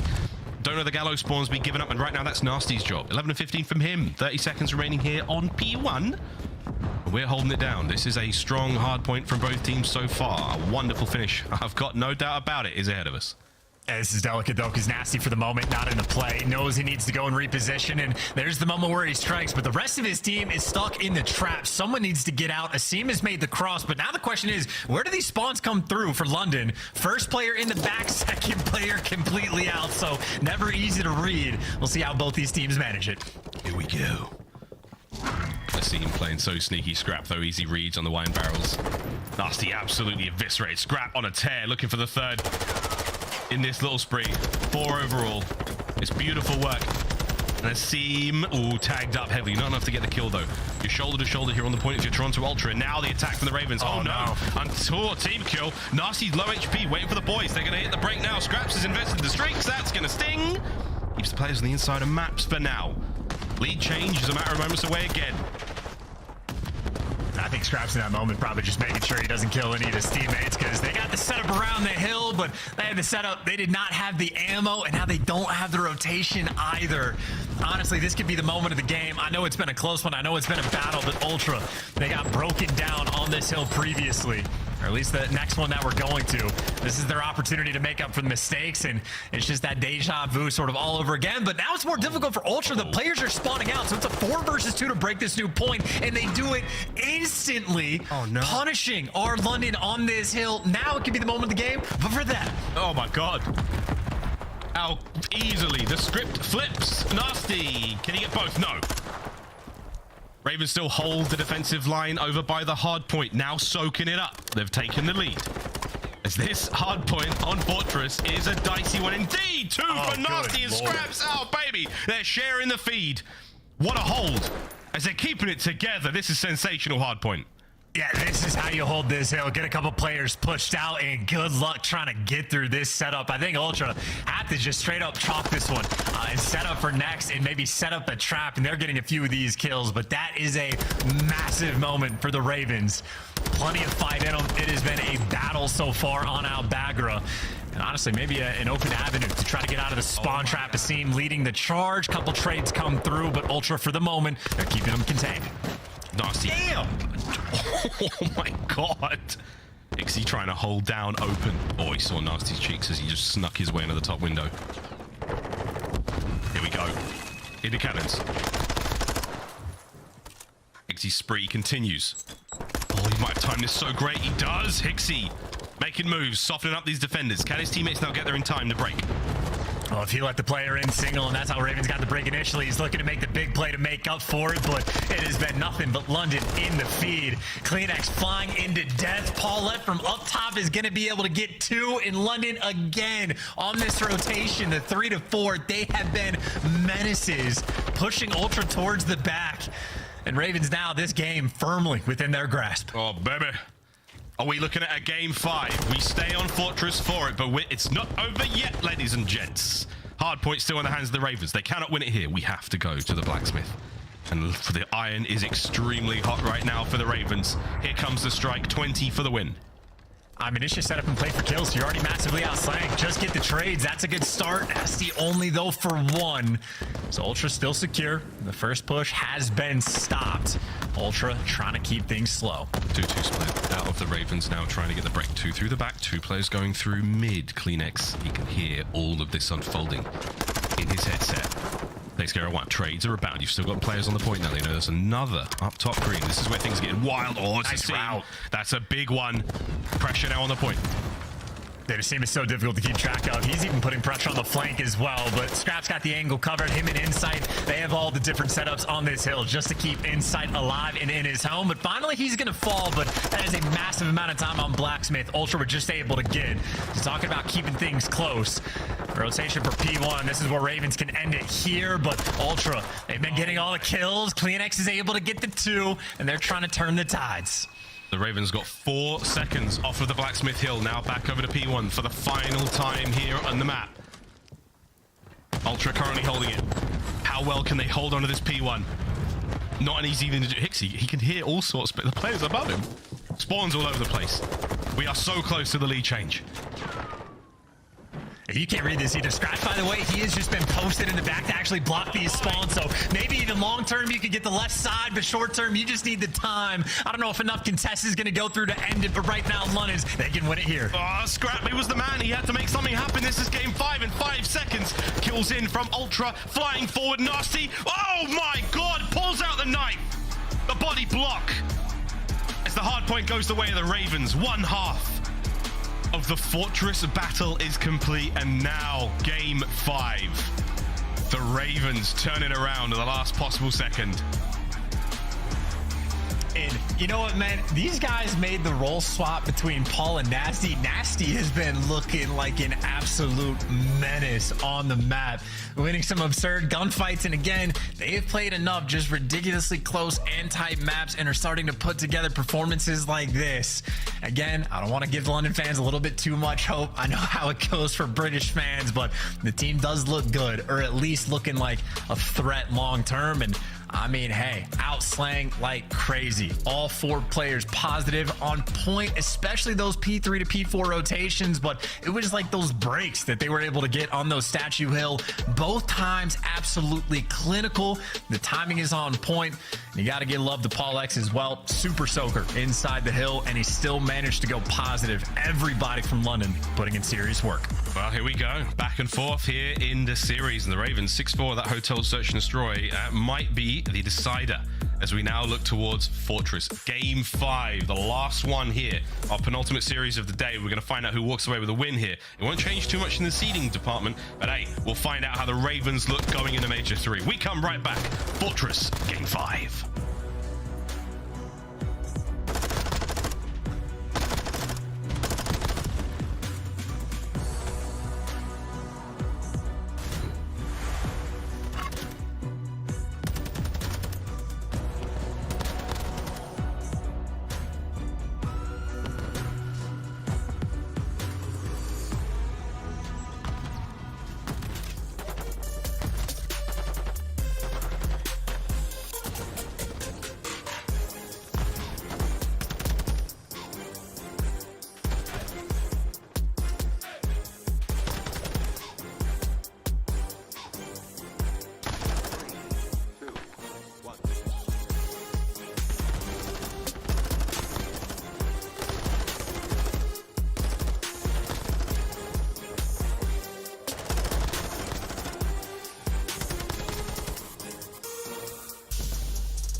After a titillating turn of events, we find ourselves now at Game 5. Toronto Ultra, London Royal Ravens. We go to Fortress, as Ultra are all possibly at dangerous levels of hydration. Squad that drinks together, thinks together. Scrap's drinking 2 different kinds of water right now. I mean, he put down one, picked up another. I mean, that guy is... Skin's absolutely glowing after all that water, I'll tell you that much. I mean, hey, got to stay healthy, got to stay hydrated, ready to go for this map 5. A grueler of a series, I'd say, between these two teams. Honestly, very close maps, pretty much through and through. The Mercado had the biggest gap, but after the fact, quite the battle that these two teams have delivered for us. And on this Game 5, it is a 1-4 record on Al Bagra for London, 4-1 for the opposition for Ultra. So you'd imagine the edge is in that direction, but obviously some roster changes have been made for one team, some role swaps for the other, so never easy to predict. All I know is on the side of London, I'm expecting Asim to be the playmaker. Yeah, especially on Fortress as well, man. I mean, he roams those halls so well. I think Asim, the apparition of Al Bagra, sounds a little better than what we did with Pred, but we'll see if he can bring that kind of gameplay that we saw. He was so effective at finding not only the first bloods, but winning those, you know, individual fights, picking up his teammates' trades every step of the way on Hotel. Can he bring it here on Fortress? He's chilling there, man. Asim is chilling. So dude. Animated, man. The hand claps, leaning back. Well, is that leaning back, like leaning over? Like Fat Joe could never have a lean like that, you know? But Asim, the apparition, there's so many in there. I don't know. Too much alliteration, too many A words. But Asim, absolute menace, the playmaker. I'm imagining he's going to be jumping up windows on defense pretty consistently on this map. I'm going to read out Dana's tweet. D twice, Pala nameless. Toronto Ultra looked like 4 different sketch artists were asked to draw the same person based off witness statements. That is the funniest thing I've seen on Twitter in a long time. Toronto coming into this one. This is going to be good. Oh my god. I mean, again, it'd be the perfect crime as well if any of them did anything, because imagine describing, nah, man, it's the one with the funny accent. That doesn't help. What are you talking about, man? Come on. What kind of accent? I'm done. Not American. All right, we narrowed down. It's not Scrap. European, but where? Yeah, you have options. Yeah, he's got glasses, a little bit of facial hair. Yeah, I mean, that ain't helping. That ain't helping. God, that is so funny. God, that is so funny. Word to D twice. All right, well, we've had a PC crash that's going to slow down the match a little bit. It just adds to the tension, the overwhelming tension that we've got going into this Game 5. As far as the records go, I do believe we've had an update from Tim in stats. Oh, no, we haven't actually, but it's, was it 4-1 Ultra and 1-4 for the Ravens here in this one? But, hey, man, it's going to be tough. Standings, ladies and gents, here we go. I let you down a little bit there. I was just hanging out for a second. I'm gonna let that one sit. Standings indeed, though. Again, London, if they win this series, I think the unfortunate thing for them is their map count has been poor enough throughout this entire thing that even a victory, they're not going to come out ahead on tie break. So no love there, but they are playing for a bit of momentum. The spiciest thing is the fact that LAG and Vegas are tied at 2-3. Obviously, LAG won that series, so they have the head-to-head there. But New York Subliners and Optic Texas play each other. One of those teams guaranteed to end up 2-2. And then after that, Subliners, if they lose, have to deal with Seattle to avoid some tiebreaker madness, and Optic would have to play against Atlanta FaZe to avoid the tiebreak madness. So you want to dodge the 2-3, but the setup in the next series is going to identify which team going into Sunday we are paying a great deal of attention to. And I know if you're a fan of Vegas, and well, if you're a fan of LAG, you're already happy with how the past few days have gone for that team. And if you're a fan of Vegas, yeah, I mean, fingers crossed and good luck for that one. So strap in your seatbelt and get ready for some action. Just maybe not yet, because I'm back or still loading. Still loading? Well, we had a PC issue. It happens. It happens. Could have been something of the Ravens. Paul and Scraps in the firing range. You should spend time in there as well. Frank play pals. We are locked. Ready for this Game 5. Again, this doesn't change the overall standings. It won't change the seedings for the Ravens. They're still going to be starting off in the lower bracket in Texas at the major. However, you go into it with a big win of a Toronto Ultra. You are feeling way better than if you just got, you know, chokeslammed all stage long. So for these boys, this is a big moment. The fact that we're here in Game 5, I think for me, it is a big win for London regardless. I was going to say, not even like a necessity for these guys to get the win. You're taking one of the top teams in the game, who, by the way, have also been like on an absolute tear. I mean, these guys 3-0 at Optic. I think they 3-0 New York as well. They 3-1 Vegas, and I'm assuming that loss was probably just happening in the search and destroy. So Ultra have been destructive throughout this qualifying stage. So London already pushing them to the distance like this is already at least a small W in my book. And again, I know forecasting London going into the major identified as an absolute threat because they've been making improvements since the roster swap, or the role swap, excuse me. In an extra few days, especially with more match VOD to go over, we'll see how far the Ravens can fly. What a crazy Saturday of Call of Duty this has been for everyone, right? Not even done yet. After this, we've got Optic versus the New York Subliners. Still more games tomorrow. Crazy stuff. Here we go, though, into the search. This is how Asim has looked in the Hotel S&D. 11-6 from him. Big work in the damage there, and those opening duels, 3-1. He was toe-to-toe with Scrap nearly every single time in that restaurant side of the map. It was an absolute run. And he was also sort of just like allowed to be the opening man on nearly every single play. So live and die by Asim and Ultra, they want him to die. Trying to identify him straight off the rip, but you go for the kill. The help is too much, and everybody from Ultra absurdly, absolutely, utterly picked apart. Scrap 1v3. What an opener.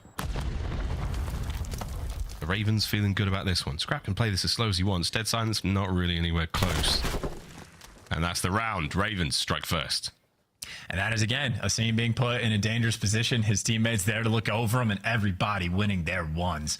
I mean, the bait is on point. Nasty able to get 2 in that round. I think he struck for the first blood as well. Paulek showing up in the feed. Scrap showing up in the feed. Well-orchestrated effort, and that is a wild round 1 strat for Ultra to give the old college try for, but I don't know how aggressive they're going to be through P1 after that. I was thinking about it. I was like, what do we do this time, Russell? We ain't going P1. We ate everything. All the stuns and nades, everything connected. Here we go. Ravens have somewhat pumped the brakes. Nasty's going to be watching that P1 flank. And for now, though, defensively, Ultra have taken all the mid-map. CleanX playing with some angles as well. Just see if you can catch a freebie. In the meantime, I think Nasty is behind bars on the flank, and that's a spot where you are virtually unkillable. So I don't think Ultra are going to be working that anytime soon, but the bomb starting to get worked over towards A. Alex hasn't gone for the plant just yet, but here's the nades that they were waiting for. That might connect. It looks like that was empty on the threat, but an interesting idea. We're going to see the plant go down to A, and Scrap is going to... No, okay, not eat that nade. Here we go, though. Ultra moving with purpose. They are flying through closed. Asim gets 1. Paul can't get a second. We're right out of the sight, though. 2v3. Oh, come on. Hey, Marshall guns 1. Can't get a second. In sight. Traded out. Ravens back to back. Dude, and the hype is unreal from Asim, gassing up everybody, but it is stone-faced for the other 3. Taylor, 2 different types of play styles right there, but Asim puts in work. I don't know if he got a single kill in round number 1. I know he tagged up a few, but he gets 3, I believe, in that round. Great reads on CleanX, jumping up on the window seal. Seal? Sill? Sill. Damn. Yeah, no, you're good. You're spitting. The best of us. No, you were spitting. Keep going. He had great kills. He seems a good player. No, he's great, right? Round 3. Will this be Ultra's opportunity to get onto the board? Here comes that old P1 here, and Asim is in position. Stun checking, nobody home. Ultra, totally different look on this attacking round. I think maybe throw a couple shoulders, see if anybody's watching the flank in, where from, and maybe if nobody's home, take a jump into the window, see what you got going on. Asim's very cautious in the approach here. Oh my god, how did he get away with that? He is a demon. Here on I knew it was going to happen. Ultra apparently didn't. Dixie. Oh my god, the tags. Here comes the rest of the Ravens. Floating forward. Oh my, Paul. Snaking. Gunning. Anyone here to pick up the pinch? Yeah, Hixie's going to be there. Takes care of 1, takes care of 2. 2v1 now, all down to Nasty. Oh, he's tagged up. Not a good situation to be in. Well, guess out with his life, though. This ain't over yet. Ultra have still got to get the bomb down. And they are running out of time, and if they're running at them, I don't know if B is the bomb site you necessarily want to go to. And I think Scrap may be playing with the interest, and there you go. Rotation back over towards A. And you have Hixie, just the cutoff man. They know they've got him pinned back towards the B site, but not easy to watch these crosses, and Nasty heard that from a mile away. Oh, guns! He knows these two. He's right. He knows where he was. He heard him for sure. He's running. Oh, my word, Hixie. The heart must be racing right now. Nasty! What a round! The ace and the defuse. That is outrageous work. Oh my God. And for Ultra, that is just an uncharacteristic mistake. I mean, they knew they had him trapped, but obviously, you know, Hixie can't watch both sides. But instead of just playing around the A bomb, Scrap is like, you know what? I'll just come help you out. We'll try to trap him in. Us two, we can do it together. But the read from Nasty to catch Scrap is electric, because I knew that he heard him jump over by Blacksmith and just repositions, gets out of dodge, and obviously has dead silence. That is wonderful work from Nasty. And this is a sizable lead right now for London. I'm faded. It wasn't an ace. Of course, the team got the first 2 kills, but you know what I'm saying. It was gross. What a play. And that is the power of dead silence. Right then and there. It's alliteration on Miles. Ace for a scene. I know. I couldn't. I did it again. It's like when I called Paris. Oh, whatever. You know what I'm doing. Here we go. What a round. Ravens up by 3 here.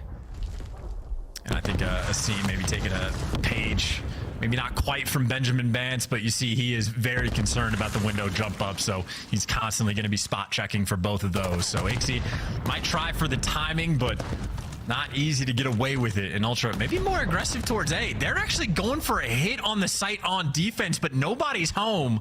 London, they're thinking about the cross, and Kleenex, this is a Vaznev, and he gives it up at the worst possible time. Oh. 2 players have made the cross. Nasty would have seen him in those shoulders being thrown. So now Kleenex, I love this steady play though. Timing, pretty good. Oh, nearly though. Lets up the aim to get Paul in. Paul's managed to make his way across. And this has certainly changed the state of the map right now for Ultra.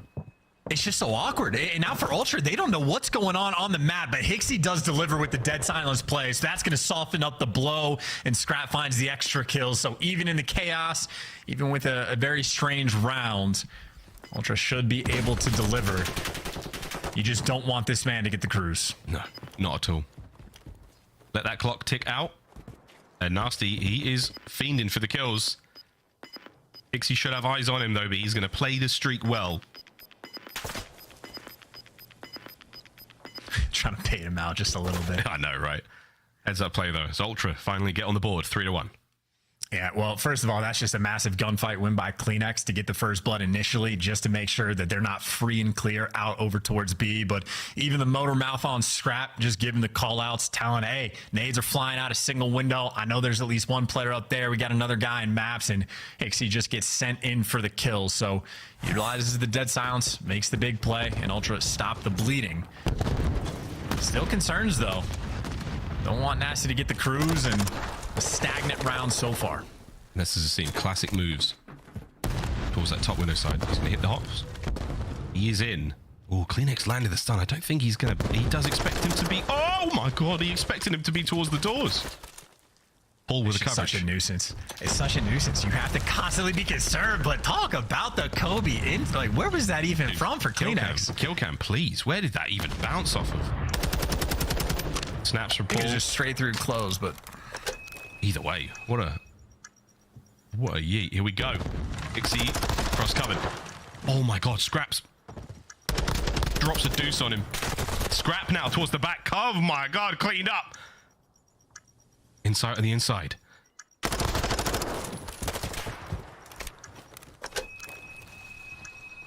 2v2. Paul keeps winning these fights. It's all down to insight in a 1v2. Paul's on it. Oh, he doesn't get the kill. 10 seconds. Somebody pressure him. Oh, someone has to hop. Someone has to hop, and Paul's taking the route. Scratch trying to live, and he does it, dude. Paul on the route. He gets it done. What a call to hop the bomb right there.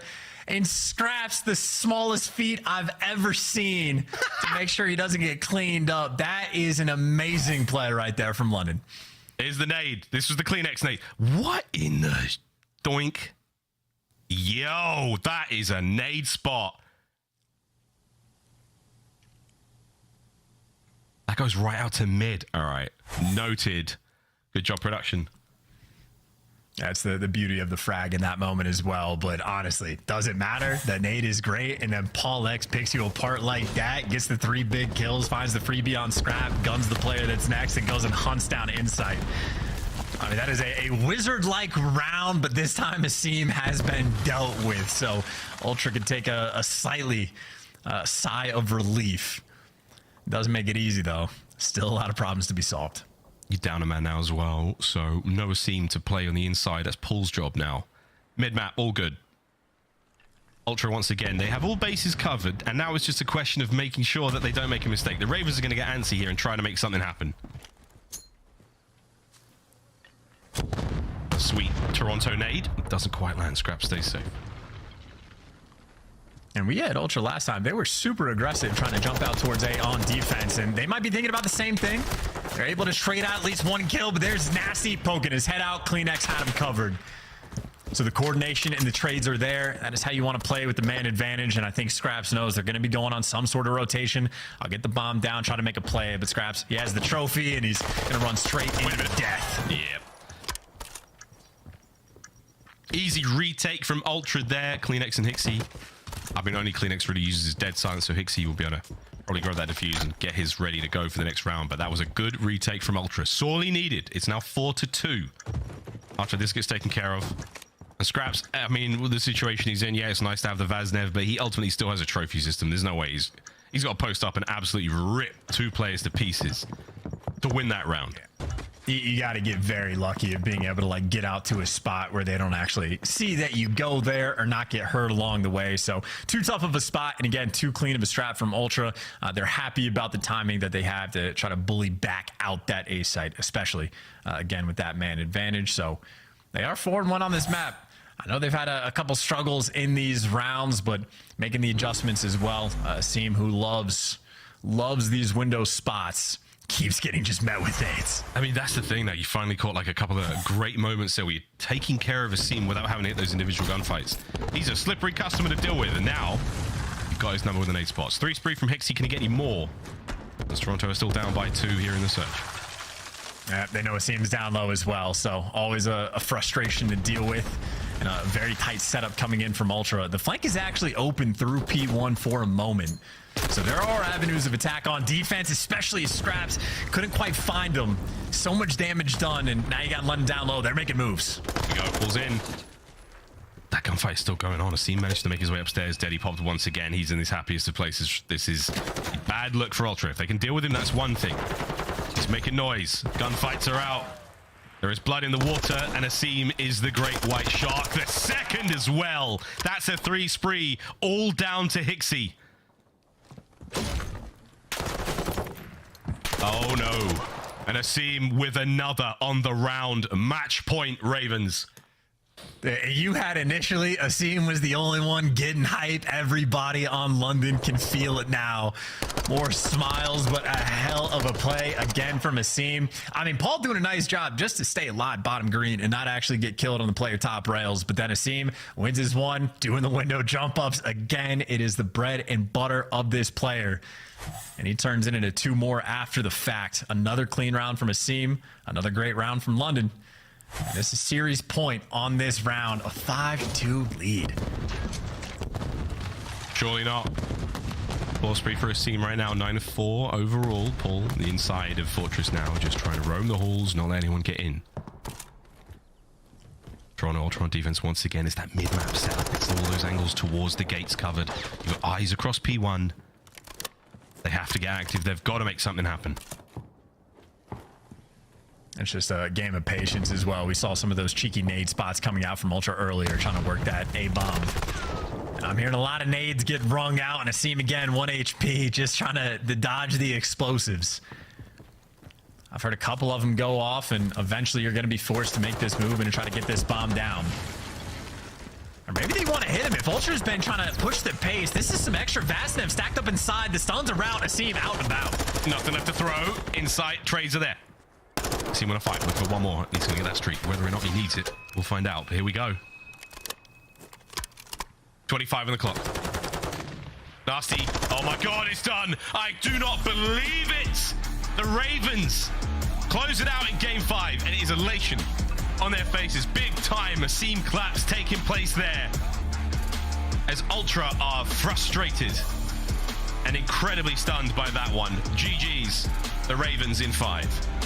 And Nameless's coin flip might be putting in some serious work today because nobody's going to predict that one. But that is, again, massive win from London, and everybody is putting in some serious work on the team as well. I know Asim, probably the biggest light, 11 kills again. He got double digits in both the S&Ds, but you had Paul X making ridiculous plays to stop Insight from getting, like, you know, sort of a typical Insight clutch. You had Nasty, I mean, goes on a 4 spree, clutches the 1v2 with the dead silence in the second or third round, and even in the final round found a route out towards P1 to trap the remaining Ultra players in and just put them in a sandwich.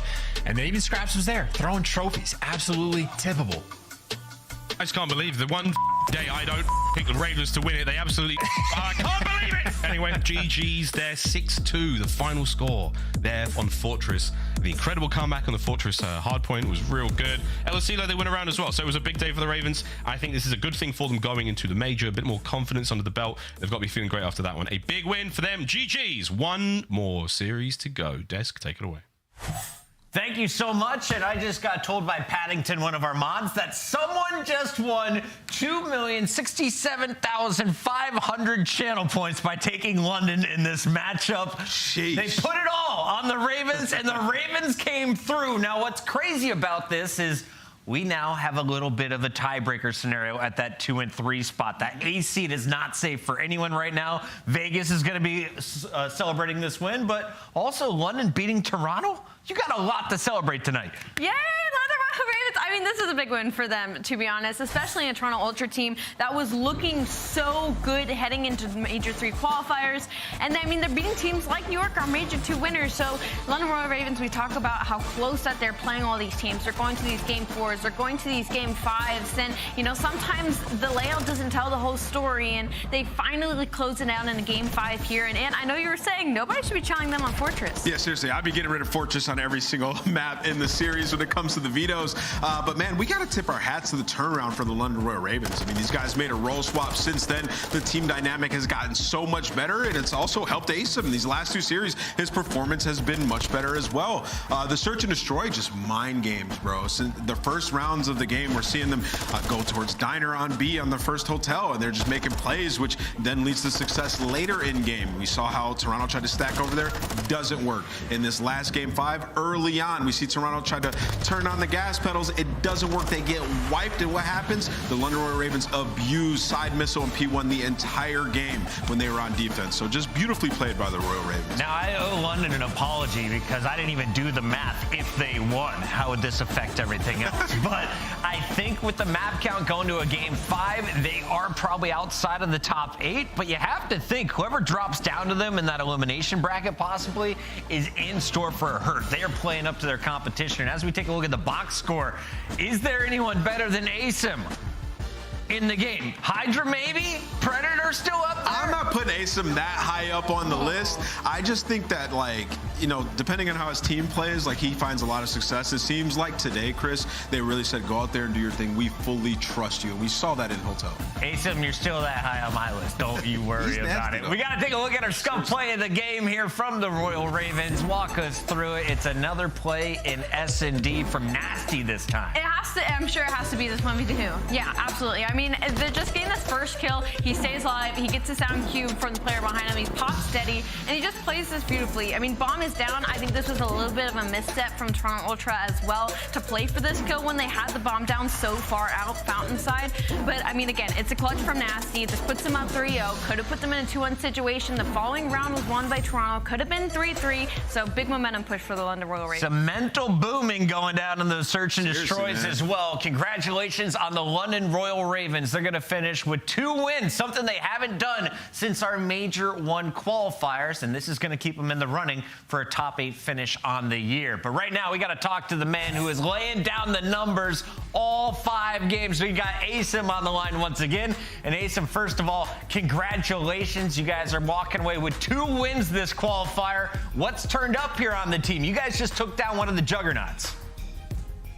Honestly, we've just been trying to work on ourselves, not worry about anybody else, and we're really happy that we finally got 2 wins again on the qualifiers. But we've lost a couple close ones, but I think so far, the major 3 qualifiers is probably the strongest we've looked as a team. And I completely agree. And I want to ask you, what has that frustration and that conversation been like for you guys playing these teams so close and just not being able to close it out? For the most part, like, it just like we're just trying to get more comfortable with one another. I think role issues played a factor as well all throughout the year. But overall, like, we're slowly getting the chemistry back together.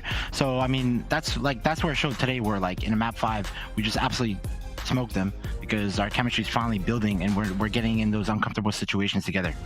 Asim, talk to me about the search and destroy, because when I look at you guys, I'm like, all right, if they can win their S&Ds, they can make it decently far in a tournament. What was the difference? It seemed like you were so free on the map today. Was it something you guys discussed prior to this? Yeah, definitely. I think overall, like as the years gone on, like our hardpoint's looking good, but our S&D was like kind of the thing where it started off hot and then we like became a little slow on it. So yeah, I think you'll see a lot of more like free roam and free flow, especially out of me, just trying to be that island player. But for the most part, we're just trying to get our strats down and make sure we just do what we do in practice. Love it. Because in our S&D practice, it's like showing really good.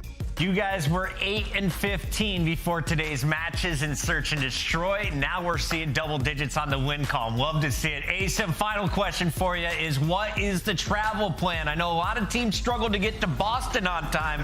When do you guys head down south to Texas? Because you're done with the online matches.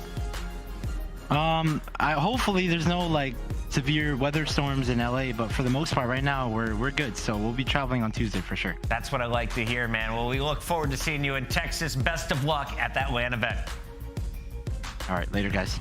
Take it easy. That's Asim, and he just won our friend Direwolf 2 million channel points. You're going to see the London Royal Ravens also move up our list on our Major 3 qualifier standings. They're currently in that 10th spot, tied in a 3-way tie with the Gorilla and Vegas Legion, and we could see one more team join them. Will it be Optic? Will it be Subliners? Or can both teams avoid a 2-3 record? We do know one thing for sure, though. It's time to start your digital collection today with the 2021 Call of Duty League trading cards by Upper Deck, the official trading card partner of the CDL. Collect your favorite teams and players on upperdeckepack.com or scan that QR code on the screen right now. You should do it. Get your cards. They're pretty dope. You can get that one from Scum and some of his friends on Optic. Speaking of Optic, they're playing next. They're taking on the Subliners, 2 teams with 2-1 records. Who's locking in the top 4 spot? Find out after this.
What's up, Call of Duty community? It's time to get rowdy because this is the banger match we've all been waiting for. History in the making as the Subliners take on Optic. Neither of them have faced off against each other all season, so this is the first battle, and we have a very interesting map set that Nameless is about to break down for us. 5 maps, 3 of them are Fortress in the middle of this thing. I just gotta say, Chris, these guys are squaring up. They're saying, yo, subs, get to work because it is about to be a banger back and forth. Expect Shotzi and Hydra to have good ones. I will say, though, when you look at this map set, like for New York, it's good when you look at the respawns, but also for this Optic Texas team, on these particular respawns, they have not lost it with the new roster. This is a really tough one to call. I mean, like Nant said, they're going really head-to-head right now in all these matches, and I think it's going to be a Hydra versus Hook situation. I mean, even in just a search and destroy, Hydra leading with a 1.7 right now, but Hook's right behind with a 1.61, so this is going to be a head-to-head. We got to take a look here at our squad, starting with the New York Subliners. They were underdogs coming into Raleigh, walked away with the Raleigh trophy, and since then, well, they've had their ups and downs. They finished a little bit earlier than they wanted to in Boston, and now coming online, the team has looked good against the lower seeded teams. When you're playing the top teams, though, you went 0-3 against LA Thieves. That was your last match back in Boston, and then when you played Toronto, most recently, another 0-3. Are you concerned at all for the Subliners, Nameless? I think I am a little bit, but at the same time, when you dive into it, they've been working on some things as well, like the search and destroy. Now, 3-1 in their last 4, so they have improved upon it throughout this stage, and the hardpoint has taken a dip. 1-3 in your last 4 there, right? So it's just sort of that overcorrection. Sometimes these things happen, but the players have been stepping up. Hydra. Speaking of the players, Hydra leads everyone when it comes to search and destroy, but his stats across the board have been pretty darn impressive here, Allie. Yeah, I mean, not even just like across the board in stats, but how consistent he is. Like, he's doing it in every single one of these series. I think we have yet to see Hydra kind of slow down from what he opened the season with, and I think a perfect matchup is going to be Hook on the other side. He's really lightening up later on in this Major League qualifier, and I think it'll be one of his first real challenges outside of a player like Pred. Hook versus Hydra. Let's talk about Hook squad. Optic Texas is coming in here with Dan Ghosty in the lineup after dropping Illy after Major number 2. Now, Ghosty didn't find success super early, but the team has been looking better since, and they've come off a 3-0 victory over Minnesota. They went the distance, though, against LAG in that first matchup. It went to a game 5. They did win there, but then also got 0-3 by Toronto. So real quick, the game's ready. Tell me one player to look out for today from Optic Texas. If you're going to take down the Subliners, whose shoulders is it going to lie?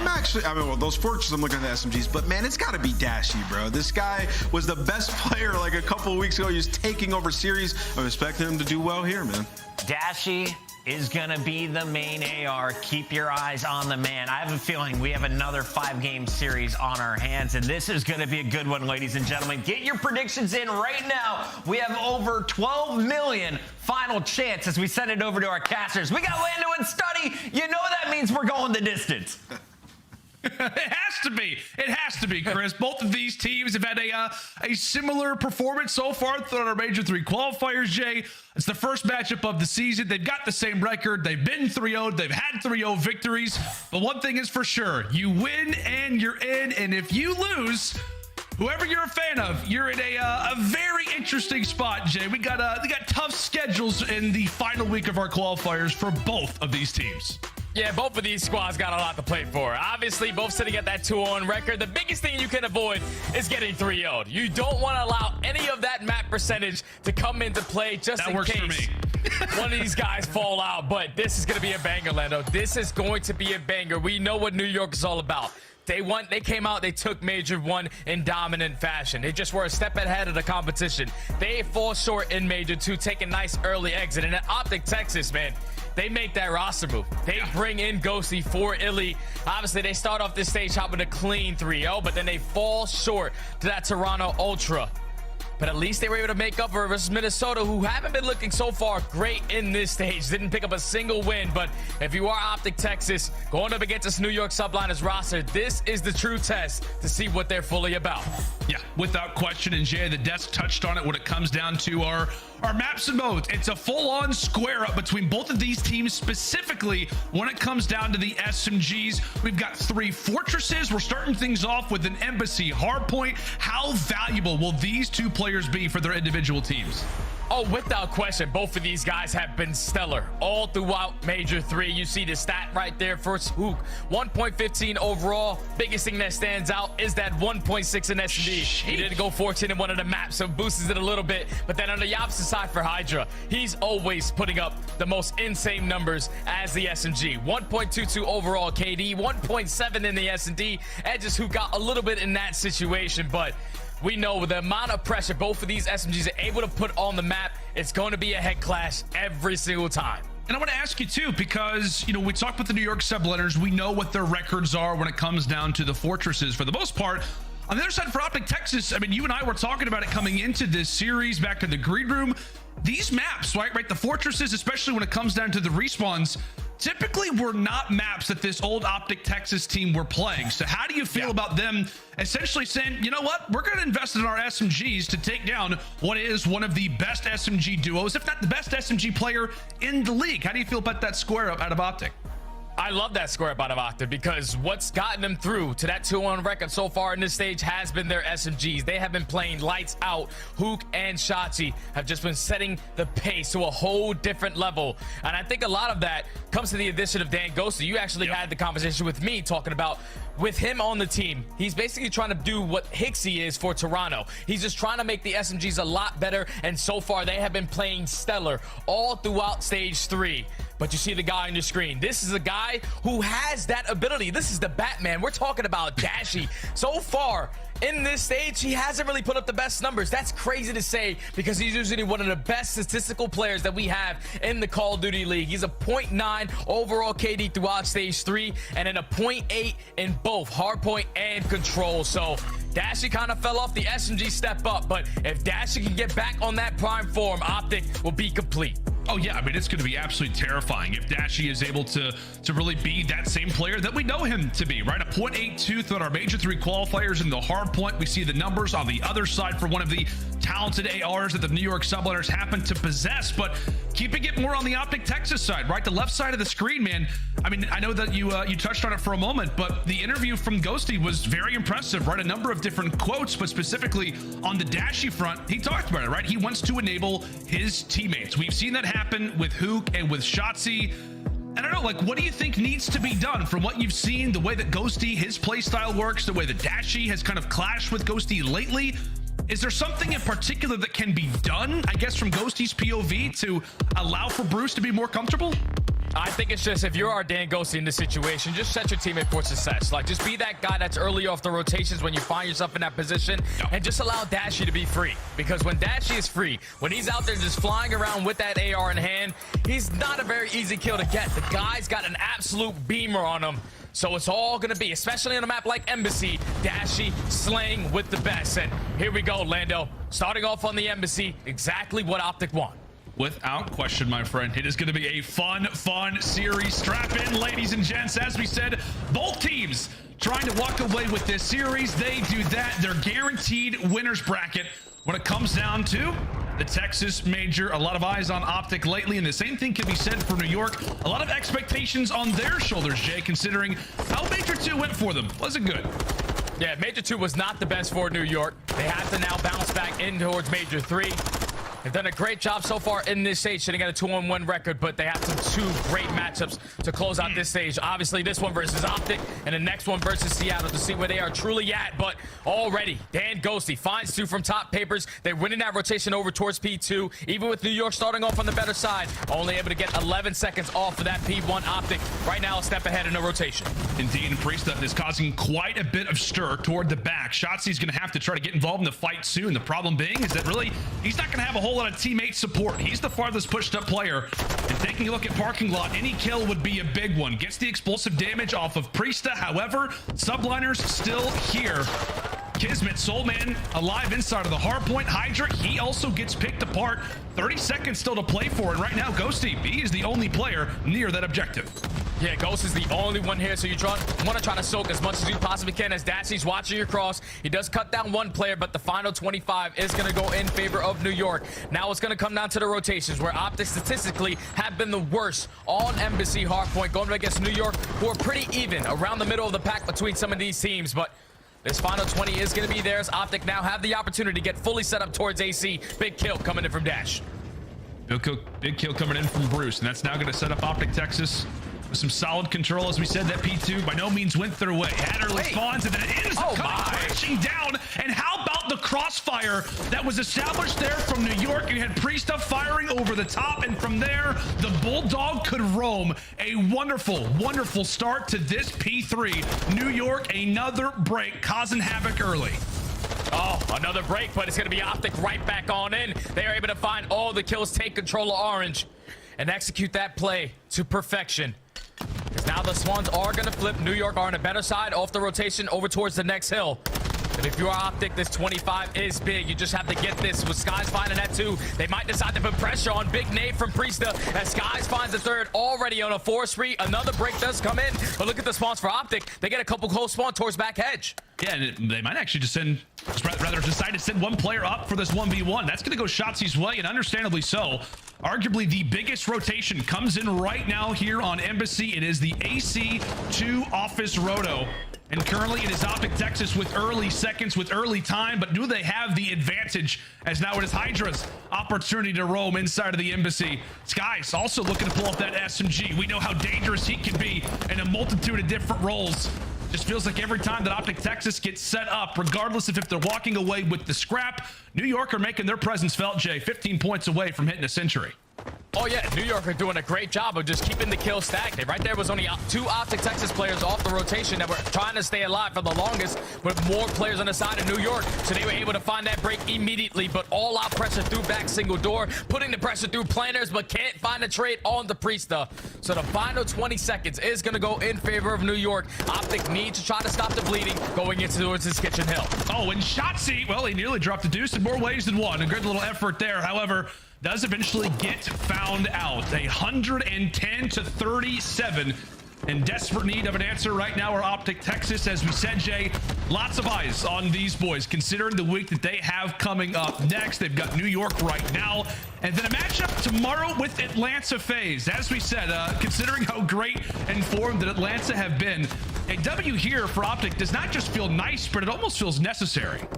Yeah, it feels necessary because you want to make sure that this roster change is the real deal, and so far it's leading to a lot of success on this kitchen hill. 25 uncontested points so far going in favor of the green wall, but it's all on the Dan Ghosty. He finds 2, but that's not going to be enough. It's now Hook's turn. Hook and Shotzi combined for the other 2. They shut down that first push from New York, and so far this has been a stellar hold in towards kitchen. Yeah, well, we talked about the SMGs now put in a position to fry, put in a position where they can absolutely be at their best so far throughout our first set of rotations. Hasn't been the cleanest, but boy, have they made that scoreline look a lot better, Jake, just simply at P5. So far throughout the first side, I mean, what? It just feels like for New York, breaks on breaks on breaks is the reason why they have the lead. Yeah, Optic Texas just weren't able to set up properly around some of these hills. And you have that much time off the rotation, you got to make sure you put yourself in the best possible setup to not get instantly broken, but that's what New York were able to find some success on. Now we find ourselves on the second rotation of hard points. It's going to be New York with the preferred side towards Orange, but Optic doing a great job of just keeping them off that point. Now it's time to be the aggressors. You know exactly where the spawns are going to be. 2-2 split from both of the squads, but it's an all-out scrap in the mix in towards P1 still. It is indeed 30 seconds still to play for over at P1. Meanwhile, as we like to talk about it, bottom side of your screen, when it comes down to the next rotation, that's really what this is all about. A big gunfight victory for Shotzi now should give them better map positioning. However, they still have one player that they've got to get through, and that is Priesta. Comes away with pretty much everybody. Dashy eventually able to poke away at him. But once he does, the rest of his teammates are already back in that respawn screen. Big play coming in from P-Dog. And the close spawns did come in right there from Optic Texas, so it's a 2-2 split. Now they lose control of street side, so if you are Priesta, just hold down this position, wait for your teammates to get into the play. But Optic know exactly what's going on. They're setting up Shotzi for the pinch. Now they know that all of New York, they're going to try to break this from middle. This has been a perfect setup from Optic Texas to get themselves back into the game and potentially take the lead. Oh, and Shotzi is going to be able to set up Hook there for the eventual trade onto Hydra. 30 points still to play for. And if you're looking again at that minimap, as we so often are, nobody in sight right now from the subliners. As we head in toward the ACs, Optic Texas have not just brought this game back, but now find themselves in a great position. Still 15 seconds, and so Hydra will go for the last second contest, just trying to put some pressure. And we'll see what the break could potentially look like here from Texas. We called it New York. The reason why they had that lead after the first side was because of those breaks. Now can it be Optic's turn to do it? As we fly in for the ACs, let's step aside and see how the subliners comms are sounding. No, they're cat. They're running. You might want to pinch him, Poppy. I'm gonna check that. I'll have the close cat. Yeah, he has cat. He has cat. I'm not getting one. Shot on top. Ladder. Ladder, one shot dead. Close cat dead. Top PD. Sit down. Yeah, help me. I think there might be one there. I spawn PD though. I spawn PD. One's orange. I need your cap pinch. I have your top lane now. One orange. That's one. Yellow, that's one. Low, I got nade down. Orange, going to hill. Right corner. Close right. One shot, that's one. Nice, go fucking with one shot. Yeah, I spawn blue. I got naded. I'm good. That's one in coast ladder. He's sign. He could go ladder or orange. Orange cutting. He's cutting orange. Outside. Hold on. Ladder weak. He jumped down. Fell down. I'll do more orange. Oh wait, no, he stopped. I spawn back, bro. I spawn PT. They're gonna be. I spawn me. One more spawn blue. I got one new. No, I'm really. Nice. One's back PD right now. Back PD? Yeah. No, he's actually. S1. They spawned. Yo, they naded me for blue. Yeah, I'm playing live here. Ghosty's the only one there right now. Alright. I spawn blue. They're pushing through all, I think. One secret. Yeah, one secret. In the back on me. Top secret. Take your time. I have it right here. Nice. In the hill. Cheers, behind the desk. I'm help you. That's one. Last guy. I'm saying pizza. Nice shit. Push out pizza. Hold down. I'm gonna go S1. Keep saying hill. Yo, they can be mid lane. Please. They can be mid lane. That's okay. I have all right court. Yo, court. Top. Court tap two guys. Okay. Here. There's two in the back on me. No one court. Yeah, he pushed on the block. Nice. 4. Yeah, stay as one, bro. Stay here. Yeah. Back right. Give it right. This just feels like an all-out brawl. Every hard point we see, they're just bodies after bodies after bodies being thrown at this one. New York, well, they were able to eventually find somebody on the ladder over at the ACs. They're improving, they're watching their cuts, and now they find themselves with a 20-point advantage. But Jay, and this is what we talked about. It was going to be a square up. It was going to be an all-out SMG battle, lots of close-range fights, and we're getting what we thought we would. Yeah, we're getting exactly what we thought we would. A battle of hardpoint. Optic only find themselves down by 10 points. But now off the rotation, a big play is going to be on Dashy, but unfortunately he does drop. Hoop there for the trade. So you're putting pressure in through laundry. You're putting pressure towards back kitchen. Just have to win these gunfights. Shotzi's able to fly on in. He's able to find the break by his lonely. Hydra's the last player up here from New York. The pinch comes in from Skies. Now it's all up to Skies. Can he stay alive?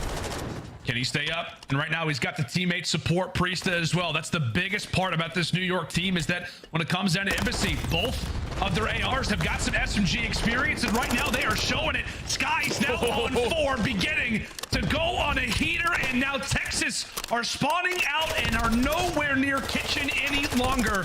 NYSL starting to feel themselves. As we said, the flexibility of this team is definitely starting to be felt.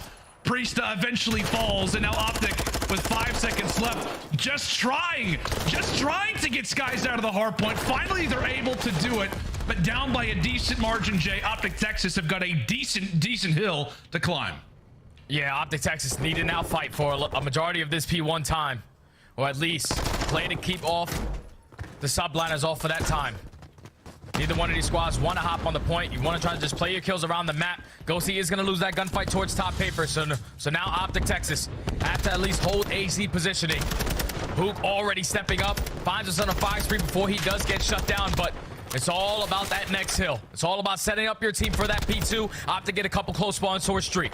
Do indeed. Texas still have to be careful about not allowing for NYSL to be on P1. So far, they have not even really touched it. And currently for Optic, considering the spawns that you have, they're going to try to put in a bit of pressure at P1, but ultimately just focus in for the bottom side of the map. These kills are going to be huge. Optic Texas needs to walk away with a few. Right now on the backside, it is going to be Kismet still staying up, staying alive. As Hook ends up falling. Again, these fights are almost just being established. They're getting set up. We've got everybody aware and focused up. As it comes down to this rotation, New York are here early. Ghosty looking for the information, looking for the fights. Hoop tries to set it up, but he ends up dropping. Oh man, there's so many New York players watching all the angles that they need to. They're able to win a couple of these gunfights. Last player up is going to be Ghosty. He has to try to stay alive, keep him off at this time, doing a great job of doing so. And pay attention to that game clock. It's only 50 seconds left. New York need 15. They're able to find 2 kills. Dan Ghosty's doing a great job of just staying alive, but Optic still are not getting any time. You need to hop on the point. You do indeed. I mean, at the very least, they're at least keeping New York off of it. However, oh, nice long-range shot coming in from Ghosty, and now it's going to be onto this rotation. Okay. They managed to find a few, and with that, this is very much doable now. The subliners, it looked like they had all the positioning in the world, but they did not get on the point. And now this looks that much more. Oh! Shotzzy ends up getting turned on as now Hydra is running rampant toward the bottom side of the ACs. Handles one and then the other half of the SMG duo. Dashy now left in a position to clutch as heat will fall. It is Kismet and Hydra who break almost effortlessly, as this will be a game 1 that goes the way of New York. Oh man, if that's the way we're gonna start this series, we're in for a long one, Lando, because what a hard point between both of these two teams. New York, they were just in control of the map. What is Hydra? Whenever they needed to just play for those kills, they did exactly what they needed to. Is he holding a piece of bread? Like, that's a baguette, Jay. Full French phenom. Oh yeah, he's a French phenom. I didn't mean to interrupt you. I was just a little confused there. Go ahead. New York. Kind of threw me off there, but New York, they did exactly what they needed to do. They were in control of the spawns when it was needed, but even when Optic Texas were rotating nice and early, New York were able to find a couple kills to execute that break. Like, keep in mind, even in that final AC, if Shotzi's able to pick up that kill and not get turned on by Hydra, it's probably a totally different situation. You have more bodies set up around that hill. But every time Optic off the rotation could not get the setup that they were looking for, New York found the opening in the sling and then eventually found the break towards the very end. What a map number 1 we had, but it's New York able to walk away with it. Now up 1-0 in the series. Yeah, I mean, we're talking about, Embassy, Fortress, just a map that is oftentimes dictated by the SMGs. But it felt like Optic had the pressure on occasion. I mean, they brought it back at P5 at the first side of rotations, but as you called it, man, New York had just established that much of a lead, and then when it came down to the ACs, when it came down to the second side rotation, we thought there was a chance. We thought that there was an opportunity where they could have brought it back, but it just did not happen. It was just Hydra and Kismet running wild in a spot where, as we said, it's all about the SMGs, who's going to come out on top in this battle. That was the moment, right? That was the moment where you needed for Hook and especially for Shotzzy to win those fights. They don't make it happen. And from there, New York run rampant. They close out the game. Just a wild sequence of events. But if that is any indicator, it's a good sign for NYSL, considering that we have got Fortress for a while now. Oh yeah, definitely a good sign for New York, because Hydra is basically Mr. Fortress. So that's a play you have to put a lot of your focus on. Now that you do find yourself down 0-1 in this series, I just think to talk a little bit more about that map 1, Optic just have to do a little bit better on their P3 to P4 rotations, because it was P3 2 out of the 3 times where they were that team there early on. At that point, you have to make sure you're holding down orange. You have to know where the pressure's coming in from, because New York, they just always found an opening through headshot. They put themselves in towards top PD. The AR is lining up. He's able to find that first gunfight. And then at that point, there's no one watching across towards top bridge. Your main focus has to be towards orange. They just couldn't win those gunfights. That P3 to P4 is what eventually cost Optic this game. New York are able to find the breaks and are able to close out map number 1. So now you have to respond if you are Optic Texas going into the search and destroy on Fortress, where they tend to have a lot of success. Yeah, that's exactly right. Just to quickly just put a bow on that opening hard point though, Jay, it is a little worrisome, right, that you are coming into this next search destroy down 0-1. It felt like all the communication that we were hearing, whether it's been on podcasts, if it's even been on like the clips channels on YouTube, it's been talking about how Optic has looked so solid in their scrimmages. I think I even saw last week, Octane talking about how he just got absolutely bodied by Optic Texas in the hard points before they faced off against the Seattle Surge. All of that stuff. So what feels like the primary game mode, what feels like the outlet for the most success of Optic Texas is now out of the way. You're not going to have another hard point until game 4. Can we get there? That's another question. But when it comes down to the search destroy, as you called it, a map where Optic Texas has seen quite a bit of success on previously, I know we're talking about players, strategies, things to look out for. What has made Optic Texas so solid at this map? Oh, it's only one answer, man, and it's all on Shotzzy. The guy's a 1.3 KD on Fortress Search and Destroy, and I'm pretty sure he's unbelievable on that map at getting first bloods. 66% of the time when he's in that opening engagement, he's winning that gunfight. They're finding a lot of success. So we know how many problems Shotzzy can, how many issues he can cause on a map like Fortress with all the jump ups in towards the single window, in towards the double window. That's a guy that you have to put a lot of focus on.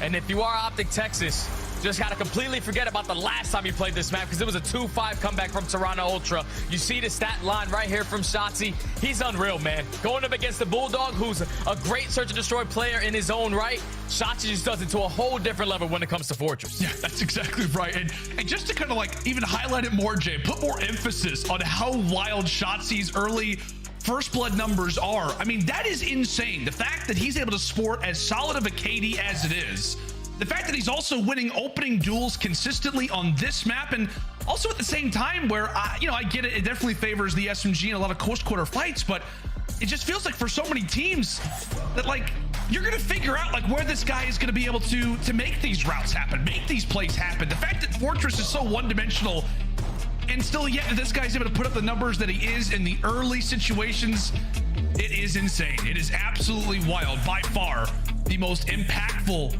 SMG on Fortress S&D when it comes down to those opening routes. I guess alongside of Abizi, which you just have to put in any situation. But I guess when it comes down to this map, regardless, into round one we go. Shotzzy gonna go and bring out that TAC 56 here off the start. Gets tagged up nice and early there with a bit of utility that is tossed and exchanged from the other side. Looks to get involved in the fight again, but it is a quick bomb plant now for Subliners. Now it's a 4v4 retake for Optic. Dashy's able to find that first blood onto Priester. Great job to also get out with your life. And Shotzzy has now put himself on towards the site. New York are great in their 3v4 situations, 34%. As Skies at least evens up the numbers, 3v3. This is a big gunfight. Skies just trying to waste time. Eventually pops out. Gets evaporated. Hydra and Kismet able to answer, but Shotzzy, he's defusing. He is on this bomb. And does get found out. It just looked like for a moment, I mean, if somebody doesn't check it, if the comms just feel like that there is surely nobody who slipped by, there could have been a chance. But Hydra, knowing the routes, knowing the commonality of where Shotzzy likes to play, ends up cutting him down. New York, despite dropping in the first blood, secure our opening round. Yeah, that's just good work right there from New York to put a lot of pressure on towards stage. When they hit Shotzzy with that nade, he's the guy that's giving the information how many players are going to cross over towards the site. But you get the bomb down, you're forced to forward for a retake. And eventually you come out on top with a great route from Kismet in that final kill. But now on the attack, where Optic do have a lot of success as well. Dashy finds another first blood, already a 4v3. Priest evens it up. Yeah, how about the early gunfight victories coming in from Bruce? Hydra, oh god, I was gonna say, I thought Booth might open up that door, fires out a shot. He'll eventually fall. Optic Texas quickly with numbers. Shotzzy going for a dolphin dive, and as per usual, stays alive with the movement. Oh, great plays right there from Shotzzy to basically shoot the bait out. And eventually, I don't know what was going on with Kismet's gun in that last gunfight. Looked like single fire. His dash, yeah, it definitely looked like. If he had it on single fire and he was tapping like that, gotta switch that up really quick. I thought that was an easy one, but Bruce, with the snap, finds the first blood on the round and eventually finds the final one to close it out. Optic Texas, when their own attacking round of their own, tied up at 1 now. We're talking a lot about Shotzzy. How about Bruce? I mean, how about Dashy? Trying to answer here. The search destroy didn't have the crazy performance in that opening hard point, but his presence has already been felt. And now he's going for a ride, Jake. Yeehaw for Bruce. Oh, God. He just got a man in the chest. Hydra says, that's my horse. Get off. And with that, shots raiding through early. But thankfully, everybody's still up. 8 players alive, and that is about to change as Shotzzy quickly turns. Priest is dolphin diving everywhere. He's nearly been spotted by both of the SMGs for Optic Texas, but he is still alive, still thriving. Shotzzy brought low, has to back up. Yeah, Shotzzy and Hoog at least do have some arc control. As Hoog is trying to find that opening, and he does so. Great first blood to pick off Skies. So now for your New York, you have to make a decision. Do we try to fight for these guys in towards Art? It's not a good one as Shotzzy takes down Kismet, and now that's going to be bombed down. 2v4 situation now. And now make it a 1v4 pre-step. Yeah, it is just a matter of time. Waving the white flag now as the SMGs run wild. Here in round number 3, it is Hook to start. It's Shotzzy, who managed to stay alive like 5 different times, it felt like, despite being low. They just run right onto that site. They win their fights, and from there, it is Optic with back-to-back rounds now. Yeah, it's just once Optic take control of Art, you allow the first SMG to get in Hook because he invested that dead silence, but then once Shotzzy puts himself in that position, a lot of your focus is all onto Shotzzy, which eventually opens up that first kill from Hook. Then it's time for Shotzzy to strike. He finds the second. Then in the 4v2, you just keep that positioning. It's not going to be an easy round to win as Optic able to chain 2 together. A little bit of information here off the start. You notice for Dashy, ran out of spawn, quickly pre-aimed over at P1. As we said, both teams incredibly aware of who they're facing off against. Got some fiery, fast-paced SMGs who just constantly want to go. Hydra stalled out for the moment. And you can tell, man, Hook, he just wants to chow. He just wants to jump out. Everybody holding angles. As Hook waits for his chance, he's oftentimes going to wait for Shotzzy to rain out a few bullets, and from there, that is when Hook likes to challenge in from lower. However, they have yet to get that window of opportunity. Shotzzy goes for the peak. Nothing yet. Yeah, both of these squads are trying to fill it out. Trying to make sure nothing fishy happens. You don't want to lose map controls. Now it's only 35 seconds left on the clock. Optic has to start being aggressive over towards that A site. Shotzzy's going to be aggressive in through open. Basically has Priest trapped in this corner. He does indeed.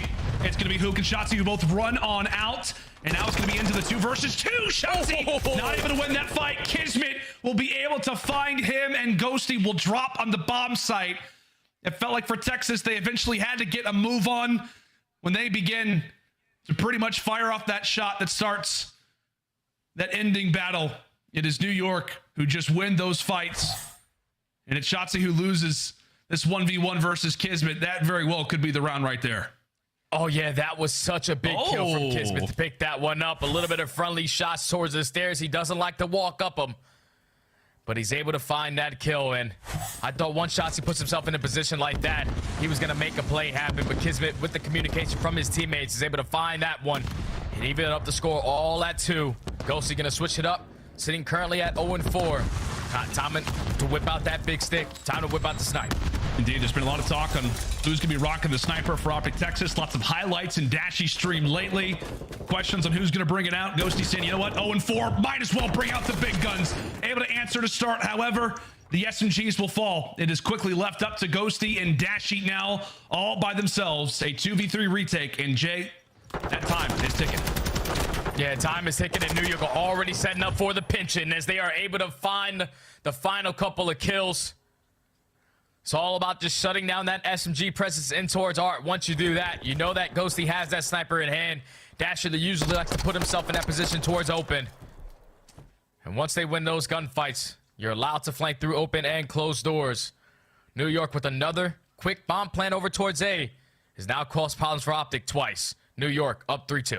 It just feels like, you know, Optic will have their moments. Shotzzy and Hook, it just kind of feels like if they're being impactful in the round, they're winning it. When they're not, when they're out of the fights early, they're not.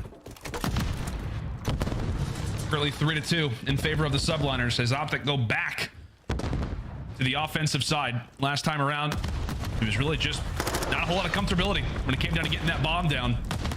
Hydra quick to reveal his shoulder, so that will instantly give a bit of information to Texas. And Shotzzy, as we said, first blood master, able to grab it here. Hook also wants to respond back with a second one.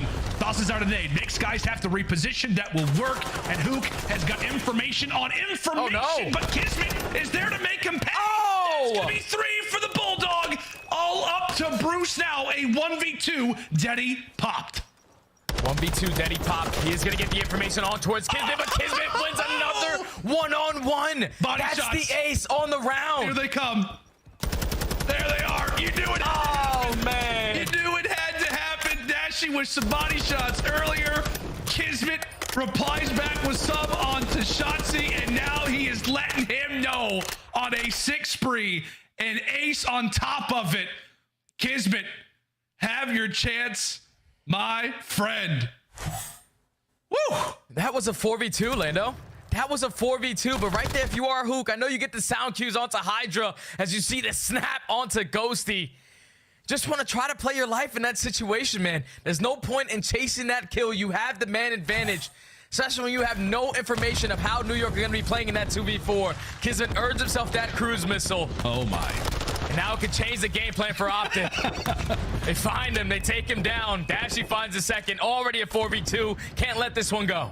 They absolutely could not. His Priest falls. Okay, it's going to be a 1v4 for Hydra. I was going to say that's going to go one of two ways for Kismet off the start of that round. He is either about to hop off or just quickly evaporate. By the way, for Paco, he's on a 5 spree, so it would be in his best intention to obviously try to clutch the round, but more than likely, you would love to just see him at least walk away with another, try to play for the kill. Don't necessarily try to play solely around that objective, but with 45 seconds left for Texas, this should be easy pickings, Jay.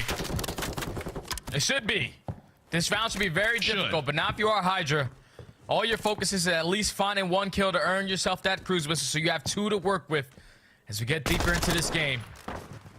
But he's not able to pick it up. Dashy reads it perfectly. Able to find the kill from top maps. And eventually close out the round. Optic Texas, they stop the bleeding. They shut down the second cruise missile. But now they just need to have some success on their attacking rounds. You can't lose that arc control to Hydra. You can't allow Kismet to find an ace. As now in the back of your mind, you're thinking about that cruise missile. Yeah, you are indeed. And I mean, you said it perfectly. What we talked about in this series, he was going to be on the SMGs. He was going to be on who can have a more impactful performance. We're talking about how Hydra is 1 kill away from having 2 cruise missiles, both earned from the SMGs of the subliners. As we said, you can feel that impact early.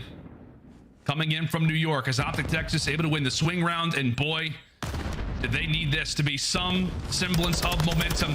Shotzzy for the early peak. We know Kismet, who's been so fiery, wants another first blood that he can have attached to what has overall been a solid search destroy so far for him. But a minute down, Texas still yet to really get that bomb over inside of the stage, as though to lay it down. Bomb planted. Now it's a 4v4 retake. All of Optic are able to stay alive. Now you just have to find that first blood, and none other than Shotzzy to do it. Takes down Hydra. So now in the 3v4 situation, just play your numbers, play your trades. Dashy finds the second, another 4v2. You know where these players are at, but New York, they're able to find 2. They're able to do it. Bomb planted. Dashing. Boy, does he need this pick. He needs the pick. Shotzzy eventually gets challenged. They know where Bruce is hiding. 15 seconds left. Can Dashy go big? No, it's gonna fall apart again. NYSL down in numbers, run firmly into the site. It is a retake, and now it is a 5-3 advantage. Subliners, they cannot seem to just go away, man. Like, they will not go away. I thought New York were better in the 3v4s, 33%. But their 2v4s might even be better than that. That is 2 2v4s so far in this game. 2 search and destroy at Optic Texas are gonna be thinking about, man, that's so tough. That's so tough. There's only 25 seconds left. All you have to do is at least find 1 or at least stay alive. But New York are able to clutch up again. And now Optic Texas need to chain 3 rounds together to try to take this map. You do have 1 player in Shotzzy who puts himself in a great position already towards A, though. See if he can be impactful in a spot like this. Is Kismet going to check? No, he is not. Shotzzy first blood, but does end up getting traded out. And now Dashy's also got to be careful. You got Hydra, who's also trying to make his way toward bottom side. It is a nice nade over the top that ends up landing from Ghosty. So now it's a 3v2, Jay. At least it's not a 4v2. Can they clutch this one out now with numbers? They have to. They have to. They're doing a great job. Good job from Optic. Just win their one-on-one gunfights. Dashy not giving up on the play for Hydra, and then Ghosty finds the final kill.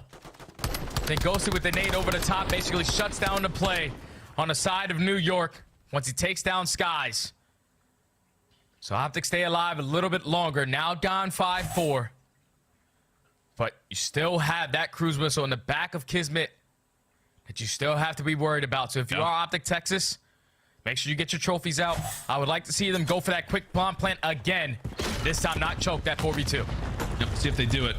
Information gained. And how about Dashy answering off the start? Ghosty as well. Hydra at least causes a bit of a dent. So, as we said, Optic with numbers, but Hydra does not care.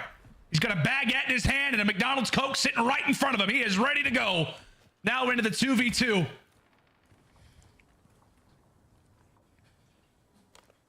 And Dashy's slowly starting to edge up. He might get this positioning as he does have that dead silence invested. So Hydra is not going to know that he's right around this corner. But Priestess is playing it safe, making sure that that bomb does not make its way over towards B. But now Hydra's getting all the sound cues that at least one player's over towards this A site. He knows for sure. Dead silence pop. Oh, that nade is going to make Dashy have to sit down, makes him prone. And from there, NYSL. I was going to say, Weiss to technically not go for the challenge. I mean, who would have blamed him typically? But it looks like it's going to be a reposition. Hydra! Oh, no. Oh, pokes out a little too far. And with that, it's now all on to Priesta. That bomb's going to get planted. And how does Priesta look to try to retake this? Can he get Ghosty off the bomb? Yes, he will. Oh, my. Now a 1v1. Another one for Dashy. Another clutch situation. Can he keep Optic alive in this one? As Priesta has yet to earn that dead silence. Time is starting to tick. Dashy trying to find that timing. 25 seconds left. Dashy earns that deadie. He might hit the wrap. It's up passing the torch. This is a situation that Dashy absolutely needs. In threat of going down 0-2. He's making the routes. He's making the plays. Bruce able to walk away with the 1v1 there versus Priesta. A huge one at that. Optic Texas were down 5-3. Have handed over so many clutches, so many 2v4s, so many first bloods that have not equated to round victories, but they've managed to fight back. And now we've got ourselves a round 11. Round 11. Which has been one of the best search and destroys for both of these squads. Obviously, Optic giving up a couple 2v4s, but it's going to be them on the defensive side. You see the records for Texas. Not the best. And now you have to play this a little bit slower because that cruise missile is going to open up that free plant towards A.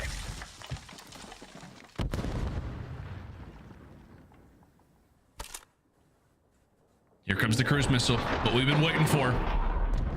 And you can see for Optic, they will quickly go for the huddle. Meanwhile, and Azuka will stay. So Hook's going to stay pretty much in the same position. And with that, he'll be the first one to jump forward as he jumps on in. I mean, that is just easy pickings there for Skies. First blood found. Chauncey with the utility tossed has no answer. Dashy will fall all on to Ghosty, the rookie, in a 1v3 in New York. No sweat.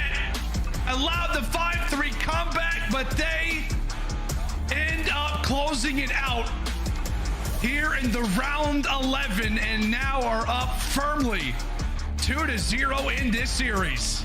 And that was such a next level play call right there from the subliners. You get the cruise missile to gain all the information. And then at that point, Optic are thinking, once that cruise is blown up, that bomb is most likely going to be planted. But New York knew that the pressure was going to be instantly on them. Once that cruise missile was out of Kismet's hand, they pre-aim up towards both arches. They're able to find the first blood and then eventually hold the push coming in from open.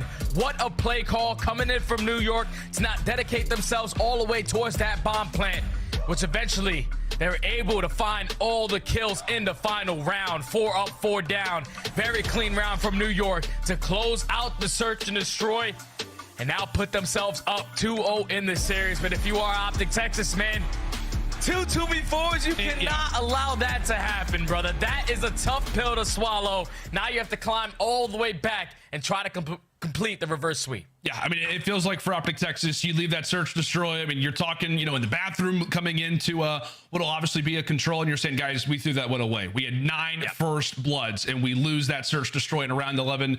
A few typical plays, and it's Optic Texas who wins this one, probably in like a round 9, round 10 type of scenario. However, not at all the case. NYSL coming in with the point to prove as they improve that search destroy game that much more. 4-1 is how the record will stand as Optic Texas now put in a position where they're going to have to come away with something special. They're going to need some ice. They're going to need a bit of clutch ability as we fly in for Fortress Control after this break.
Howdy, friends, and welcome back. Optic Texas taking on the New York Subliners. We're off of that Fortress Search and Destroy, and I have to read a very interesting tweet coming in from our stats guy, Tim. Before today, when offensive teams were in a 4v2 and had bomb planted, they won 97% of the time. Optic in that last Search and Destroy just lost 2 of those situations, and now we have to take a look at our scuff play of the game. One of those scenarios, Jay, that ended up happening, and it was all on to Kismet. Yeah, it was all on to the Bulldog, man. You see right here, Hook finds that kill onto Skies, but then Hook chases the kill onto Hydra, and then eventually sets up Kismet to find 2 and then snap for the 3rd. Then with only 25 seconds left, you get the information onto Dashy. You're able to win the one-on-one. Like I said during the match, that's just a tough pill to swallow, but you see the Bulldog, he's roaring. A couple bodies being shot because you cannot allow that to happen if you are Optic Texas, which now puts New York up 2-0 in the series. All the confidence on the side of the Subliners. Optic need to find something to bring themselves back into this one. I mean, that's the worst part, right? Is that, like, if you're Optic Texas, it's one thing if you lose a Search Destroy. It's another thing if you lose a round 11. It's another thing if you allow for constant 4v2 clutches where you know you're leaving that Search Destroy guy, you know, and saying, guys, we had that. Like, we absolutely had that. So I don't know, Jay, but we've been talking a lot about the, you know, the new roster, the new vibe with Dan Ghosty being in the lineup now. I mean, how many things are tossed onto his plate when it comes down to communication? I mean, whoever it has to be, whether it's him or somebody else, like, somebody's got to get these guys focused. Somebody has got to get really the attention off of what has just occurred and act as if this is just a new series coming into this control. Something's got to change. Yeah, we just got to get some discipline, man. Like 4v2 situations, you got to think, when you get that bomb down, someone has to stick that defuse, right? So at that point, you're already in a 4v2 situation, but you got to be able to play your numbers correctly. You can't give up your life for free, but absolutely. You see the 2 guys on our screen.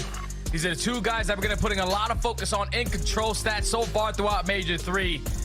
Ghosty sitting at a 1.02 compared to Skies, who's a 1.37. Goodness. Man, both of these guys are stellar when it comes to those KDs in control, but biggest thing that I see that stands out differently is Skies on the defensive side, 1.81. He's basically a turret, just holding down one angle and not dropping. So on a map like Fortress, you got to be able to gun them out of those tough situations. Yeah, you absolutely have to. And Jay, now I mean, we talked about it, right? You're down 0-2. Cool. You know what? Let's say that Optic Texas, let's just get that last Search Destroy. Let's get this series out of the way. Let's load up. What do we have? Fortress Control. Okay.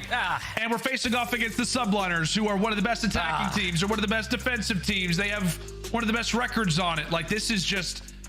Obviously, refocusing is one thing, but you have got to come out and just, I don't know, hit them with the haymaker a little bit. I don't know what side they're going to be starting on when it comes down to this control, but I mean, if it's an attack as an example, like, they got to come out and show us something, because if not, the Subliners are just going to continue to walk all over them. I mean, they, like I said, they've got all the momentum, they've got all the hype right now. The Subliners have got to be feeling good, as we've got double fortresses still left. Oh yeah, without question, because they got Mitcher Fortress on the map, on their team, who I consider is the best player in the game in Hydra. He has a 1.26 overall KD on Fortress Control. Keep in mind, like, he's doing it both on the attacking side and defense with that SMG. Just his presence in towards art is a lot of focus that you have to do if you are Optic Texas. You can't allow that guy just roam around for free. As New York, I'm pretty sure on this map, are 6-1 overall. That has to be the best record, without question, man. They are unbelievable when it comes to some Fortress Control. Yeah, it's wild. And I know we're constantly talking about, you know, the different stats and things like that. This has been a, you know, a newer map thrown into the rotation for Optic Texas. They're 1-2 on it, and their defense has not been great on a map where defense is very, very heavily favored. But I want to get away from the stat talk, all, you know, the negatives and things of that nature. Who do you want to see from Optic Texas really be that player? You know, from what we've seen so far throughout this series, we've put a lot of focus, right, on the SMGs of Shotzi and Hook. We've talked about Dan Ghosty obviously being the new player. We've talked about Dashy. His performance so far throughout Major 3 has not at all been the way that we know he can perform. Out of these 4 players, who do you think stands the best chance, and who could be the difference maker in this control? Oh, without question, it's definitely going to be Ghosty for me. Okay. Because you know what you're going to get out of your SMGs, but if you can get Ghosty to continue on the spree that he currently is in control, 1.02 KD, But on a map like Fortress, where you need to win some of these tough engagements versus ARs towards top single window, towards top double window, to allow your SMGs to get pushed out on the attacking rounds, he has to be a guy that you have to put a lot of focus on, because he's going to have some crucial one-on-ones versus some of the best AR players that we have in the game on Fortress Control. Yeah, absolutely. As we said, I mean, Ghosty enters in toward this team, right? You're a rookie. You're playing on Optic Texas. We've talked about it consistently, but I mean, the amount of pressure that's on his shoulders. But I mean, I know, Jay, we've been referencing it a lot. The recent interview that he had has basically said, I don't really feel the pressure anymore. Like, I have no interest in looking cool. I'm interested in winning, and that is it. Man has the desire to be one of the best players in the world, and so far it feels like he's got the right mentality to do it. I mean, like I said, the problem has just been lately for Optic Texas getting in sync with this new team. But a lot of things right now on his mind, I'm sure. When it comes into comms, he's thinking about his own performance. He's also trying to set up the rest of the teammates to do their job as well. There is no doubt about it. When we talk about pressure, we talk about different things. Big thing for me, Jay, is just for Optic, like, just don't get 3-0'd, right? Like, don't get 3-0'd coming into your matchup versus Atlanta FaZe. We're saying that they can maybe still make it into winner's bracket if they have a 2-3 record, but you just can't get smoked. A loss here versus Subliners, I mean, it just feels like it's got all the makings of what could be a smoke fest maybe tomorrow if they don't answer back right now. Yeah, Optic Texas needs something. They need some kind of momentum, because the worst case scenario for either one of these squads is to get 3-0 in both of your series. Obviously, New York avoiding that by already finding themselves up 2-0. And if you're Optic Texas, you just don't want to allow any of that map win percentage to come into play for you to potentially not make it into winner's bracket at your own major. But looking like the map is about to start. You see the stats for New York. 25% on their attacking rounds, but 88% on their defenses. You see 67% for Optic Texas on a map like Fortress. Everybody in rank play knows it's usually a free W as long as you do not allow them to get out of that trap. But Optic Texas, they tend to struggle on it. 11th on this map. They have to answer early on this one. Absolutely. Shout out to Turtle, one of the many stats wizards in the COD scene. If Optic get swept, this would be their 5th series that's finished in the 3-0 out of their last 7. So they've been 3-0ing, or they've been getting 3-0'd, trying to rewrite the script and make a play at that reverse sweep. As we said, Jake, just try to win as many maps as possible. Just get this to a game 5, and you're going to be in a way better spot when it comes in a winner's bracket for your major. But into this control we go. Optic Texas starting things off on the defensive side, and so far it has been solid for them. No ticks, no real progression at all so far for New York. Yeah, no progression at all for New York, but at least you do have one player in Priest that's trying to stay alive in towards Art. Eventually, he does get taken down. So now New York are set up in the trap, works right into what shots he needs them to do as he finds 2 in towards bottom maps. And now New York just have 35 seconds to try to get out of the base. Skies the Priest to open up with 2. It can start to get out of hand. Optic needs to win a couple of these gunfights. Now New York have the opportunity to stop that clock, get over towards B. Yeah, and actually he's got the call out. I mean, Priest just runs in with no gun at all. Goes for the dolphin dive. And from there, Texas are able to adapt. They make the rotation. However, they do have 2 players inside of bottom. Cannons, Hydra, able to win that gunfight. And Shotzi hot on his heels, trying to cut away the French Phenom, as Hydra will escape and is also continuing to cause problems. And with that, Shotzi eventually finds him. Meanwhile, for the subliners, that distraction allows for them to get 1 segment. Can it be any more? Hook able to find 2. Hydra's presence allows for 1 segment, but that very well could be all that New York earn in round 1. Oh, that's it. That's all they're going to get in this round number 1, as Optic do a great job of just setting up the trap. Even when New York had 1 player already out of that positioning, they put all their focus onto the players trying to get out still. Once they found those kills, they eventually wrapped back and found the final player that was trying to roam around towards Art. They just kept the kills going. I don't know what Priestley was doing right there. Ring around the rosy. But Optic Texas, they hold strong on defense, only allowing 1 segment, now up 1-0. He was just allowing for that left stick to fly, man. He flew into on the other side of the map when it came down to the B zone. He's doing circles over on A. Tell you what, man, I don't mind the strategies when it comes to a Fortress on offense. I tip the hat to anything and everything that people are trying to do nowadays. What is it, like a 10% win rate, I think, now, or rather, as it sits coming into the end of our Major 3 qualifiers. Regardless, we'll see what Texas can do. 1 segment for New York. Can Optic be better? Can Optic be better is the question. But so far, New York had them in the vice grip. Put them early on into this trap. No players from Optic are able to seep their way out. So now you just have to work hard. You have to win a couple of these one-on-one gunfights that are not going to be easy. Try to exit your base. But they do have map control, so they can work with that. It's all about finding these kills from this position. That's exactly right. Hook able to dolphin dive forward, so he'll be able to escape. How long can he last? Not very long, but thankfully for Ghosty, he's at least able to find one. Dashy as well, able to put in a bit of damage as Priest will back up. Bruce continues to find kills. Can he make it another as Dashy, a one-man wrecking crew into that B zone? Can they have any bit of progress? Can they at least have something tangible? Once it comes down to these final team fights, it does not look like it. Ever so close to that B zone as they now shift focus over toward A. Can it at least amount to anything as Shotzi now pressured? New York not allowing for things to go the other way. Too close. Objectives nearly captured, but NYSL there in the nick of time. They're ready at every moment when Optic are trying to throw something at them. As New York putting a lot of pressure, not trying to give up this one segment. They put all of Optic in towards the trap. Hook does find two, though. So there might be the opportunity that Optic we're looking for. But now you have to worry about the positioning of Kismet. Kismet finds one. There's only 10 seconds left. Skies finds another. That's 3 dead. Last player farthest pushed up is going to be Dashy. He falls. All of Optic all spawn. And New York respond with a very dominant defensive round. Also not allowing that segment. So Subliners put themselves in a nice little lead.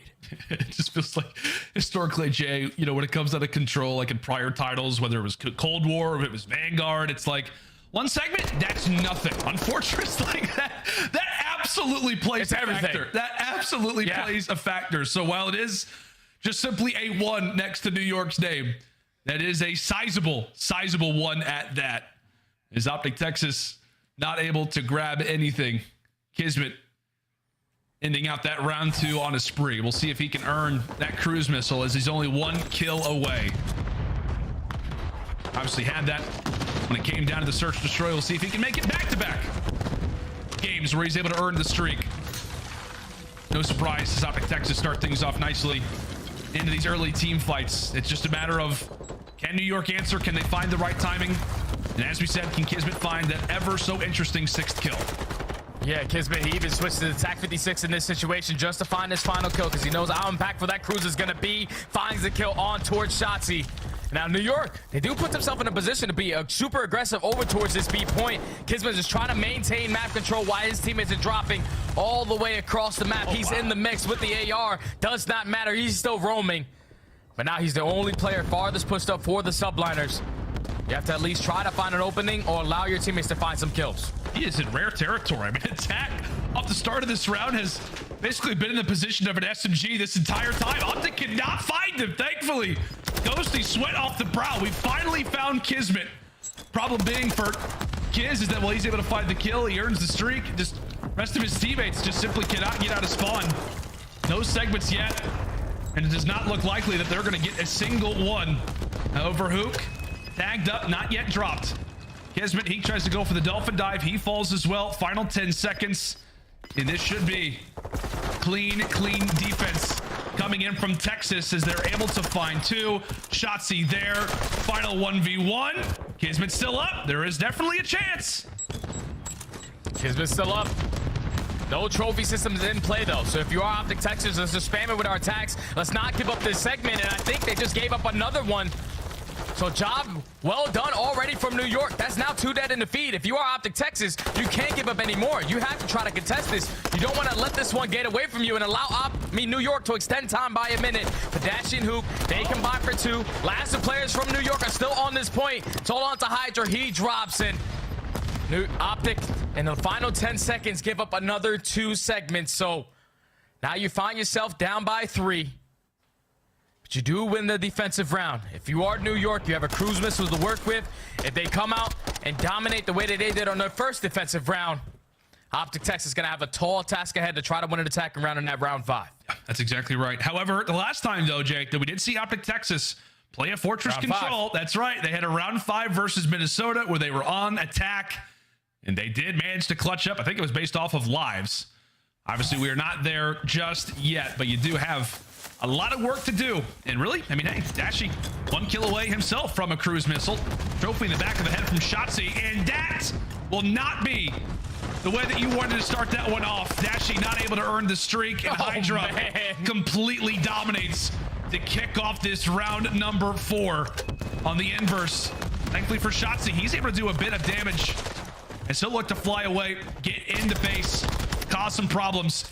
And that's going to be 3 down once more for the subliner. So great start to this round. While Dashy doesn't earn the spree, I mean, it could be Shotzzy who ends up earning it now. Yeah, Shotzzy finds himself in a great position. Just stay alive in towards Art while his team is still getting that progression over towards A. It sets up the pinch for Shotzzy. See, now earns that cruise. That's 3 dead in the feed. Last player up is Kismet. He does take him off for that point, but he's the last player there. The close spawns are coming in for the NYSL.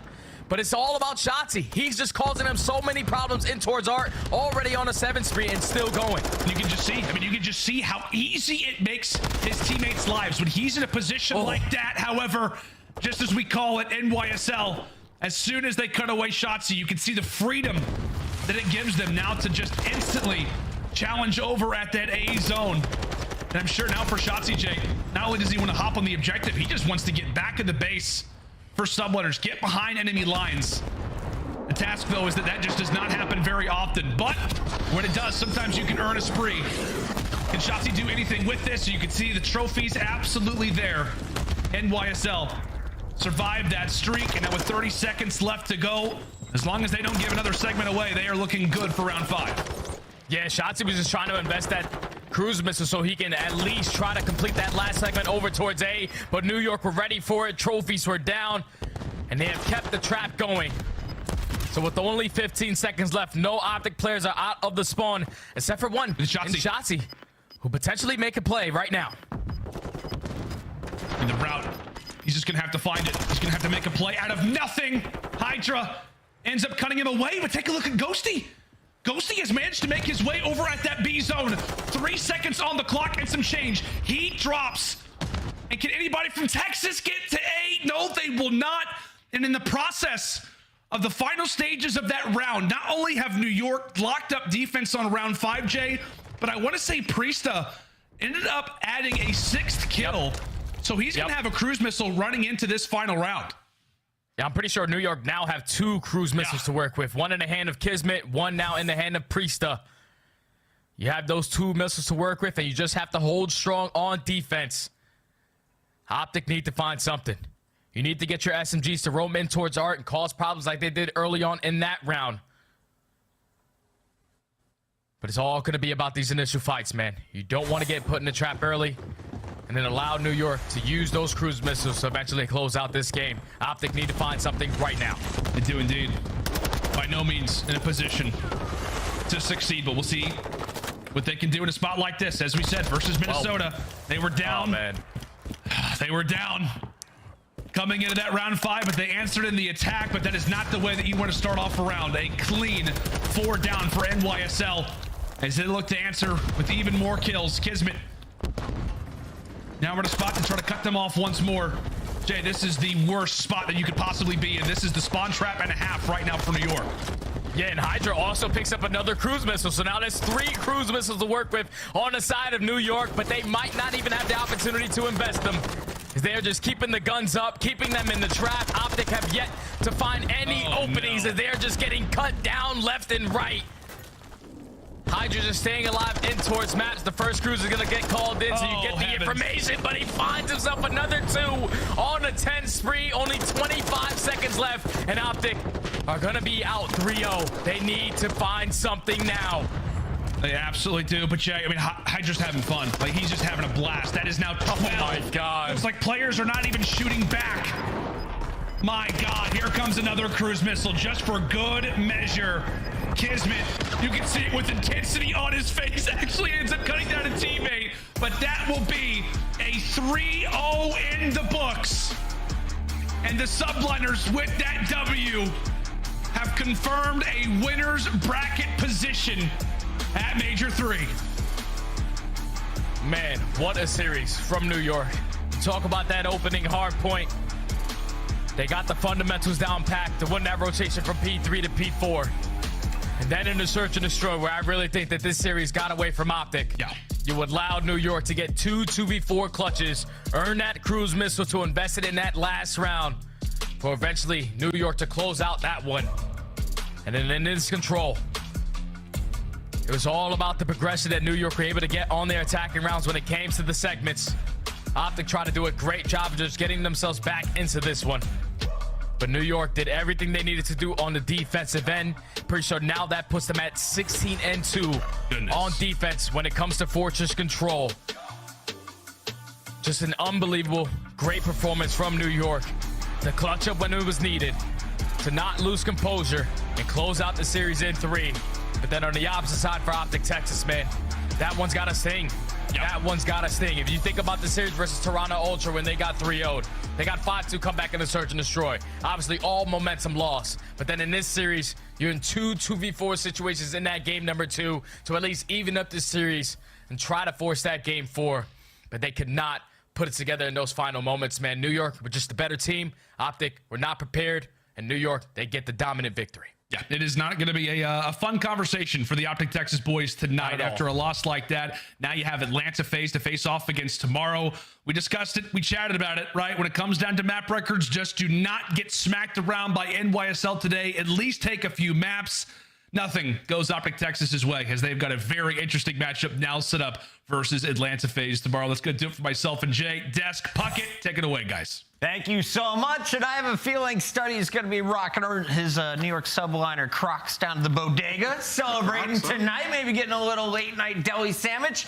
We all are going to bed early, though, because this is a 3-0, despite it being a 51-point hardpoint, 1-round S&D, and 1-round control, a 3-0 that Optic could not afford tonight. Yeah, it was a battle, but it was something that Optic Texas definitely couldn't afford. If anything, I thought this was going to be one of the series that went the distance, and the fact that it didn't is a little bit disheartening if you're an Optic Texas fan, especially that first Embassy hardpoint. I mean, New York is the 11th breaking team in the league right now, second to worst, okay, during this split, and they were picking apart Optic's early rotations and setups all throughout map number 1, and then you move to that Fortress S&D. You cannot get 2v4'd that many times on a map like Fortress. That is so one-dimensional. Yeah, I mean, the game was within striking distance when you think about that Embassy, right? Like, just fundamentally, Optic are making mistakes, and then New York, being a major winner, a team that has chemistry and experience, they pounced on those mistakes. We saw Optic first time it went to Kitchen, a fantastic hold. They get the lead, and then the next rotation, they invested so many bodies over towards P3, and they lose that roto towards Kitchen,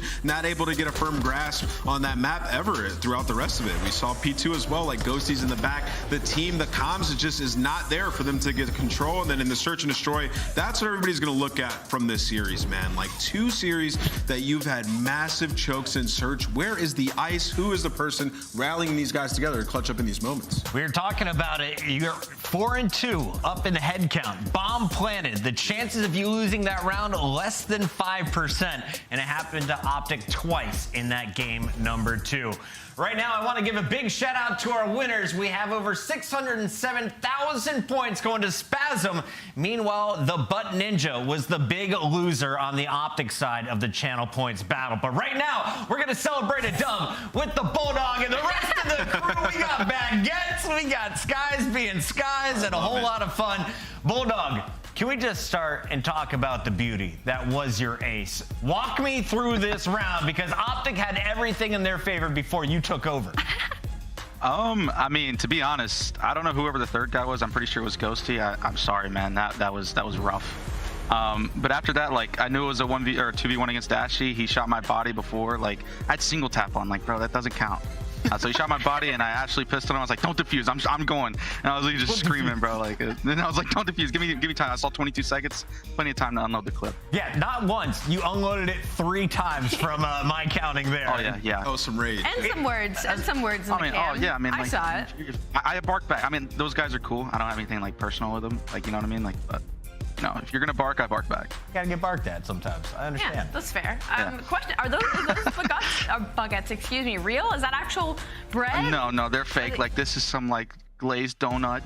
We got a weird croissant. I don't know. When you know, New York, we're different. Shout out to the props. I'm here for it. Stuff, you know? Okay. Don't worry about it. All right, sure. Well, listen, talking about the game, congratulations on that game there. Talk to me about in the round 11. I see you pull out the streak, and then you guys just sort of stack bomb site. Like, who made the play call there? What was the goal? I mean, it was like a collective. I basically said I wanted a streak, and I was like, we have one or two options. We either push the bomb out, or we go right side, like to go B side, because like they're gonna freak out and go inside buildings. It was just a collective talk, nothing crazy. Just shout out to our what's it called? Our other coach that does like mental training and stuff. You know, he taught us the woo-saw, because I shot bodies and then it went 5-5 and I was terrified, but we got the. Yeah, just a little woo-saw goes a long way. Final question for you is, what was different tonight? I know it was a close series despite a 3-0 final score, but you got 3-0'd by Toronto. Now one match later, you come in and drop a 3-0 of your own. I mean, nothing's crazy different. I mean, I just think we're a little bit locked in. Like, I think this match was a big confidence boost for us, because like our scrims have not been like, they haven't been horrible, but they haven't been great. And I just think a win like this against a team that's as dominant as Optic, you know, it's just a big confidence boost. And I think that's what we really needed right now. Excellent. Well, you have one more match tomorrow. We'll let you get ready for that. Congratulations on locking up a top 8 spot come Texas. Thanks, man. Thanks. That is Kismet and the Subliners finishing the night a little bit early with the final 3-0. But we started the day with a pretty quick series, and that's where we got to look back as we revisit all of the action from today. Rocker coming in with an 0-4 record, looking for at least one win in the qualifier. They've been to a Game 5 round 11, but in this series, they didn't get anywhere close. Yeah, I was like, you said first series. I'm like, man, what was the first series? And then you said Rocker. I was like, oh yeah, they were just getting absolutely slammed in that control. We had one of the highlights of the day where Thieves clutched up in that control. It was a 3v9 that they were able to ward off. But still struggles for the Minnesota Rocker camp. 0-5 going into the major, Chris. I mean, 0-5. I don't think we've seen that for hot minute, especially if you told me a team that plays top 3. I mean, it's going to be 0-5 in the following qualifier. And they just don't look like themselves. And I think right now their confidence is at an all-time low. And they need to use this major, this land play as a complete mental reset. I will say Afro still look good to me today, but LA Thieves looking as one of the most dialed-in teams that we have competing in this CDL. Talking about two teams who desperately needed a W. Well, it came down to LA Gorillas taking on the Vegas Legion. This one, we needed to see who was going to come out on top. If Vegas won, definitely in the top 8. Gorillas had to get it done in at least 8-3-1. They pulled it off. Yeah, and going into this one, I definitely thought this was going to be a battle of teams that are very similar in skill, and I feel like the layout of the series definitely told that tale as well. The only big difference for me was really that search and destroy. I feel like LAG kind of put their foot down on that LSCLO against a team that has been pretty phenomenal across the season when it comes to search and destroy. So big plays out of them, that map number 2, and I'm excited to see them heading into the major. They can play spoiler to a lot of teams. Yeah, I thought Assault today, man, we got to give him his flowers, dude. The guy's been balling in the last couple of series. You know, he had that unfortunate round 11 versus Nasty, and he's had a chip on his shoulder since then. 11.5k damage and a 1.2 in this series, in which they closed it out in the last 2 respawns, is massive for a team that's been struggling. In hardpoint, they find themselves a winner spot. Gorillas start 0-3, but they will finish 2-3 in our top 8 for now. Let's keep it rolling, though, to the London Royal Ravens, who are also sporting a 2-3 record with a unprobable victory over Toronto Ultra. Asim looking clean across the board, but he wasn't the only one. This was a team effort, Allie. I mean, listen, it doesn't matter how you start, it matters how you finish. So shout out to London Royal Ravens. I feel like throughout this entire stage 3 qualifier, they've slowly been getting better as a team. And when we interviewed Asim, you know, he said, you know, he's feeling that team chemistry finally starting to click a little bit better, and they're still taking steps towards that. And it really showed in this series. And this was a big win for London Royal Ravens, not only points-wise overall, not only heading into the major, not only for tiebreakers, but for the fact that it was against the Toronto Ultra, a top 4 team heading into this event, or at least that's what we thought, and to put them into the limit and go into that 3-2, winning that Game 5. Big up for London Royal Ravens. Ultra came in with a 10-4 game record. They were looking clean with a 3-1 match count. They get handed their first loss since adding Hixie to the lineup, and it's a big one. Here's a look at our Major 3 standings now. As you can see at the top, it's FaZe and LA Thieves, both with 1 match to go. Surge take on the Subliners there in a battle for 3rd place, and we're going to see the Breach in action as well. Allie, as we take a look at the schedule for tomorrow, so many impactful matches. Which one of these 3 are you most excited for before we head to Texas? I know Ant's probably more excited than me because I think all these matches are incredible across the board when it comes to winners bracket. Listen, don't quote me on this, but from our scenario sheet, I think Optic need to win a map to make it a winner. They need to win 3, I think. Or 2. We'll see. We'll get all the numbers. 3 maps? Either way. They need to win a map. We're going to be talking to some people on the stats team, that's for sure. Thank you all for tuning in to day 2 of the final week of the qualifiers. We are back tomorrow, 2:45 Eastern. Tune in for headquarters before the final 3 games. We'll see you then. It's going to be a great day. I'm really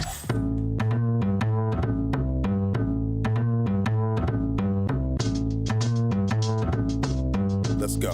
Yeah.